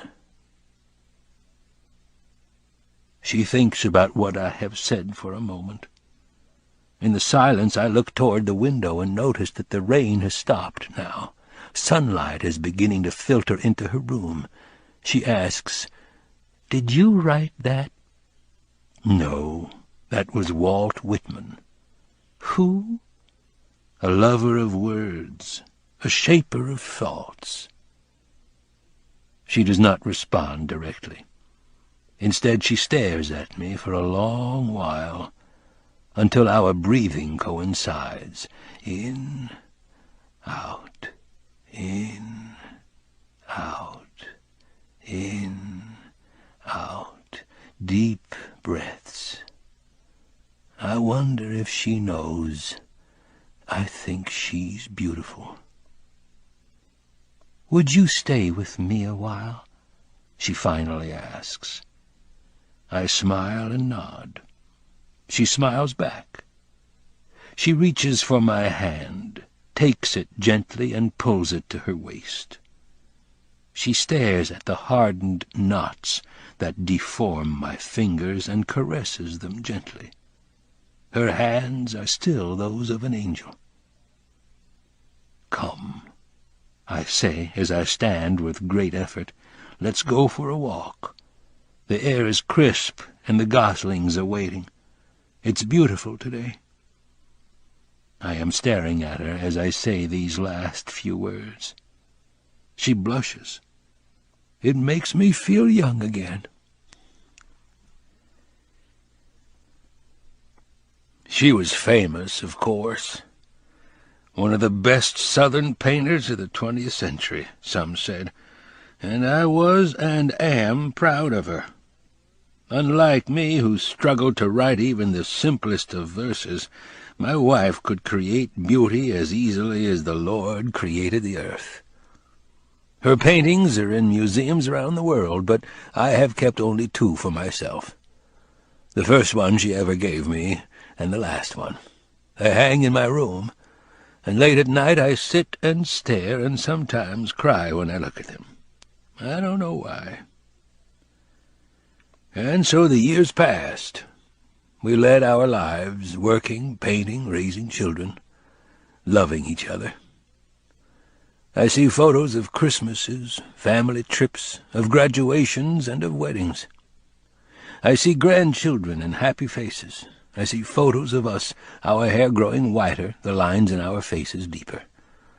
A lifetime that seems so typical, yet uncommon.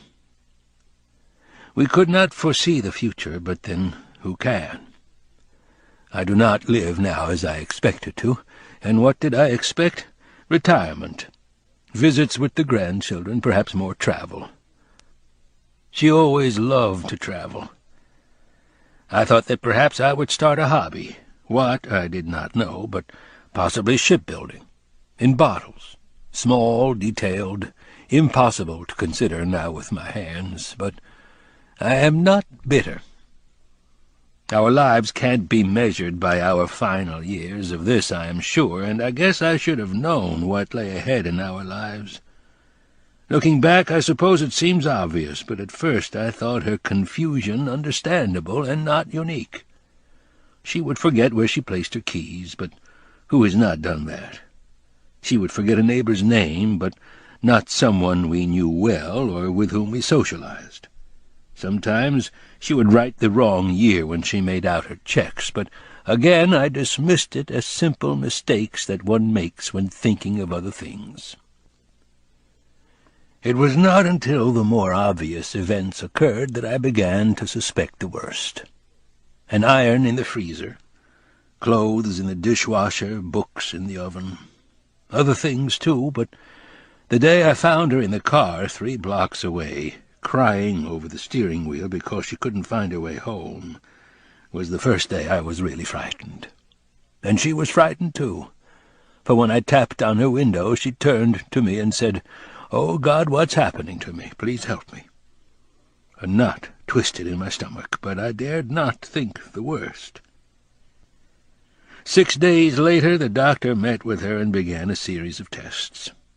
I did not understand them then, and I do not understand them now, but I suppose it is because I am afraid to know. She spent almost an hour with Dr. Barnwell, and she went back the next day. That day was the longest day I ever spent. I looked through magazines I could not read, and played games I did not think about. Finally he called us both into his office and sat us down. She held my arm confidently, but I remember clearly that my own hands were shaking. "I'm so sorry to have to tell you this," Dr. Barnwell began, "but you seem to be in the early stages of Alzheimer's." My mind went blank, and all I could think about was the light that glowed above our heads. The words echoed in my head, "the early stages of Alzheimer's." My world spun in circles, and I felt her grip tighten on my arm. She whispered, almost to herself, "Oh, Noah, Noah." And as the tears started to fall, the word came back to me again, Alzheimer's. It is a barren disease, as empty and lifeless as a desert. It is a thief of hearts and souls and memories. I did not know what to say to her as she sobbed on my bosom, so I simply held her and rocked her back and forth. The doctor was grim. He was a good man, and this was hard for him. He was younger than my youngest, and I felt my age in his presence. My mind was confused, my love was shaking, and the only thing I could think was, no drowning man can know which drop of water his last breath did stop. A wise poet's words, yet they brought me no comfort. I don't know what they meant, or why I thought of them. We rocked to and fro, and Allie, my dream, my timeless beauty, told me she was sorry. I knew there was nothing to forgive, and I whispered in her ear, "Everything will be fine." I whispered, but inside I was afraid. I was a hollow man with nothing to offer, empty as a junked stovepipe. I remember only bits and pieces of Dr. Barnwell's continuing explanation. "It's a degenerative brain disorder affecting memory and personality. There is no cure or therapy. There's no way to tell how fast it will progress. It differs from person to person. I wish I knew more. Some days will be better than others. It will grow worse with the passage of time. I'm sorry to be the one who has to tell you. I'm sorry. I'm sorry. I'm sorry." Everyone was sorry.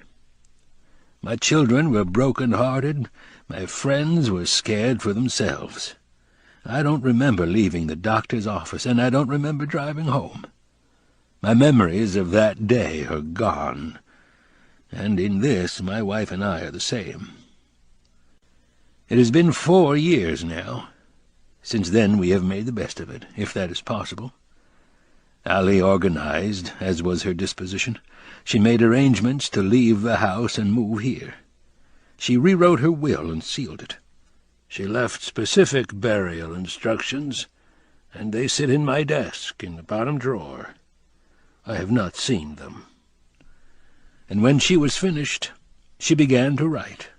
Letters to friends and children, letters to brothers and sisters and cousins, letters to nieces, nephews, and neighbors, and a letter to me.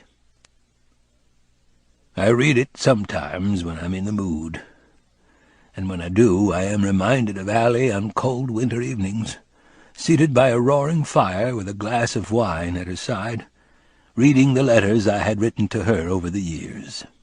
She kept them, these letters, and now I keep them, for she made me promise to do so. She said I would know what to do with them. She was right. I find I enjoy reading bits and pieces of them, just as she used to. They intrigue me, these letters, for when I sift through them I realize that romance and passion are possible at any age. I see Allie now and know I've never loved her more. But as I read the letters, I come to understand that I have always felt the same way. I read them last 3 evenings ago, long after I should have been asleep. It was almost 2 o'clock when I went to the desk and found the stack of letters, thick and tall and weathered.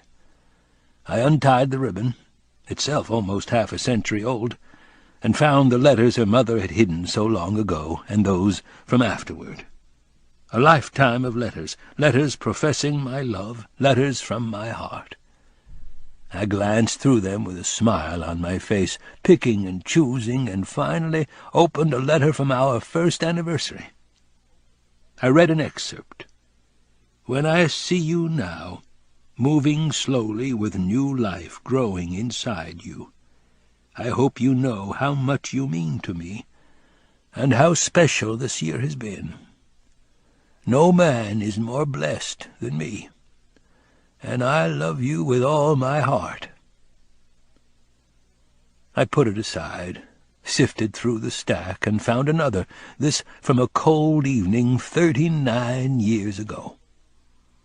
"Sitting next to you, while our youngest daughter sang off-key in the school Christmas show, I looked at you and saw a pride that comes only to those who feel deeply in their hearts, and I knew that no man could be more lucky than me. And after our son died, the one who resembled his mother, it was the hardest time we ever went through, and the words still ring true today. In times of grief and sorrow I will hold you and rock you, and take your grief and make it my own. When you cry, I cry, and when you hurt, I hurt, and together we will try to hold back the floods of tears and despair, and make it through the potholed streets of life." I paused for just a moment, remembering him. He was 4 years old at the time, just a baby. I have lived 20 times as long as he, but if asked, I would have traded my life for his. It is a terrible thing to outlive your child, a tragedy I wish upon no one. I do my best to keep the tears away, sift through some more to clear my mind, and find the next, from our 20th anniversary, something much easier to think about. "When I see you, my darling, in the morning before showers, or in your studio covered with paint, with hair matted and tired eyes, I know that you are the most beautiful woman in the world." They went on, this correspondence of life and love, and I read dozens more, some painful, most heartwarming. By 3 o'clock I was tired, but I had reached the bottom of the stack. There was one letter remaining, the last one I wrote her, and by then I knew I had to keep going. I lifted the seal and removed both pages. I put the second page aside and moved the first page into better light and began to read. "My dearest Allie, the porch is silent except for the sounds that float from the shadows, and for once I am at a loss for words. It is a strange experience for me, for when I think of you and the life we have shared, there is much to remember, a lifetime of memories. But to put it into words, I do not know if I am able. I am not a poet, and yet a poem is needed to fully express the way I feel about you. So my mind drifts, and I remember thinking about our life together as I made coffee this morning. Kate was there, and so was Jane, and they both became quiet when I walked in the kitchen. I saw they'd been crying, and without a word I sat myself beside them at the table and held their hands. And do you know what I saw when I looked at them? I saw you, from so long ago, the day we said goodbye. They resembled you in how you were then, beautiful and sensitive and wounded with the hurt that comes when something special is taken away. And for a reason I'm not sure I understand, I was inspired to tell them a story. I called Jeff and David into the kitchen, for they were here as well, and when the children were ready I told them about us and how you came back to me so long ago.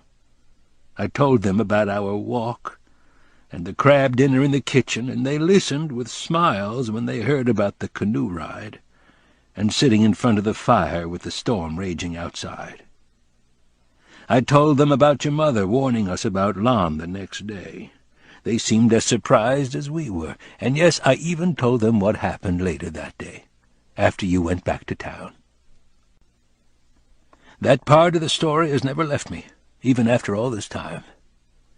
Even though I wasn't there, you described it to me only once, and I remember marveling at the strength you showed that day.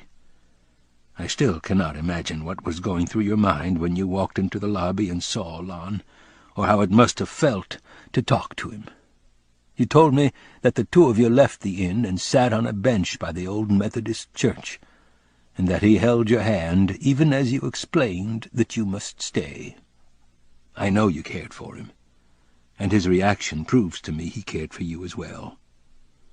No, he could not understand losing you, but how could he? Even as you explained that you had always loved me, and that it wouldn't be fair to him, he did not release your hand. I know he was hurt and angry, and tried for almost an hour to change your mind, but when you stood firm and said, "I can't go back with you, I'm so sorry," he knew that your decision had been made. You said he simply nodded, and the two of you sat together for a long time without speaking. I have always wondered what he was thinking as he sat with you, but I'm sure it was the same way I felt only a few hours before. And when he finally walked you to your car, you said he told you that I was a lucky man.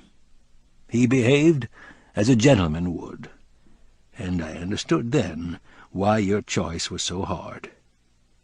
I remember that when I finished the story, the room was quiet until Kate finally stood to embrace me. "Oh, Daddy," she said with tears in her eyes. And though I expected to answer their questions, they did not ask any. Instead, they gave me something much more special. For the next 4 hours, each of them told me how much we, the two of us, had meant to them growing up. One by one they told stories about things I had long since forgotten. And by the end, I was crying because I realized how well we had done with raising them. I was so proud of them, and proud of you, and happy about the life we have led. And nothing will ever take that away, nothing. I only wish you would have been here to enjoy it with me. After they left, I rocked in silence, thinking back on our life together. You are always here with me when I do so, at least in my heart, and it is impossible for me to remember a time when you were not a part of me. I do not know who I would have become had you never come back to me that day, but I have no doubt that I would have lived and died with regrets that thankfully I'll never know. I love you, Allie. I am who I am because of you. You are every reason, every hope, and every dream I've ever had. And no matter what happens to us in the future, every day we are together is the greatest day of my life. I will always be yours. And, my darling, you will always be mine. Noah.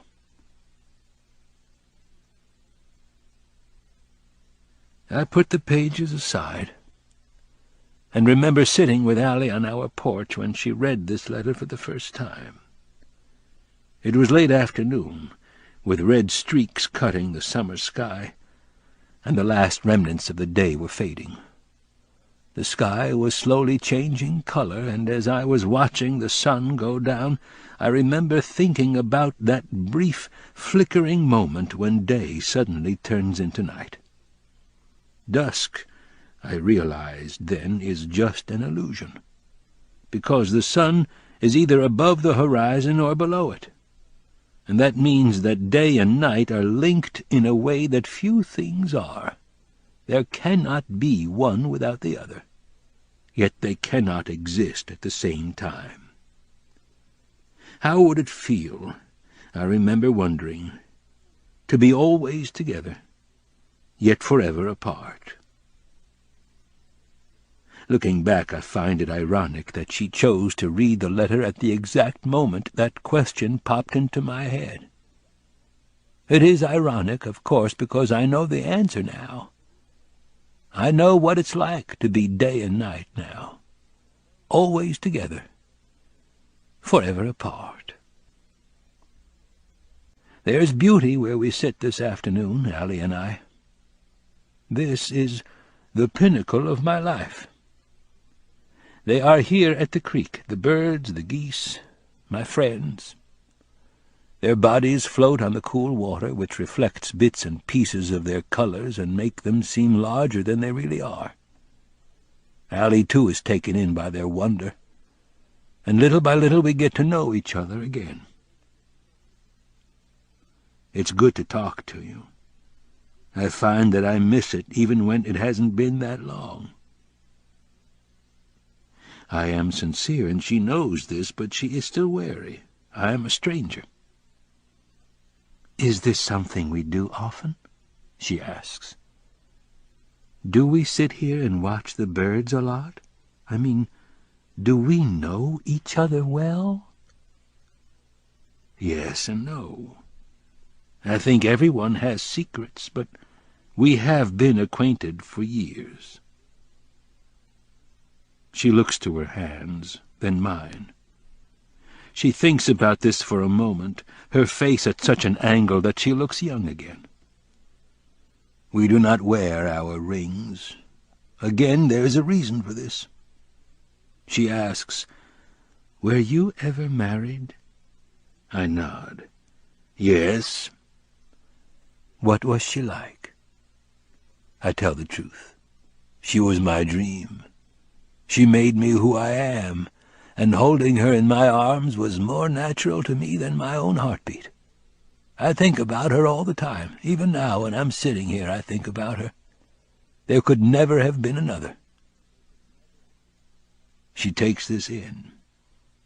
I don't know how she feels about this. Finally, she speaks softly, her voice angelic, sensual. I wonder if she knows I think these things. "Is she dead?" What is death? I wonder, but I do not say this. Instead, I answer, "My wife is alive in my heart, and she always will be." "You still love her, don't you?" "Of course, but I love many things. I love to sit here with you. I love to share the beauty of this place with someone I care about. I love to watch the osprey swoop toward the creek and find its dinner." She is quiet for a moment. She looks away so I can't see her face. It has been her habit for years. "Why are you doing this?" No fear, just curiosity. This is good. I know what she means, but I ask anyway. "What?" "Why are you spending the day with me?"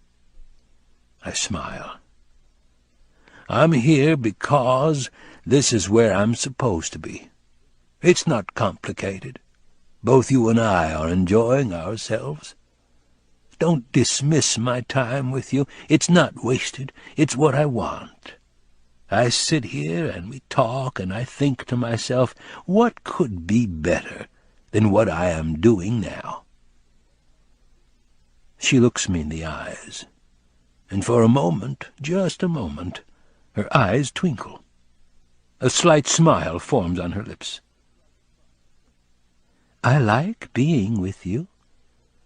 But if getting me intrigued is what you're after, you've succeeded.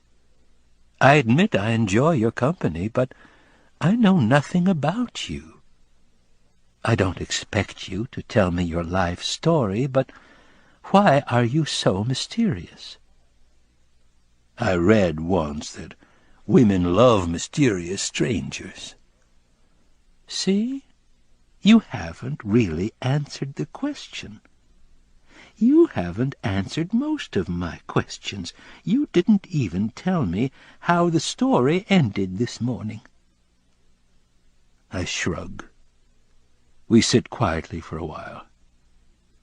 Finally I ask, "Is it true? Is what true? That women love mysterious strangers. She thinks about this and laughs. Then she answers as I would. I think some women do. Do you? Now don't go putting me on the spot. I don't know you well enough for that. She is teasing me, and I enjoy it. We sit silently and watch the world around us. This has taken us a lifetime to learn. It seems only the old are able to sit next to one another and not say anything and still feel content. The young, brash and impatient, must always break the silence. It is a waste, for silence is pure, silence is holy. It draws people together because only those who are comfortable with each other can sit without speaking. This is the great paradox. Time passes, and gradually our breathing begins to coincide just as it did this morning. Deep breaths, relaxed breaths, and there is a moment when she dozes off, like those comfortable with one another often do. I wonder if the young are capable of enjoying this. Finally, when she wakes, a miracle. Do you see that bird? She points to it, and I strain my eyes. It is a wonder I can see it, but I can because the sun is bright. I point too.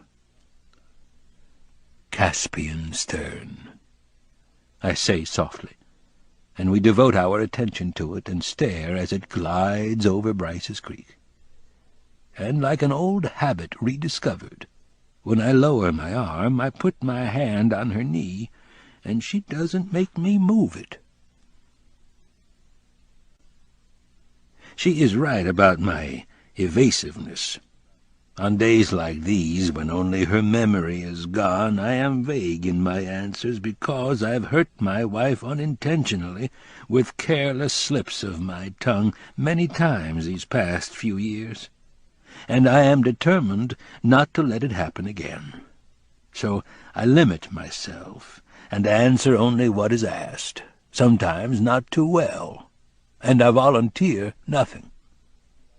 This is a split decision, both good and bad, but necessary, for with knowledge comes pain.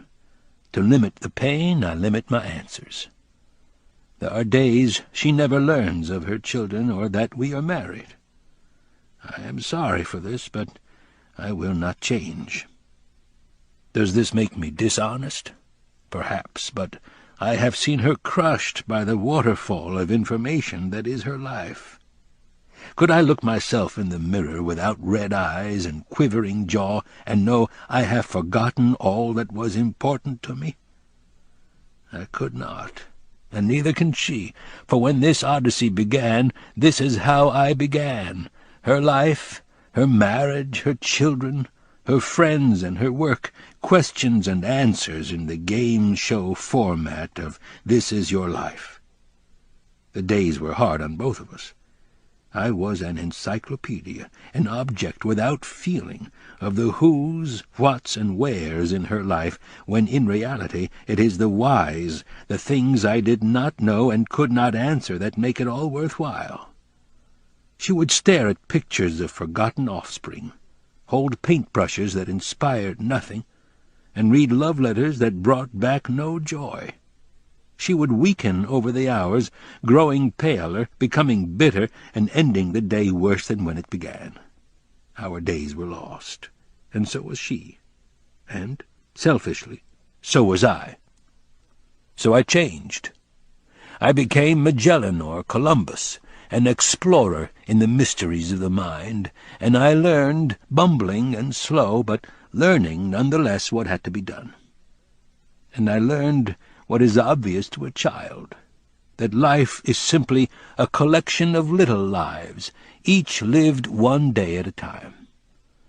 That each day should be spent finding beauty in flowers and poetry and talking to animals.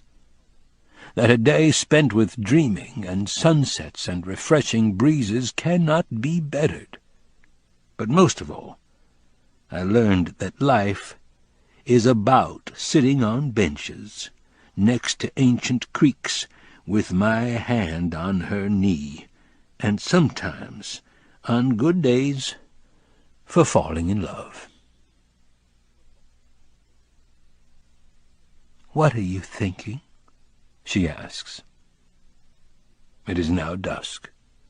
We have left our bench and are shuffling along lighted paths that wind their way around this complex. She's holding my arm, and I am her escort.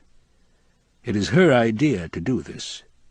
Perhaps she is charmed by me. Perhaps she wants to keep me from falling. Either way, I am smiling to myself. I'm thinking about you. She makes no response to this except to squeeze my arm, and I can tell she likes what I said.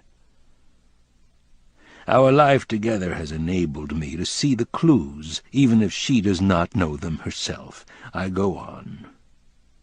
I know you can't remember who you are, but I can, and I find that when I look at you it makes me feel good. She taps my arm and smiles. You're a kind man with a loving heart. I hope I enjoyed you as much before as I do now. We walk some more. Finally she says, I have to tell you something. Go ahead. I think I have an admirer. An admirer? Yes. I see. You don't believe me? I believe you. You should. Why? Because I think it is you. I think about this as we walk in silence, holding each other, past the rooms, past the courtyard. We come to the garden, mainly wildflowers, and I stop her. I pick a bundle, red, pink, yellow, violet. I give them to her, and she brings them to her nose. She smells them with eyes closed, and she whispers, They're beautiful. We resume our walk, me in one hand, the flowers in another. People watch us, for we are a walking miracle, or so I am told. It is true in a way, though most times I do not feel lucky. You think it's me? I finally ask. Yes. Why? Because I have found what you have hidden. What? This, she says, handing a small slip of paper to me. I found it under my pillow. I read it, and it says, The body slows with mortal ache, yet my promise remains true at the closing of our days. A tender touch that ends with a kiss will awaken love in joyous ways. Are there more? I ask. I found this in the pocket of my coat. Our souls were one, if you must know, and never shall they be apart. With splendid dawn, your face aglow, I reach for you and find my heart. I see. And that is all I say. We walk as the sun sinks lower in the sky. In time, silver twilight is the only remainder of the day, and still we talk of the poetry. She is enthralled by the romance. By the time we reach the doorway, I am tired. She knows this, so she stops me with her hand and makes me face her. I do, and I realize how hunched over I have become. She and I are now level.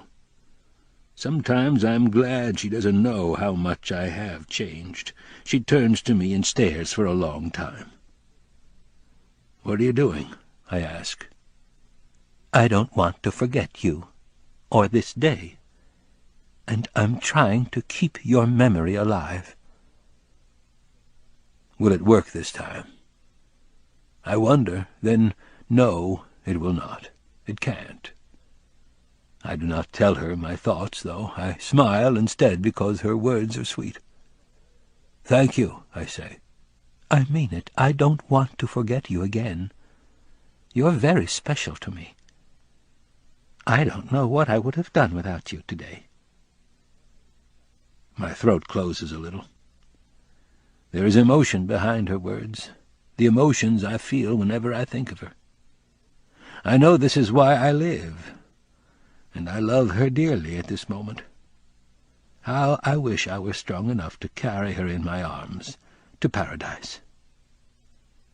"Don't try to say anything," she tells me. "Let's just feel the moment." And I do. And I feel heaven.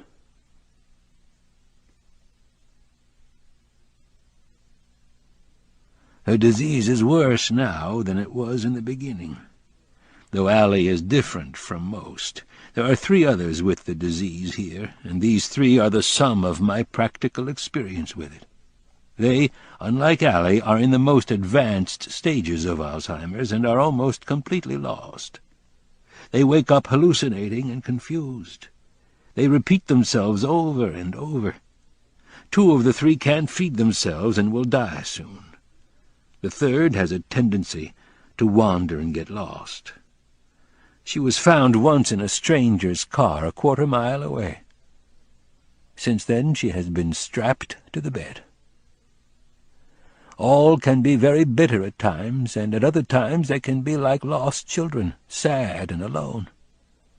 Seldom do they recognize the staff or people who love them. It is a trying disease, and this is why it is hard for their children and mine to visit. Allie, of course, has her own problems, too, problems that will probably grow worse over time. She is terribly afraid in the mornings, and cries inconsolably. She sees tiny people, like gnomes, I think, watching her, and she screams at them to get away. She bathes willingly, but will not eat regularly. She is thin now, much too thin in my opinion, and on good days I do my best to fatten her up. But this is where the similarity ends. This is why Allie is considered a miracle, because sometimes, just sometimes, after I read to her, her condition isn't so bad. There is no explanation for this.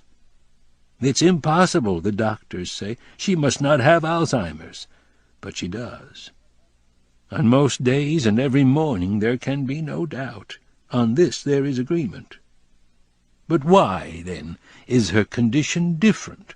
Why does she sometimes change after I read? I tell the doctors the reason. I know it in my heart, but I am not believed. Instead, they look to science. 4 times specialists have traveled from Chapel Hill to find the answer. 4 times they have left without understanding. I tell them, you can't possibly understand it if you use only your training and your books. But they shake their heads and answer, Alzheimer's does not work like this. With her condition, it's just not possible to have a conversation or improve as the day goes on, ever. But she does. Not every day, not most of the time, and definitely less than she used to, but sometimes. And all that is gone on these days is her memory, as if she has amnesia. But her emotions are normal, her thoughts are normal. And these are the days that I know I am doing right.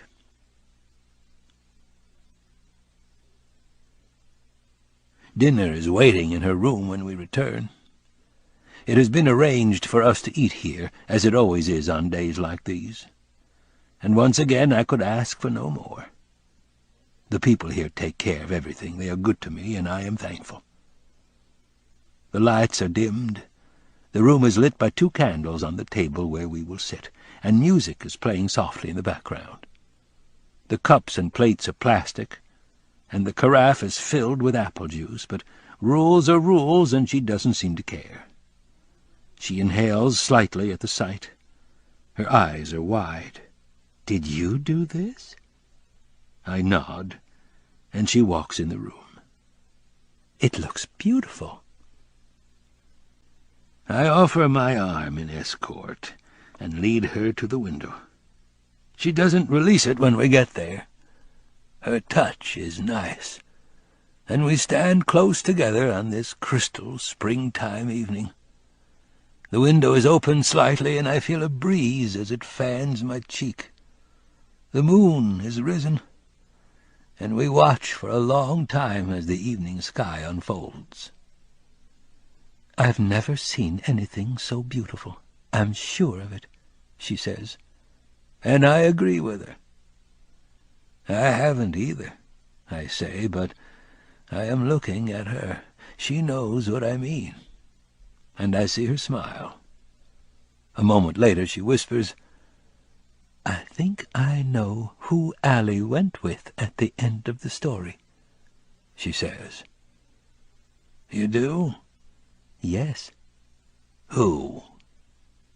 "She went with Noah." "You sure?" "Absolutely." A smile and nod.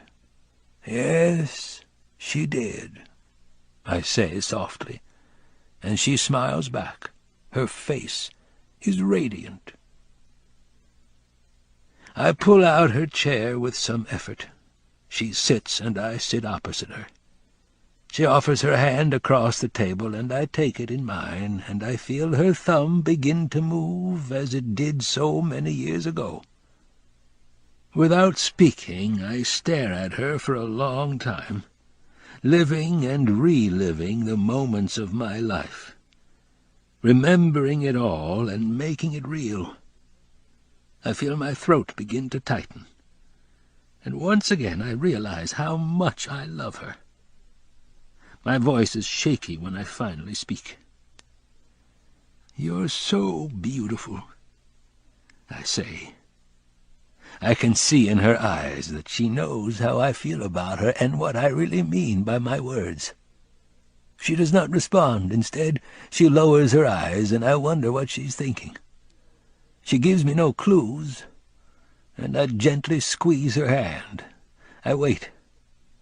With all my dreams, I know her heart, and I know I'm almost there. And then a miracle that proves me right. As Glenn Miller plays softly in a candle-lit room, I watch as she gradually gives in to the feelings inside her. I see a warm smile begin to form on her lips, the kind that makes it all worthwhile. And I watch as she raises her hazy eyes to mine. She pulls my hand toward her. "You're wonderful," she says softly, trailing off, and at that moment she falls in love with me too. This I know, for I have seen the signs 1,000 times. She says nothing else right away. She doesn't have to. And she gives me a look from another lifetime that makes me whole again. I smile back, with as much passion as I can muster, and we stare at each other with the feelings inside us rolling like ocean waves. I look around the room, then up to the ceiling, then back at Allie, and the way she's looking at me makes me warm. And suddenly I feel young again. I'm no longer cold or aching or hunched over or deformed or almost blind with cataractal eyes. I'm strong and proud, and the luckiest man alive, and I keep on feeling that way for a long time across the table. By the time the candles have burned down a third, I am ready to break the silence. I say, "I love you deeply, and I hope you know that." "Of course I do," she says breathlessly. "I've always loved you, Noah." Noah. I hear again, Noah. The word echoes in my head, Noah. Noah. She knows, I think to myself. She knows who I am. She knows. Such a tiny thing, this knowledge, but for me it is a gift from God, and I feel our lifetime together, holding her, loving her, and being with her through the best years of my life. She murmurs, "Noah, my sweet Noah. And I, who could not accept the doctor's words, have triumphed again, at least for a moment. I give up the pretense of mystery, and I kiss her hand and bring it to my cheek, and whisper in her ear. I say, "You are the greatest thing that has ever happened to me." "Oh, Noah," she says with tears in her eyes, "I love you too."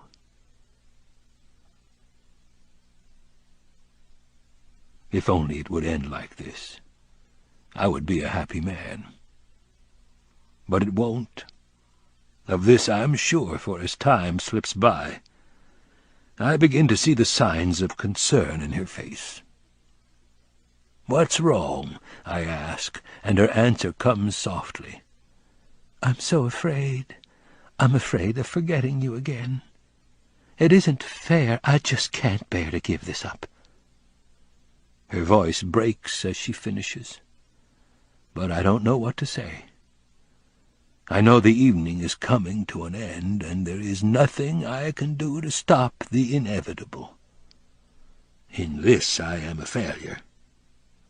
I finally tell her, "I'll never leave you.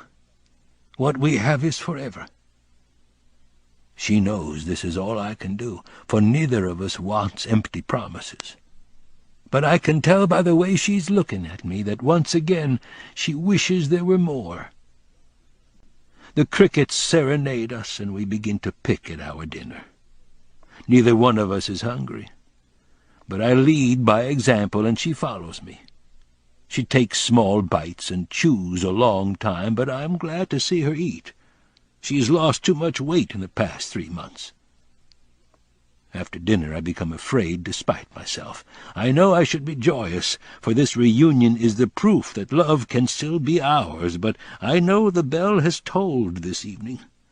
The sun has long since set, and the thief is about to come, and there is nothing I can do to stop it. So I stare at her and wait, and live a lifetime in these last remaining moments. Nothing. The clock ticks. Nothing. I take her in my arms, and we hold each other. Nothing. I feel her tremble, and I whisper in her ear. Nothing. I tell her for the last time this evening that I love her, and the thief comes. It always amazes me how quickly it happens, even now after all this time, for as she holds me, she begins to blink rapidly and shake her head. Then, turning toward the corner of the room, she stares for a long time, concern etched on her face. "No," my mind screams, "not yet, not now, not when we're so close, not tonight, any night, but tonight, please." The words are inside me. I can't take it again. It isn't fair. It isn't fair. But once again, it is to no avail. "Those people," she finally says, pointing, "are staring at me. Please make them stop." The gnomes. A pit rises in my stomach, hard and full. My breathing stops for a moment, then starts again, this time shallower. My mouth goes dry, and I feel my heart pounding. It is over, I know, and I am right. The sundowning has come. This, the evening confusion associated with Alzheimer's disease that affects my wife, is the hardest part of all. For when it comes, she is gone, and sometimes I wonder whether she and I will ever love again. "There's no one there, Allie," I say, trying to fend off the inevitable. She doesn't believe me. "They're staring at me." "No," I whisper while shaking my head. "You can't see them?" "No," I say, and she thinks for a moment. "Well, they're right there," she says, pushing me away, "and they're staring at me." With that she begins to talk to herself, and moments later When I try to comfort her, she flinches with wide eyes. "Who are you?" she cries with panic in her voice, her face becoming whiter. "What are you doing here?" There is fear growing inside her, and I hurt, for there is nothing I can do. She moves farther from me, backing away, her hands in a defensive position, and then she says the most heart-breaking words of all. "Go away! Stay away from me!" she screams. She is pushing the gnomes away from her, terrified, now oblivious of my presence. I stand and cross the room to her bed. I am weak now, my legs ache, and there is a strange pain in my side. I don't know where it comes from. It is a struggle to press the button to call the nurses, for my fingers are throbbing and seem frozen together, but I finally succeed. They will be here soon now, I know, and I wait for them. While I wait, I stare at my wife. 10, 20, 30 seconds pass, and I continue to stare, my eyes missing nothing, remembering the moments we just shared together. But in all that time she does not look back, and I am haunted by the visions of her struggling with unseen enemies. I sit by the bedside with an aching back and start to cry as I pick up the notebook. Allie does not notice. I understand, for her mind is gone. A couple of pages fall to the floor, and I bend over to pick them up. I'm tired now, so I sit, alone and apart from my wife. And when the nurses come in, they see two people they must comfort. A woman shaking in fear from demons in her mind, and the old man who loves her more deeply than life itself, crying softly in the corner, his face in his hands.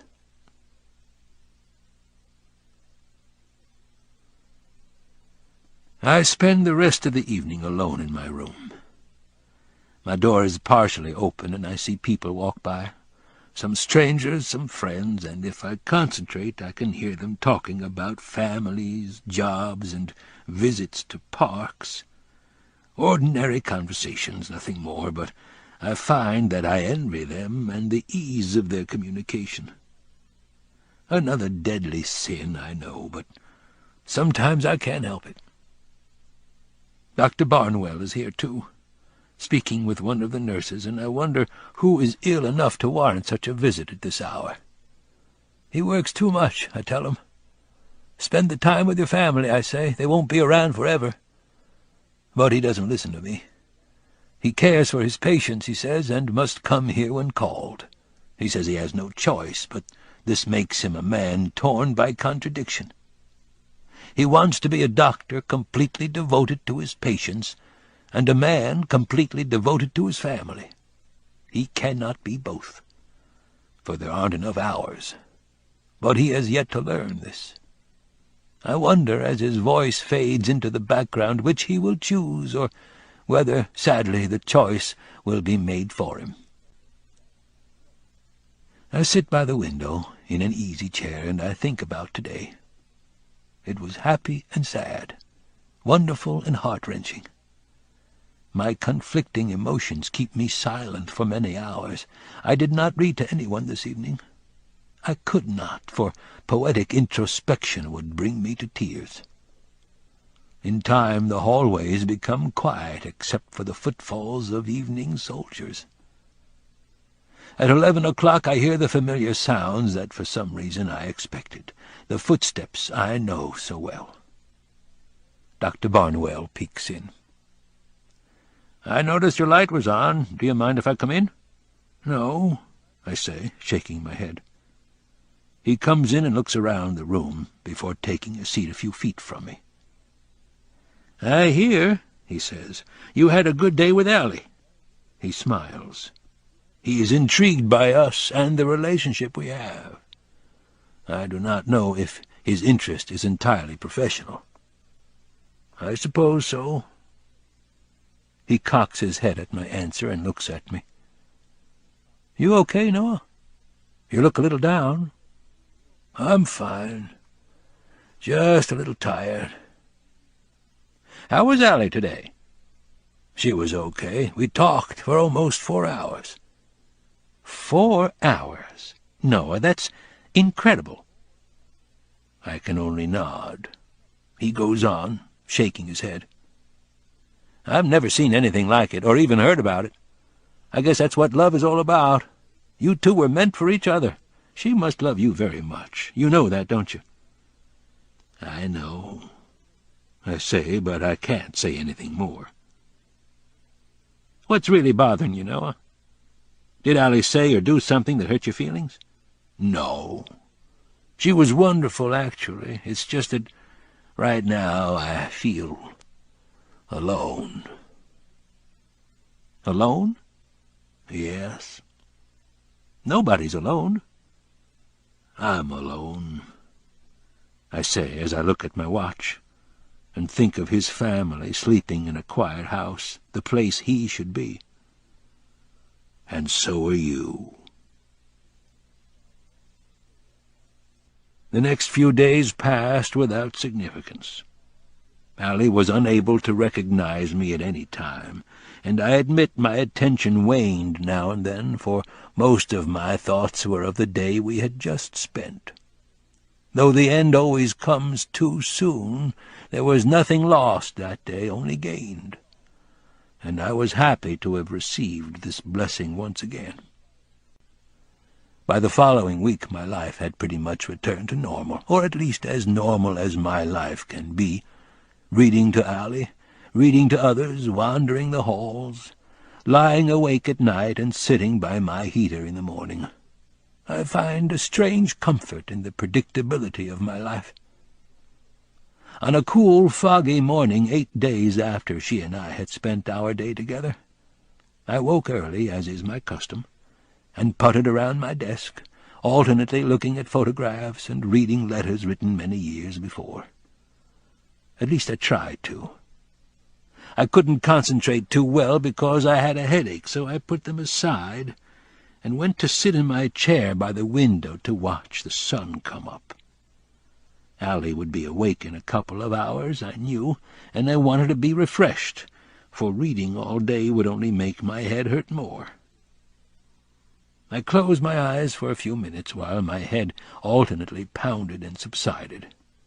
Then, opening them, I watched my old friend, the creek, roll by my window. Unlike Allie, I had been given a room where I could see it, and it has never failed to inspire me. It is a contradiction, this creek, 100,000 years old, but renewed with each rainfall. I talked to it that morning, whispered so it could hear. You are blessed, my friend, and I am blessed, and together we meet the coming days.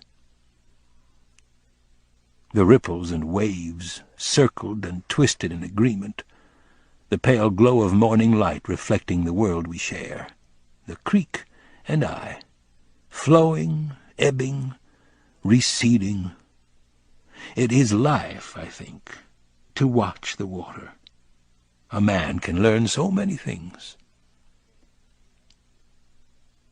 It happened as I sat in the chair, just as the sun first peeked over the horizon. My hand, I noticed, started to tingle, something it had never done before. I started to lift it, but I was forced to stop when my head pounded again, this time hard, almost as if I had been hit in the head with a hammer. I closed my eyes, then squeezed my lids tight. My hand stopped tingling and began to go numb, quickly, as if my nerves were suddenly severed somewhere on my lower arm. My wrist locked as a shooting pain rocked my head and seemed to flow down my neck and into every cell of my body like a tidal wave, crushing and wasting everything in its path. I lost my sight, and I heard what sounded like a train roaring inches from my head, and I knew that I was having a stroke. The pain coursed through my body like a lightning bolt, and in my last remaining moments of consciousness, I pictured Allie lying in her bed, waiting for the story I would never read, lost and confused, completely and totally unable to help herself, just like me. And as my eyes closed for the final time, I thought to myself, "Oh, God, what have I done?"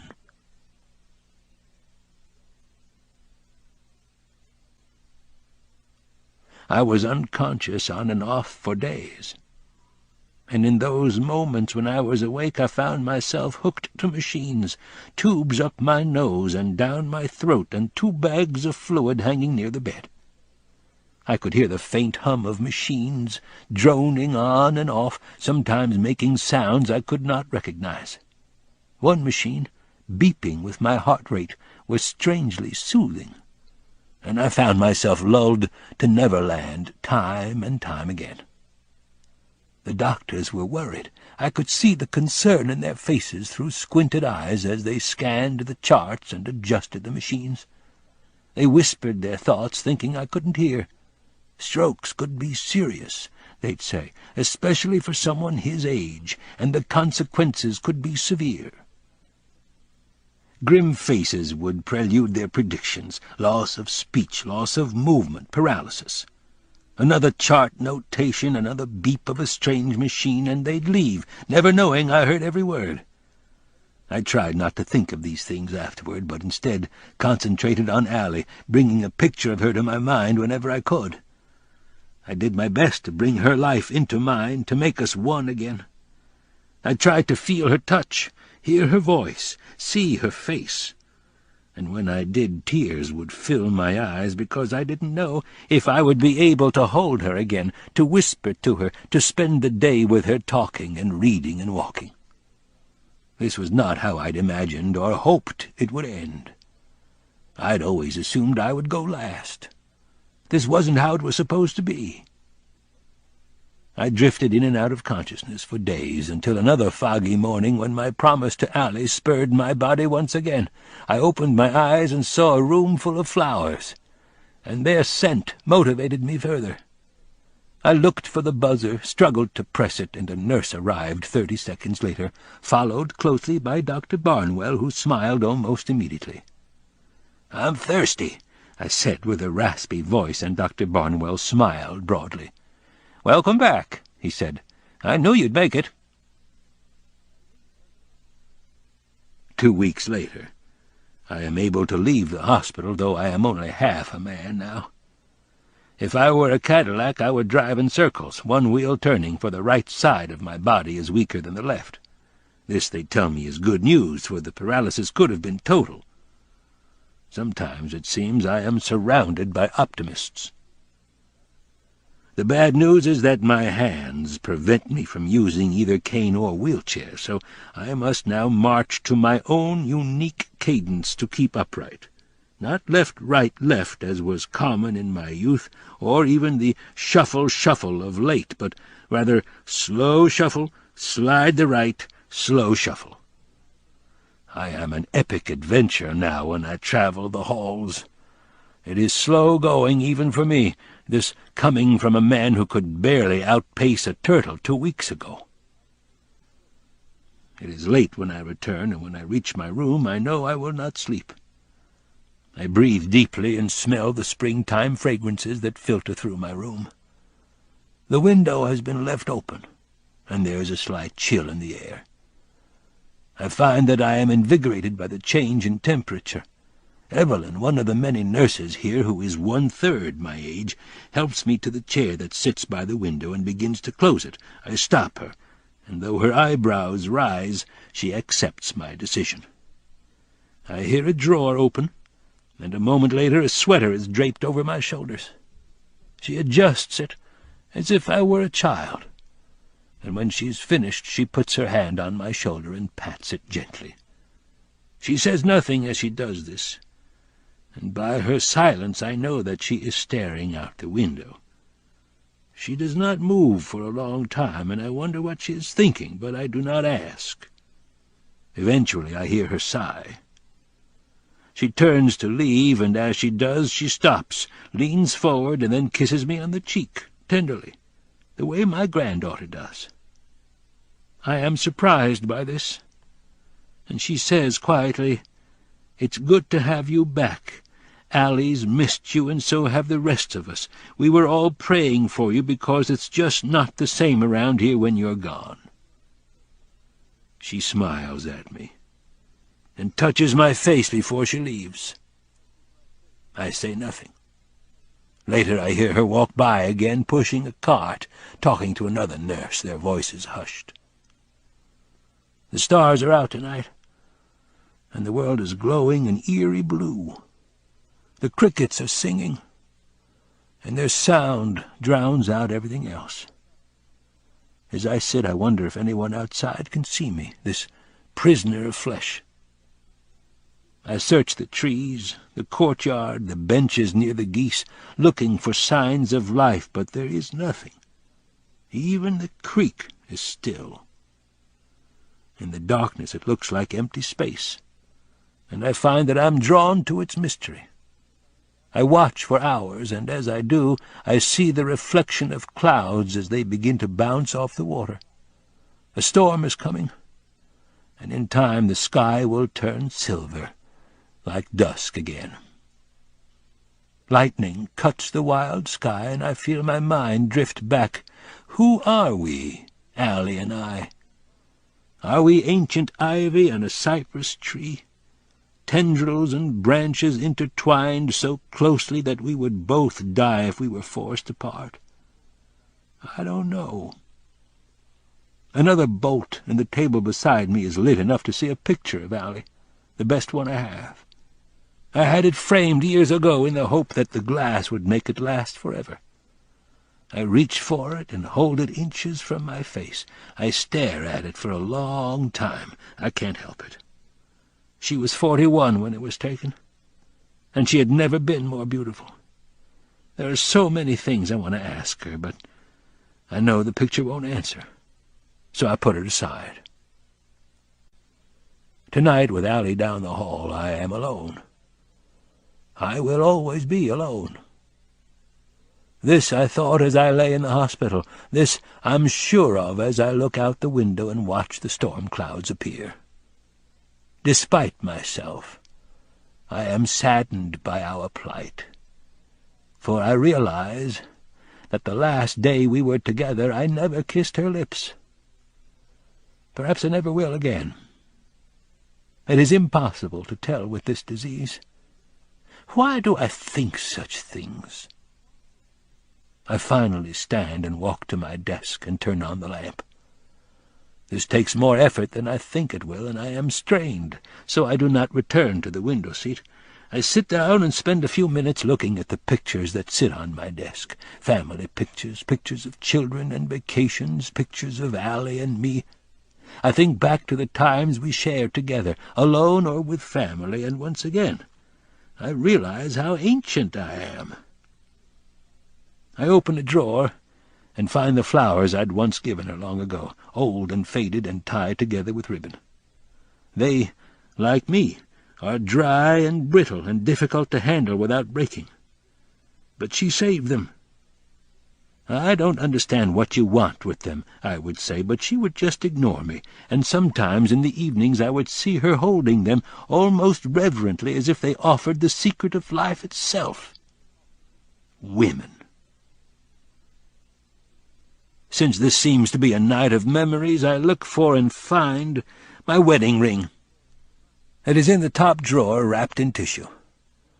I cannot wear it any more because my knuckles are swollen and my fingers lack for blood. I unwrap the tissue and find it unchanged. It is powerful, a symbol, a circle, and I know there could never have been another. I knew it then and I know it now.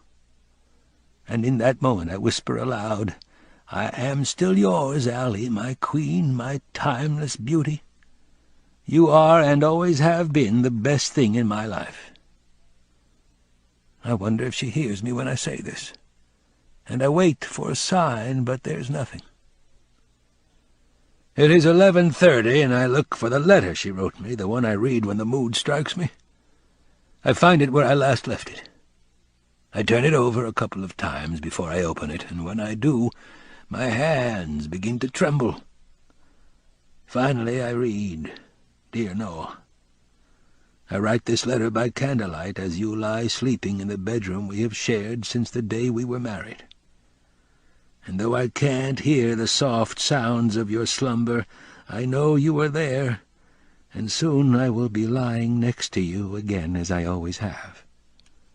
And I will feel your warmth and your comfort, and your breaths will slowly guide me to the place where I dream of you and the wonderful man you are. I see the flame beside me, and it reminds me of another fire from decades ago, with me in your soft clothes and you in your jeans. I knew then we would always be together, even though I wavered the following day. My heart had been captured, roped by a Southern poet, and I knew inside that it had always been yours. Who was I to question a love that rode on shooting stars and roared like crashing waves? For that is what it was between us then, and that is what it is today. I remember coming back to you the next day, the day my mother visited. I was so scared, more scared than I had ever been, because I was sure you would never forgive me for leaving you. I was shaking as I got out of the car, but you took it all away with your smile, and the way you held your hand out to me. How about some coffee, was all you said, and you never brought it up again, in all our years together. Nor did you question me when I would leave and walk alone the next few days. And when I came in with tears in my eyes, you always knew whether I needed you to hold me or to just let me be. I don't know how you knew, but you did, and you made it easier for me.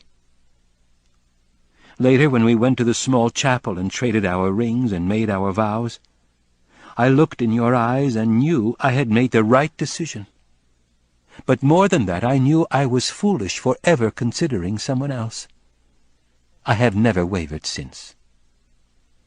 We had a wonderful life together, and I think about it a lot now. I close my eyes sometimes and see you with speckles of gray in your hair, sitting on the porch and playing your guitar while little ones play and clap to the music you create.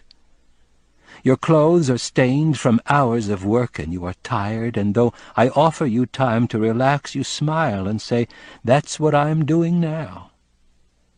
I find your love for our children very sensual and exciting. You're a better father than you know, I tell you later, after the children are sleeping. Soon after, we peel off our clothes and kiss each other and almost lose ourselves before we are able to slip between the flannel sheets. I love you for many things, especially your passions, for they have always been those things which are most beautiful in life. Love and poetry and fatherhood and friendship and beauty and nature. And I am glad you have taught the children these things, for I know their lives are better for it. They tell me how special you are to them, and every time they do, it makes me feel like the luckiest woman alive. You have taught me as well, and inspired me, and supported me in my painting, and you will never know how much it has meant to me. My works hang in museums and private collections now, and though there have been times when I was frazzled and distracted because of shows and critics, you were always there with kind words, encouraging me. You understood my need for my own studio, my own space, and saw beyond the paint on my clothes and in my hair, and sometimes on the furniture. I know it was not easy. It takes a man to do that, Noah, to live with something like that, and you have, for 45 years now, wonderful years. You are my best friend as well as my lover, and I do not know which side of you I enjoy the most. I treasure each side, just as I have treasured our life together. You have something inside you, Noah, something beautiful and strong. Kindness, that's what I see when I look at you now. That's what everyone sees. Kindness. You are the most forgiving and peaceful man I know. God is with you. He must be. For you are the closest thing to an angel that I've ever met. I know you thought me crazy for making us write our story before we finally leave our home, but I have my reasons, and I thank you for your patience. And though you asked, I never told you why, but now I think it's time you knew. We have lived a lifetime most couples never know. And yet when I look at you, I am frightened by the knowledge that all this will be ending soon. For we both know my prognosis and what it will mean to us. I see your tears, and I worry more about you than I do about me, because I fear the pain I know you will go through. There are no words to express my sorrow for this, and I am at a loss for words. So I love you so deeply, so incredibly much, that I will find a way to come back to you despite my disease. I promise you that. And this is where the story comes in. When I am lost and lonely, read this story, just as you told it to the children, and know that in some way I will realize it's about us. And perhaps, just perhaps, we will find a way to be together again. Please don't be angry with me on days I do not remember you, and we both know they will come. Know that I love you, that I always will, and that no matter what happens, know I have led the greatest life possible, my life with you. And if you save this letter to read again, then believe what I am writing for you now. Noah, wherever you are, and whenever this is, I love you. I love you now as I write this, and I love you now as you read this. And I am so sorry if I am not able to tell you. I love you deeply, my husband. You are, and always have been, my dream. Allie.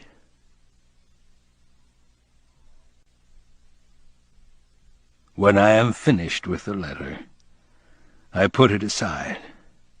I rise from my desk and find my slippers. They are near my bed, and I must sit to put them on. Then, standing, I cross the room and open my door. I peek down the hall and see Janice seated at the main desk. At least I think it is Janice. I must pass this desk to get to Allie's room, but at this hour I am not supposed to leave my room, and Janice has never been one to bend the rules. Her husband is a lawyer. I wait to see if she will leave, but she does not seem to be moving, and I grow impatient. I finally exit my room anyway. Slow shuffle, slide the right, slow shuffle. It takes eons to close the distance, but for some reason she does not see me approaching. I am a silent panther creeping through the jungle. I am as invisible as baby pigeons. In the end I am discovered, but I am not surprised. I stand before her. "Noah," she says, "what are you doing?" "I'm taking a walk," I say. "I can't sleep." "You know you're not supposed to do this." "I know. I don't move, though I am determined." "You're not really going for a walk, are you? You're going to see Allie." "Yes," I answer. "Noah, you know what happened the last time you saw her at night." "I remember." "Then you know you shouldn't be doing this." I don't answer directly. Instead, I say, "I miss her." "I know you do, but I can't let you see her." "It's our anniversary," I say. This is true. It is 1 year before gold, 49 years today. "I see." "Then I can go?" She looks away for a moment, and her voice changes. Her voice is softer now, and I am surprised. She has never struck me as the sentimental type. "Noah, I've worked here for 5 years, and I worked at another home before that. I've seen hundreds of couples struggle with grief and sadness, but I've never seen anyone handle it like you do. No one around here, not the doctors, not the nurses, has ever seen anything like it." She pauses for just a moment, and strangely her eyes begin to fill with tears. She wipes them with her finger and goes on. "I try to think what it's like for you, how you keep going day after day, but I can't even imagine it. I don't know how you do it. You even beat her disease sometimes, even though the doctors don't understand it. We nurses do. It's love. It's as simple as that. It's the most incredible thing I've ever seen." A lump has risen in my throat, and I am speechless.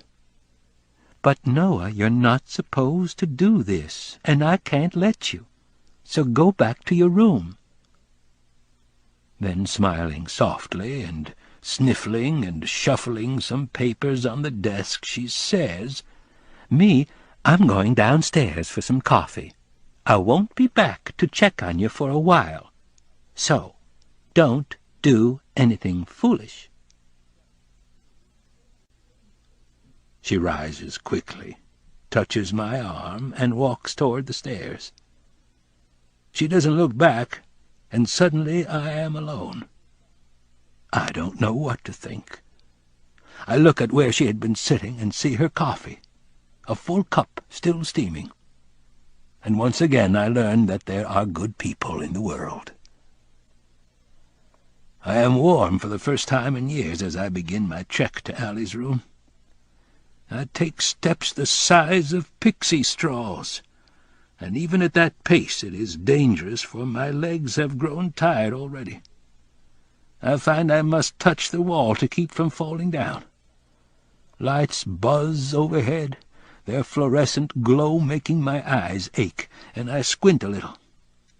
I walk by a dozen darkened rooms where I have read before, and I realize I miss the people inside.